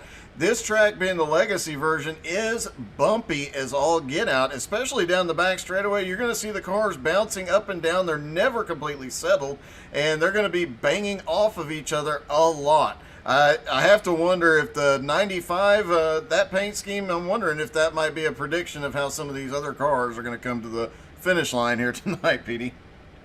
Yeah, it certainly could possibly be that way, and with everyone advancing from this race, it could get very hectic very early. We're hoping to see a clean one, but you never know what's going to happen in these preliminary events. So the field is going to roll, and it's going to be Patrick Sullivan leading the field of the green flag. Patrick Sullivan competed in the last season of XCAL in 2021. Pretty successful season for Pat. I believe he boasted 3 top 5s in that season, and also on top of those 3 top 5s, he had 2 poles, and Patrick Sullivan never quite got to victory lane, but he was a car that boasted top 5 speed quite often last season. And Doug, pretty big story here. Pat Sullivan signed with what was formerly Rolling Thunder Racing, is now Off Constantly Racing, but they have merged to a 4-car team, so now it's Luke Turpin, Matt Baer, Greg Holes, and they signed Patrick Sullivan to be the 4th car on the team that won the championship last year. And now getting setups and help from Luke Turpin, Pat Sullivan's really looking to turn the page as we head towards the 2022 XCAL season. Yeah, it's definitely going to be interesting. New teams, new drivers, some drivers swapping teams. I know Matt Baer, I talked to him yesterday. He was extremely excited about the new team. So looking forward to seeing what they can do this season. And it's definitely going to be an interesting situation. Worth noting, Gerald Poole just called it Brian Mansfield for the win. So if you've got a prediction or a favorite driver, make sure you drop in the chat. Let us know who you're cheering for, who you think's going to win. And I guess it's time to go racing.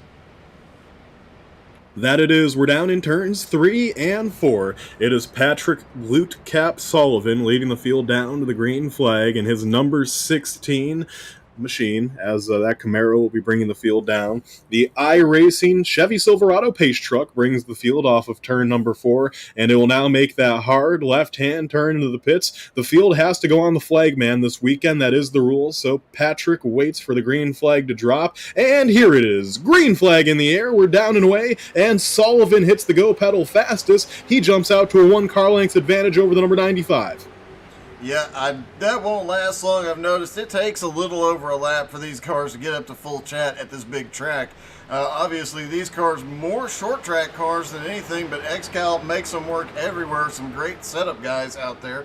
And yeah, they're going to get them up to speed, and then things will start getting interesting. Using the draft, these guys will get a big run down the straightaways into the corners.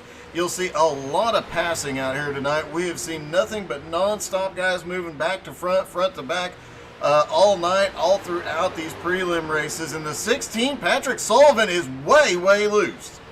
Yeah, that allows Mansfield on the outside to get a nice run. Here comes Brian Mansfield on the high side. Mansfield has help right now from Ron Morris Jr. in the 76 car, and Derek Colson, he just shot the gap up the middle. Colson's making it exciting from the back.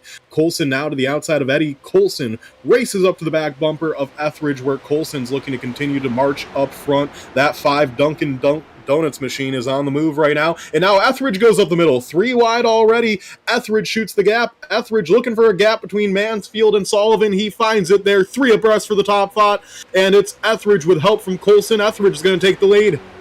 Last night, Etheridge drove a lot more calm and thoughtful race, playing it a little safe early on. Nobody playing it safe here early, as now Derek Coulson back to front into the lead, just a nose ahead of Etheridge, and got Pat Sullivan right there on his back bumper. It'll be interesting to see if the 2 XCAL drivers work together, but Etheridge gets a huge run off 4 and leads the first lap. Yeah, and that is very exciting right there, as Derek Coulson now, after starting in 10th, is already up to 2nd as we start lap number 3 here. Coulson has done a fantastic job maneuvering through the field. He's looking to maybe cut off Etheridge. There's not room, Derek, and Derek very smartly comes down, but now Pat Sullivan's underneath him, and Coulson's going to have to play pickle in the middle. He is in the middle in the sucker hole, and everyone is just cruising on by that number 5 machine. XCAL's Iron Man is doing a good job, though, keeping that car tallied down there in the middle. Etheridge now tries to come down across the nose of Coulson. Coulson, though, keeps it on his quarter panel, and Coulson up the middle with no help gets a big run of momentum. Here they come off of turn number 4, and it's going to be Coulson leading this lap, it would appear, and Coulson from last to first in a matter of 3 laps. Not a big surprise to see Coulson already up to the front, especially the way he came through. That middle line has really been working pretty well if you're a single car, to at least get from the back and get even with the 2 leaders in either lane. If you can find a hole up the middle, you can make it work side drafting, but it also seems to stall as what happened to Pat Sullivan. He is dropping to the back. That must be a strategy move. Yeah, I was going to say, I think that's by design. He pulled down, but the problem is now I don't know if he lost the draft. He might have gave up like too much ground there. Back with him is the number 44 machine. That's Patrick O'Toole. Now those two will have to work together to try to catch back up. In front of them, though, they are 3 wide. Eddie goes to the high side looking to make it happen. It's McDaniel down on the bottom.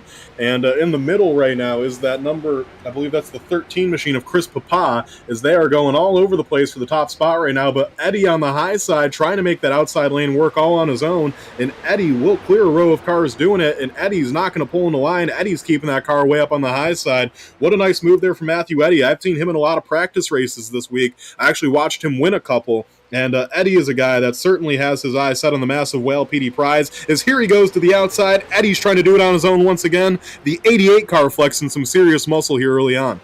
Yeah, I'm surprised he's going up that high. Brian Mansfield pushes up a little bit in the middle. Meanwhile, Tal Etheridge jumping back out to the front and seeing a little bit more aggression. That outside line, though, tends to only work if you've got a couple of cars with you. We'll see if he can get some guys to come with him here in a moment. Meanwhile, you know, the 76 is really pushing the 15 or pushing the 5 of Derek Coulson straight up. Ron Morris Jr. has been up the bumper on the straightaways, pushing Coulson towards the front. Interesting to see a couple of guys working together this much this early, but they have definitely got something figured out up there with Coulson in the lead. Yeah, and looking right now, Pat Sullivan and O'Toole really trying to catch up. I just don't know if they quite have the draft. They're on the verge. We'll have to see. They might get some help here. Up front, though, Etheridge continues to have the edge on the field as he is doing a good job on that low line. On the high side, it's Mansfield all by himself as a Brian Big Sexy Mansfield, as I read one person in the comments call him, tries to make his move on the outside all on his own, and he does work hard on that outside of Derek Coulson. Help is now coming for Mansfield, as I believe Edmund Jones in the 51 car is going to catch back up to his bumper. Yeah, and Edmund did tell me before the race he was going to try and get hooked up with both Mansfield and Butch Baker, see if they can make something happen. Butch not that far behind in the 97 car, so if Butch gets up there with Edmund, and there is Butch now, if he can get up there to Mansfield and Edmund, those 3 can work together really well, and I am sure they can put those 3 cars out front. Time will tell, but a lot of strategy being played, a couple of drivers dropping off the back, and it looks like the 2 cars that fell a little too far back have now caught back up into the lead pack, so things really about to get a lot busier as they come forward.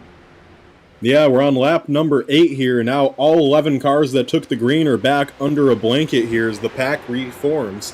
Up front, it is Etheredge continuing to lead, but Coulson waiting on his bumper, and Derek Coulson's a pretty good plate racer. I'll tell you what, XCAL's all-time leader in starts, the Iron Man himself, Derek Coulson, he has done a fine job in his career just finding ways to keep that car up front restrictor plate races. They're kind of his bread and butter, and he is working right now on that back bumper of Etheredge. On the high side, Mansfield continues with some help from that 51 of Edmund Jones, and now looking up the middle, oh my goodness, that'd be a move right there from Morris. Morris thinks better of it. A little bit too early for something like that. Morris will slide back in the line on the high side. Here we go. It's going to be awfully close to the wire this time by, but Mansfield's going to lead that lap by just a little bit over Etheredge. And now Etheredge, with a big push from Coulson, is going to draw back even. Yeah, and it looks like that outside line is really starting to form up. A lot of guys wanting to get Patrick O'Toole, though, dropped off the top line. He was sitting there at the back, got a massive run. Now he is coming up behind Pat Sullivan. The 88 of Eddie is down on the apron. Is he dropping back again? Is the question. Not sure what's going on there. He didn't look like he got loose or had any problems. He just drops down. He drops back, or hops back up. Seems to be okay though. So for the moment, and they're 3 wide at the front now. Edmund Jones and Brian Mansfield stuck in the middle. Yeah, 3 abreast. Morris getting aggressive here. Morris trying to make some moves. Oh, Edmund Jones and Ron Morris get awfully close right there. They do not quite touch, and it's going to be Etheredge at the stripe, but it's Mansfield still putting a lot of pressure on his outside. Here comes Morris with no help. 3 abreast they go into the corner, maybe 4 wide. Nope, Edmund Jones thinks better of it. Glute Cap is waiting in the wings right now, seeing if he can make his charge towards the front. Morris now tries to get that side draft off the number 51 of Jones. He does get the side draft, and he is going to pull right up as they are now 3 wide for the top spot. Coulson gives a huge shove to Etheredge. They are dead even 3 wide as they go down into turn number 3, and Etheredge with a big push from Coulson's going to have the advantage. But here we go, maybe thinking 4 wide as Papa goes to the high side, and it's starting to get interesting here, Doug. It really is. I thought Papa was going to make it 4 wide, and now, you know what? Every time you say it, Papa, it reminds me of Matt Bear, and I'll never get that out of my head. These guys are definitely pushing a lot harder early. We talked about how easy they were yesterday, a lot more patience. Tonight has been nothing but aggression, and that is what we are seeing now. Everybody vying for that top spot. Even guys going alone, like Ron Morris Jr. trying to go it alone up top. He's waiting for Papa and a few others to pull right back up there and give him a hand. Edmund Jones has said he is going to stay with Mansfield.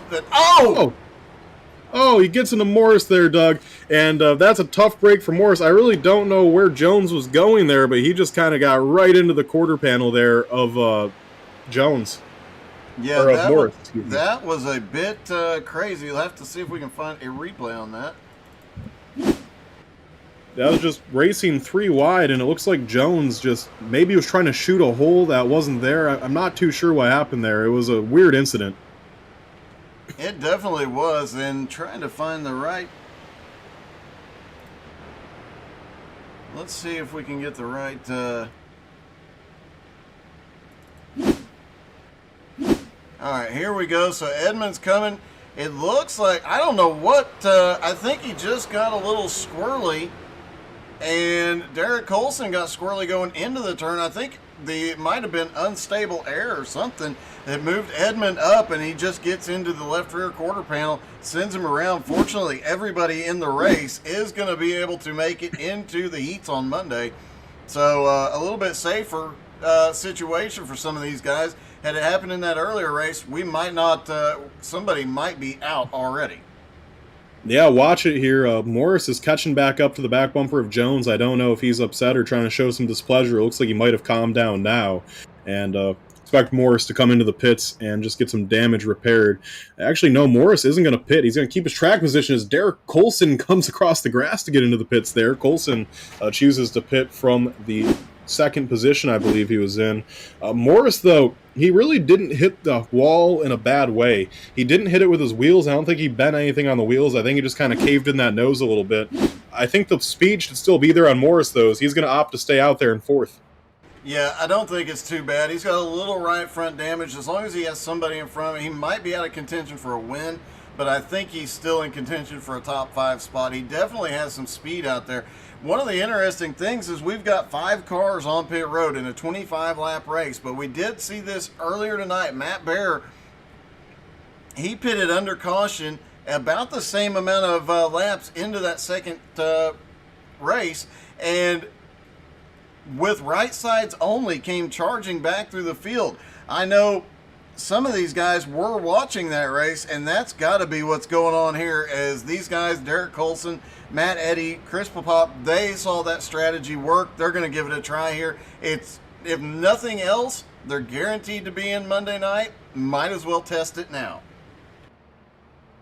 Yes, he is, and so we're just getting ready to go back green here. Sorry, I was waiting and seeing what Aaron Hilbush called the penalty on, and it was Edmund Jones, the 51 car, will get an EOL, have to drop to the back of the pack, and that's a tough break there for Edmund, but nonetheless, he can come back through the field, no doubt about it. My concern here, Doug, Morris Jr. staying out. He didn't pit to get that damage fixed.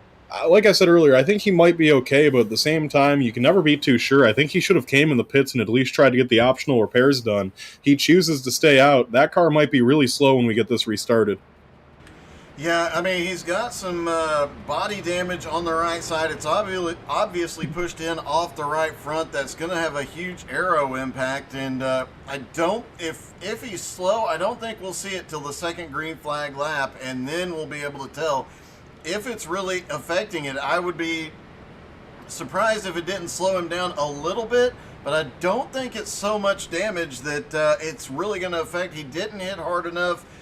If he had damage that would affect handling, they would have forced him to come to pit road. So I think he's going to be okay that way. Speed-wise is going to be the question, and he'll be able to tell by the time they get to the back straightaway and get out of the way if necessary.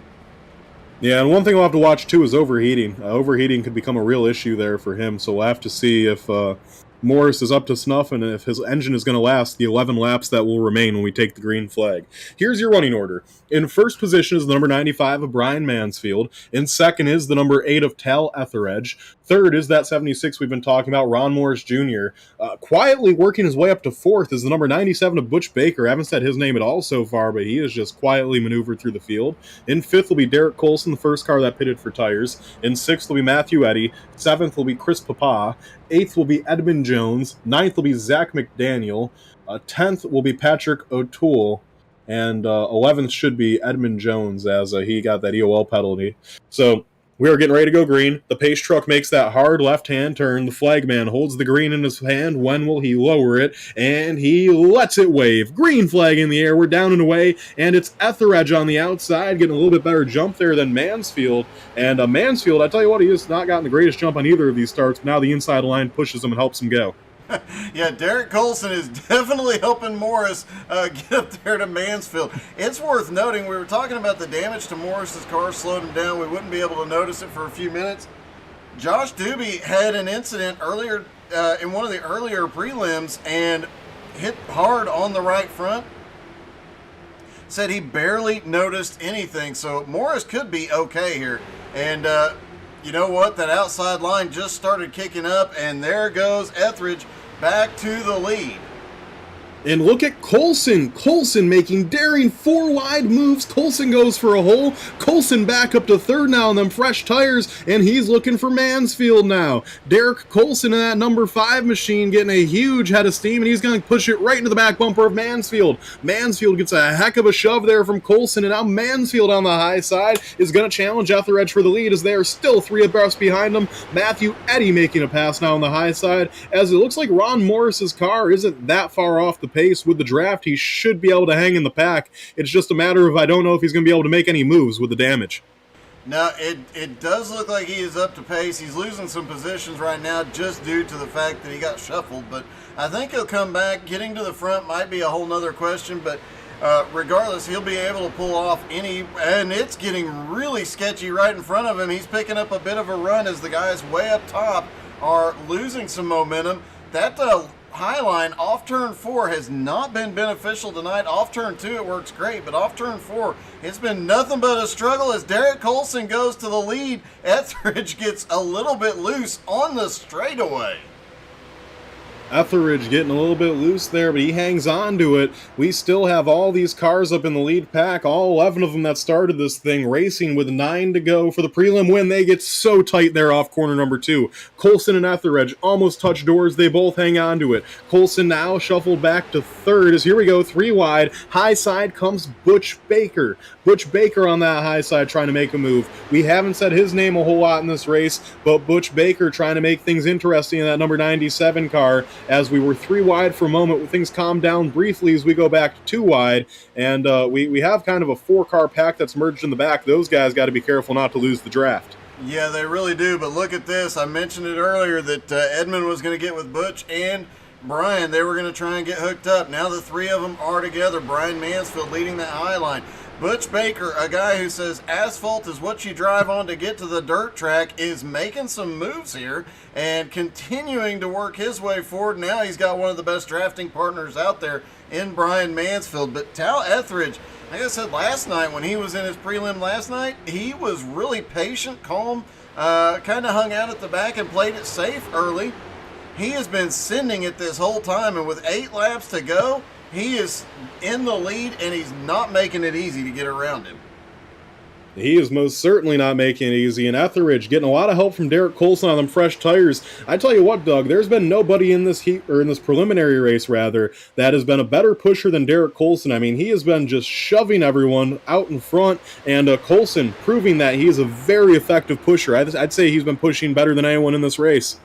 I'd have to say he's one of the best we've seen out of all 6 of the prelims so far. We've seen a couple of guys exceedingly good at being the guy pushing, but Derek Coulson, the prelims he's been in, man, he gets behind you, you're going to the front. That's all there is to it. As long as you cooperate with him, that's where you're headed. And it's about to get 3 wide again. 7 laps to go. It's really about to get extremely busy here.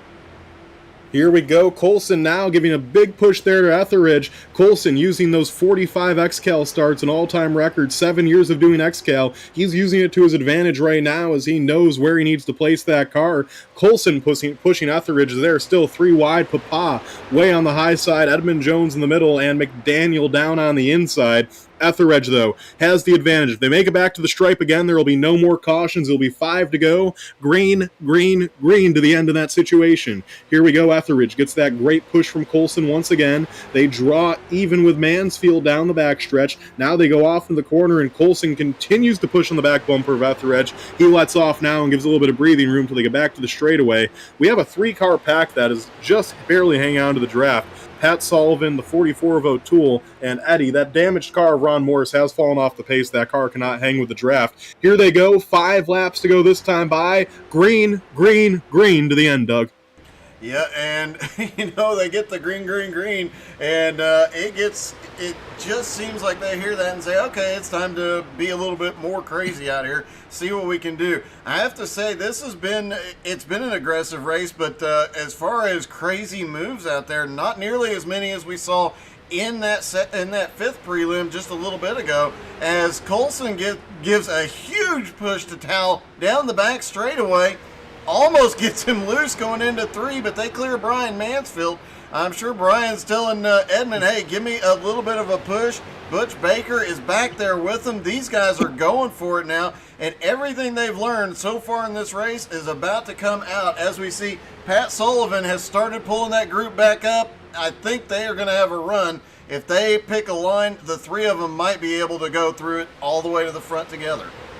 Well, here we go. 4 laps to go. It's Etheridge continuing to lead. Etheridge has led a majority of the 22 laps we've ran so far, but will he lead when it matters most? Will he lead when the checkered flag waves? That's yet to be decided. Coulson actually lost a little bit of the draft there, but now he gets a huge run, and he is going to shove that 8 car. He picks the back end off the ground as they go into the corner, and Etheridge, with a huge push, gets a little bit loose. He's going to hang on to it, and Coulson gets loose there. Coulson has to come down and block McDaniel, and oh, that was a hairy moment. Everyone hangs on, and welcome to the party now, Pat Sullivan, Patrick O'Toole, and Matthew Eddy, as we have a 10-horse duel with 3 laps to go.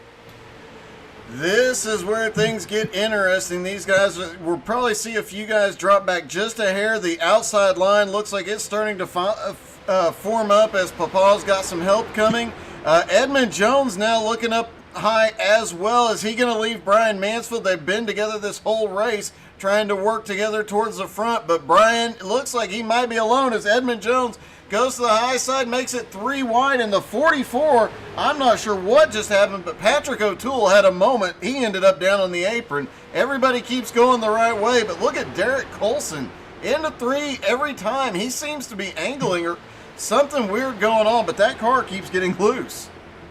Yeah, this time by popsicle sticks in the air, 2 laps to go from the Irish Hills of Michigan, and Coulson continues to push Etheridge. Etheridge has the advantage on the high side. Mansfield with a big line forming behind him. They are 3 wide as Pat Sullivan's trying to shoot a gap. Sullivan gets into Edmund Jones. Edmund Jones goes up the racetrack. That's going to hurt Jones's shots, as now Sullivan adds his name to the mix here, Doug.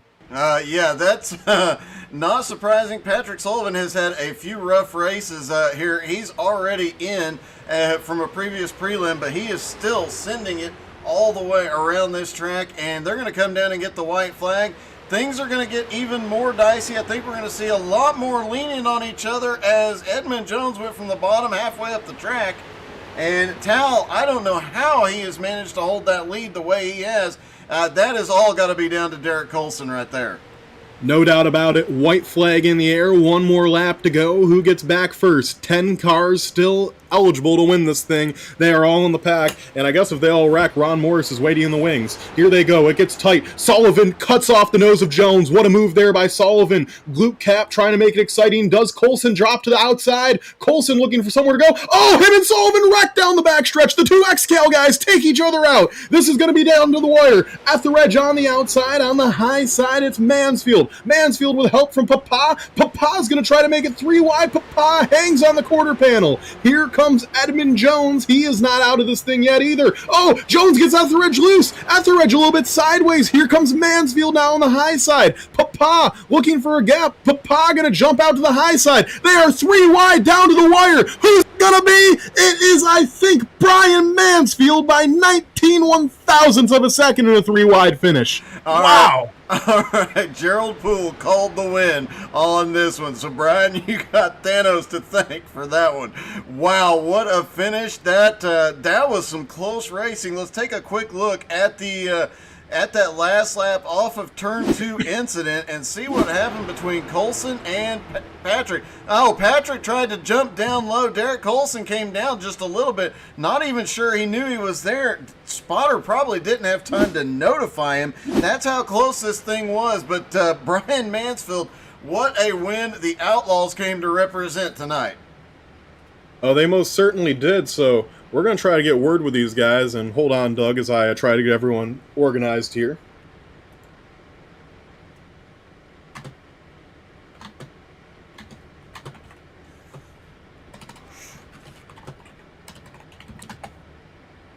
Alright, so going to try to get everyone in here. Well, we do have 2 of the 3 guys in the Discord. We do need Chris Papa, though, as we're going to try to get him on here. Well, I tell you what, while we do wait for some of these guys, I guess I'm just going to quickly have a word with Brian Mansfield since he's already in here. And I'm down in Victory Lane where the champagne's flying. And Brian Mansfield celebrating a preliminary race win. And Brian, you seemed to hang on that outside the whole race. And it seemed like that inside line really had the advantage for a majority of the race. But then we saw a little pileup between Derek Coulson and Pat Sullivan. And you were able to ride that momentum around the high side. Tell me, is that kind of what you had in mind on the last lap? Just hope to get a good push and keep it out in front? Yeah, that was my plan the whole race. I was watching where the runs were coming from and adjusted my line a little bit to kind of shut down the run. I figured out in practice that middle line is where you wanted to be. That bottom line is good, but you can get a lot of momentum out of turn 4 coming to the checkered. And, you know, it's not bad to be on the bottom during the race, but coming to the line, you want to be on that top line. You know, and thank you to Edmund during the race. He gave me some good pushes. And tell you what, it was a fun race. I appreciate all the guys having me tonight. Hey, Brian, I do have to mention real quick, your shot got called by Thanos himself coming into the race. He said you'd pull off the win, so congratulations, man. That was one heck of a run. I knew you'd be in contention, but that last lap, it honestly didn't look like you were going to be able to get it coming out of turn 2. Everything happened, and you came charging forward. Yeah, I just kept it steady, Doug. As you know, I love super speedway racing. I love pack racing and drafting, and the main thing I do is, like I said, I watch where the runs are coming from, and I pay attention to what's in front of me. And the car handled great the whole 25 laps. Look forward to the heat races come Monday night. All right, well, thank you, Brian, for your words there. And Doug, I believe you're down on pit road now with the third place finisher, Chris Papa. Hey, Chris, congratulations.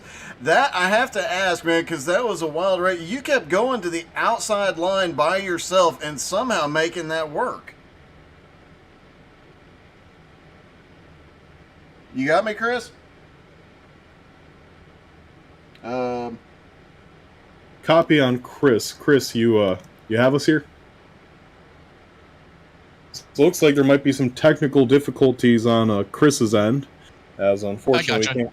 Okay, there you go. Okay, Chris, I had to ask you, man, going, throughout the race, you kept jumping up there to that high line by yourself, and you just kept making it work. It's the first time we've seen guys go up the middle solo and around the bottom solo, but you're the first one we've seen during these prelims to go up to the high side by himself and continue to march forward. I watched the races yesterday, kind of on replay today, to get a vibe on what was going to work at the end of the race. My strategy really was just to keep clean for the first 20 or so laps, and I did take 4 tires at that caution halfway through, but I didn't have any help. But I was able to time the run just about right at the went on the back straightaway to be able to jump off the draft and try and pass on the outside. I just couldn't make it work. Well, man, that was extremely fast. You're into the heats on Monday, so looking forward to seeing how you do come Monday and Tuesday night. Will you be using the same strategy, or are you going to be watching tomorrow night and be thinking of something else? That's a bit of a secret. No, I'm going to find out see what works tomorrow for some of these guys. But I think ultimately the strategy should remain the same. Is to kind of stay clean, keep the car in good shape, keep the fenders up, and then try and put yourself in a good spot at the end. I just got lucky with the tires, honestly. I don't think I would have been in that position if I had old tires. All right, man. Well, congratulations. That was one heck of a run tonight. Thank you, guys. I appreciate it. All right, so that was our third place finisher, Chris Papa, as he is going to be moving on to the heat races on Monday. And it looks like our second place finisher, Tal Etheridge, we weren't able to quite get word in with him, as it appears that he is not on the Discord server. So that will wrap up interviews. But Doug, another fantastic preliminary event here as we head into day number 3 tomorrow for the Massive Whale PD 200 as we wrap up a very good day number 2. Yeah, definitely. So I can tell you the one thing that will be different tomorrow, I'll probably be using oxygen, because tonight, if tomorrow's anything like tonight was, it's going to be pretty wild. There's still some spots available if people want to get qualified for Monday night and hopefully race into Tuesday and get a part of that big pot. But man, I got to tell you, it's been a wild couple of nights. Looking forward to seeing what tomorrow brings. Interesting note, and we've heard it from a couple of drivers, the track is, despite the temperatures being the same, everything being the same, the track is raced different in every single prelim so far. That it has, and I am very curious to see what it brings tomorrow. I mean, tonight, that low line was working in this final heat, number 6. In the earlier heat races, it seemed to be the high line. I know the high line won the race, but for most of the race, it was Etheridge on that low side getting pushes from Derek Colson. The low line really had the edge for most of this race. It's just Colson got collected on the last lap, and that kind of ruined the low line's momentum. But you never really know which line is going to be the line to be in, and that's kind of part of what makes this racing so exciting and intriguing.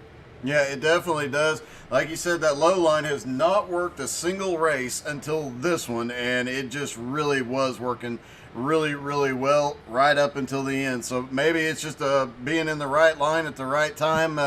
But tomorrow's going to be interesting. Tuesday is going to be even more interesting, and Monday will be great as well. A lot of great racing ahead. Actually, Doug, before we do go, I actually did just get second place in here, Tal Etheridge, and I'm going to get a chance to talk with him briefly. So, Tal, first off, congratulations on your second place finish in preliminary race number 6. You're moving on to the heats on Monday, where you will hopefully qualify for the Massive Whale PD 200 on Tuesday. But, Tal, I got to ask you, on that low line, you were getting some great pushes there from Derek Colson. Was that kind of your plan, to just stick on that low line and get help from Colson, or did you feel like you needed to move up to a higher lane to have a chance to win? No, I was kind of just going to stick to the bottom line and see if I can make it work. All right, well, Tal, it was certainly an exciting heat race. Do you feel like you learned a lot in that race that you'll be able to take over into the heat races and maybe the feature event on Tuesday that could help you out? Yeah, I did. I'm looking forward to it. All right, well. I've got a question for you, Tal. Yesterday when you raced, you were a lot more patient. This race, you were a lot more aggressive. Which way are you planning on running it Monday and Tuesday night? Which way seemed to work better for you? Well, I think out front's the best way to be, but I don't know. It depends on how crazy it gets up there. We'll just have to see. Monday night, probably take it easy. Tuesday we'll. Now, Monday night go hard. Tuesday we'll probably sit back and ride a little bit. All right, man. Congrats. Yeah, Tal, Thanks, before I let you go, Tal, is there any sponsors or teammates or anyone you'd just like to give a shout out to here before we let you go? Just me. All right, I love it there. That is Tal Etheridge, our second place finisher here in this race. And that'll pretty much wrap up the broadcast here, Doug. So on behalf of myself, PDJ Zeller, the Vice President of XCAL Racing, on behalf of Doug Burns, owner and operator of How to Suck at iRacing, thank you, Doug, for joining me and doing all the hard work and running the cameras while I just talk. Thank you to Aaron Hilbush, who makes everything we do here possible, puts these races on. The President of XCAL Racing does a fantastic job. We will see you tomorrow night for day number 3 of the Massive Whale PD 200.